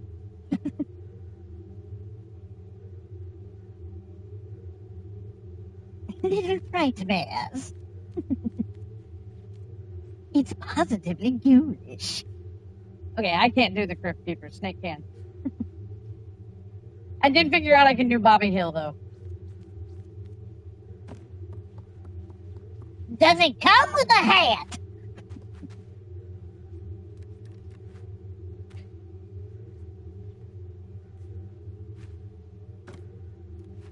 Because I'm having trouble remembering a lot of specific Bobby lines. There's one I really like, but it's not a sensitive joke. I did, IT, and you were there, and you weren't paying attention.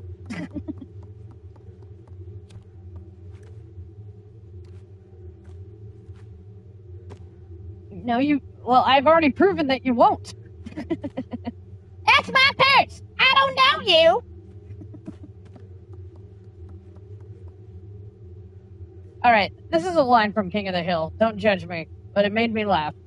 It's this episode where Bobby learns about comedy or stand-up comedy from like I think it's Chris Rock who's voicing the character. And Bobby learns that in order to be funny, you have to make fun of your own race. So he's up on the stage and he's just like, I'm so white that during the riots I bought a TV.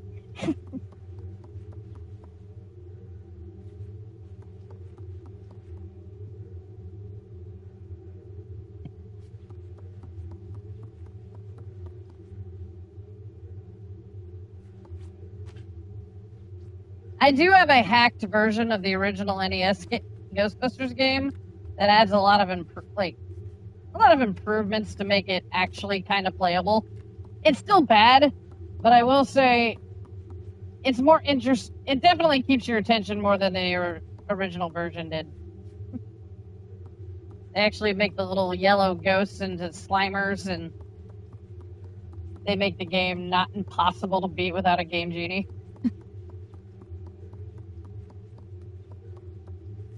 There's some. Oh, it's. I'm dumb. I need this.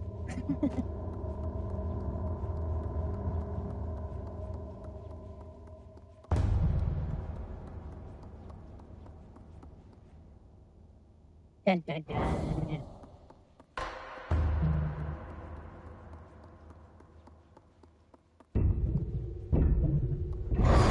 Oh shit! Ah, come on! Come on! Don't be like that.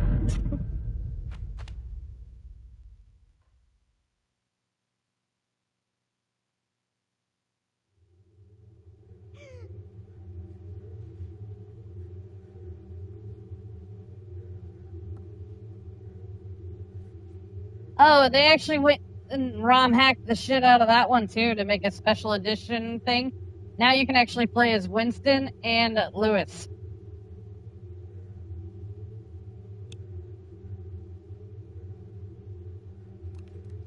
I actually have my I didn't play through all of them, but I definitely showcased a lot of the old Ghostbusters games on my stream. And it's on my YouTube if you want to check it out sometime. But that was back before I had any fancy overlays and stuff.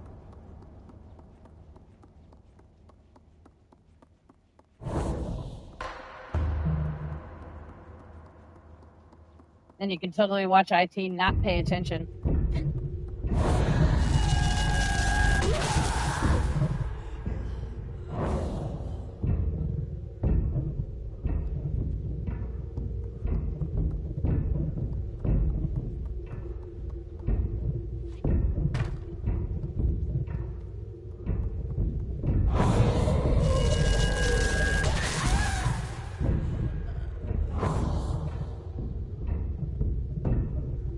I'm telling you, to go and watch the YouTube video. You'll see that I'm talking to you on it.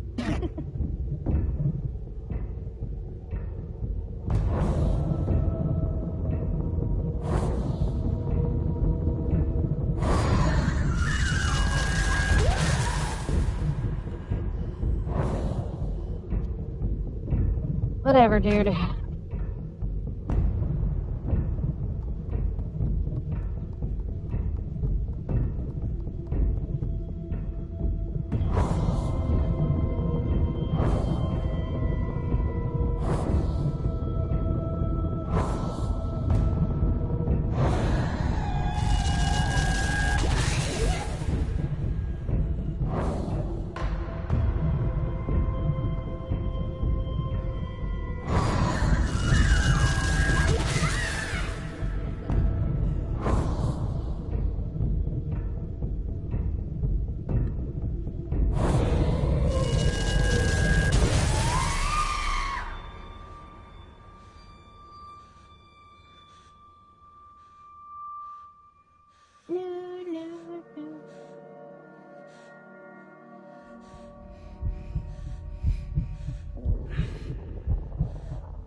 Oh, she's so hungry. Look at her. She's keeling over in pain because of how hungry she is.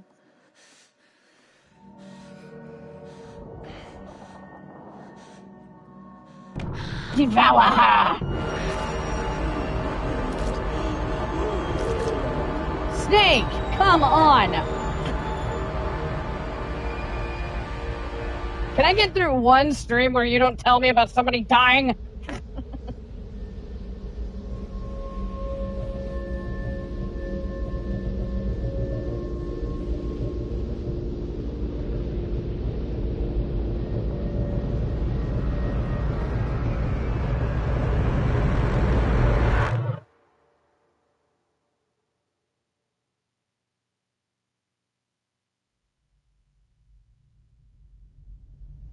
But yes, that does suck about Val Kilmer. I heard about that yesterday.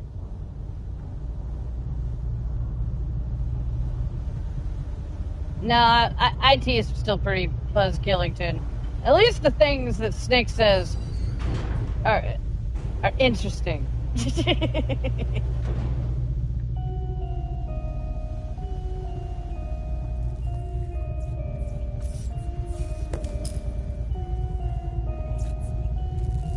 I'm just kidding, IT. I love you.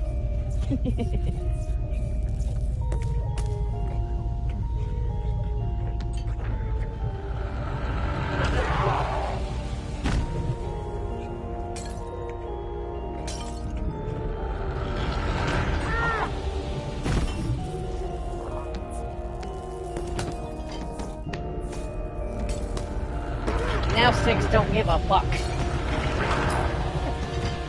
She's got superpowers.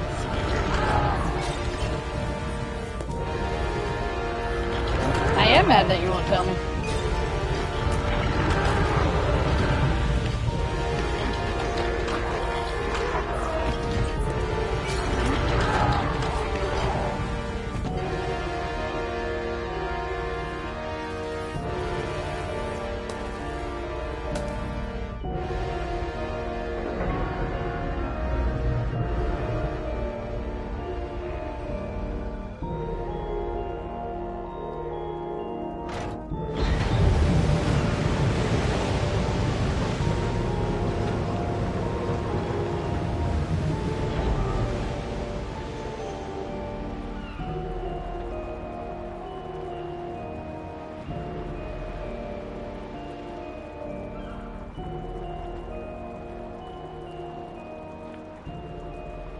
Good luck, Snake. I've been trying to get him to talk about it for weeks.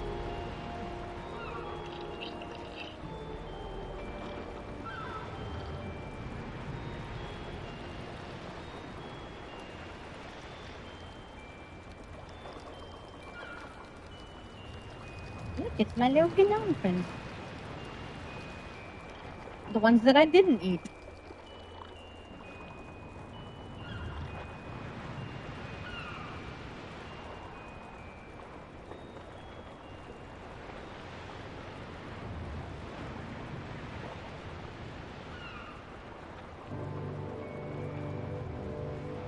And that is Little Nightmares.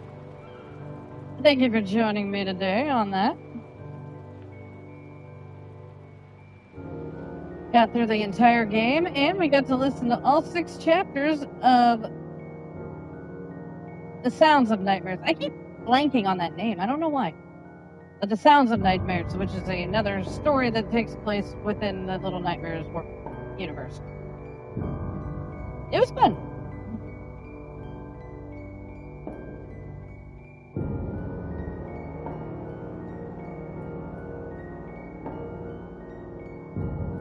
What, the Ghostbuster games?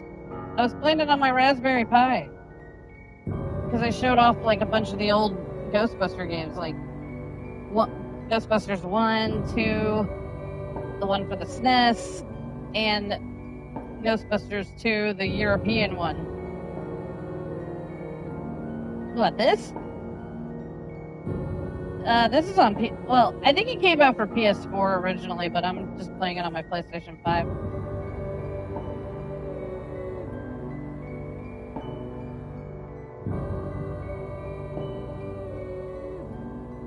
And then I think the sequel came out for 5 exclusively. But Little Nightmares 3 is underway and it should be coming out sometime this year. It's going to be, from what I understand, it's going to be a co-op game. So if anybody's wanting to play it with me one day. Just saying.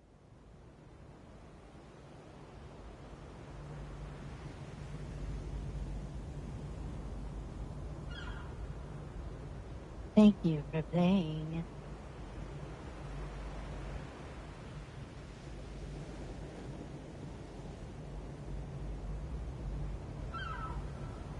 I'm going to check to see how I did on the collectibles.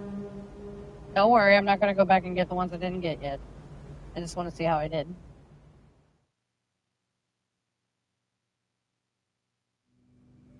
Let's see. Chapter selected.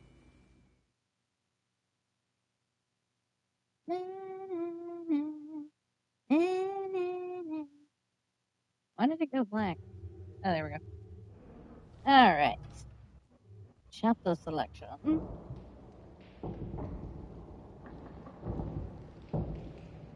I hugged all 3 gnomes and smashed both statues in the first area. 2 out of 3 gnomes in the second area, and 1 out of 2 statues. Not bad. 1 out of 3, fuck you. Smash statues, all 3, got that, okay. 4 out of 4 and 2 out of 2. Very nice, very nice. Smash statues, 1, okay, got that. And then this is the DLC for this game, which is like another, it's a different story that takes place at the same time as 6's story. Yeah, the little girl's name's 6. And then there's this kid who's just known as the Runaway Kid, I think. But basically, he's having a story that's coinciding with her story. That one, I deleted all of it. Yeah, I'll have to play that some other time. All right, well, that's Little Nightmares, at least the main story. And again, thanks for joining. I will be taking a 5-minute break and coming back with some Ghostbusters Spirits Unleashed. So if you're out there listening and you guys want to play, yeah, I'm getting on. But I'm going to go get a snack. But for those of you who do not join for Ghostbusters and just wanted to see me play Little Nightmares, take it easy. And as always, don't forget to take life with a splash.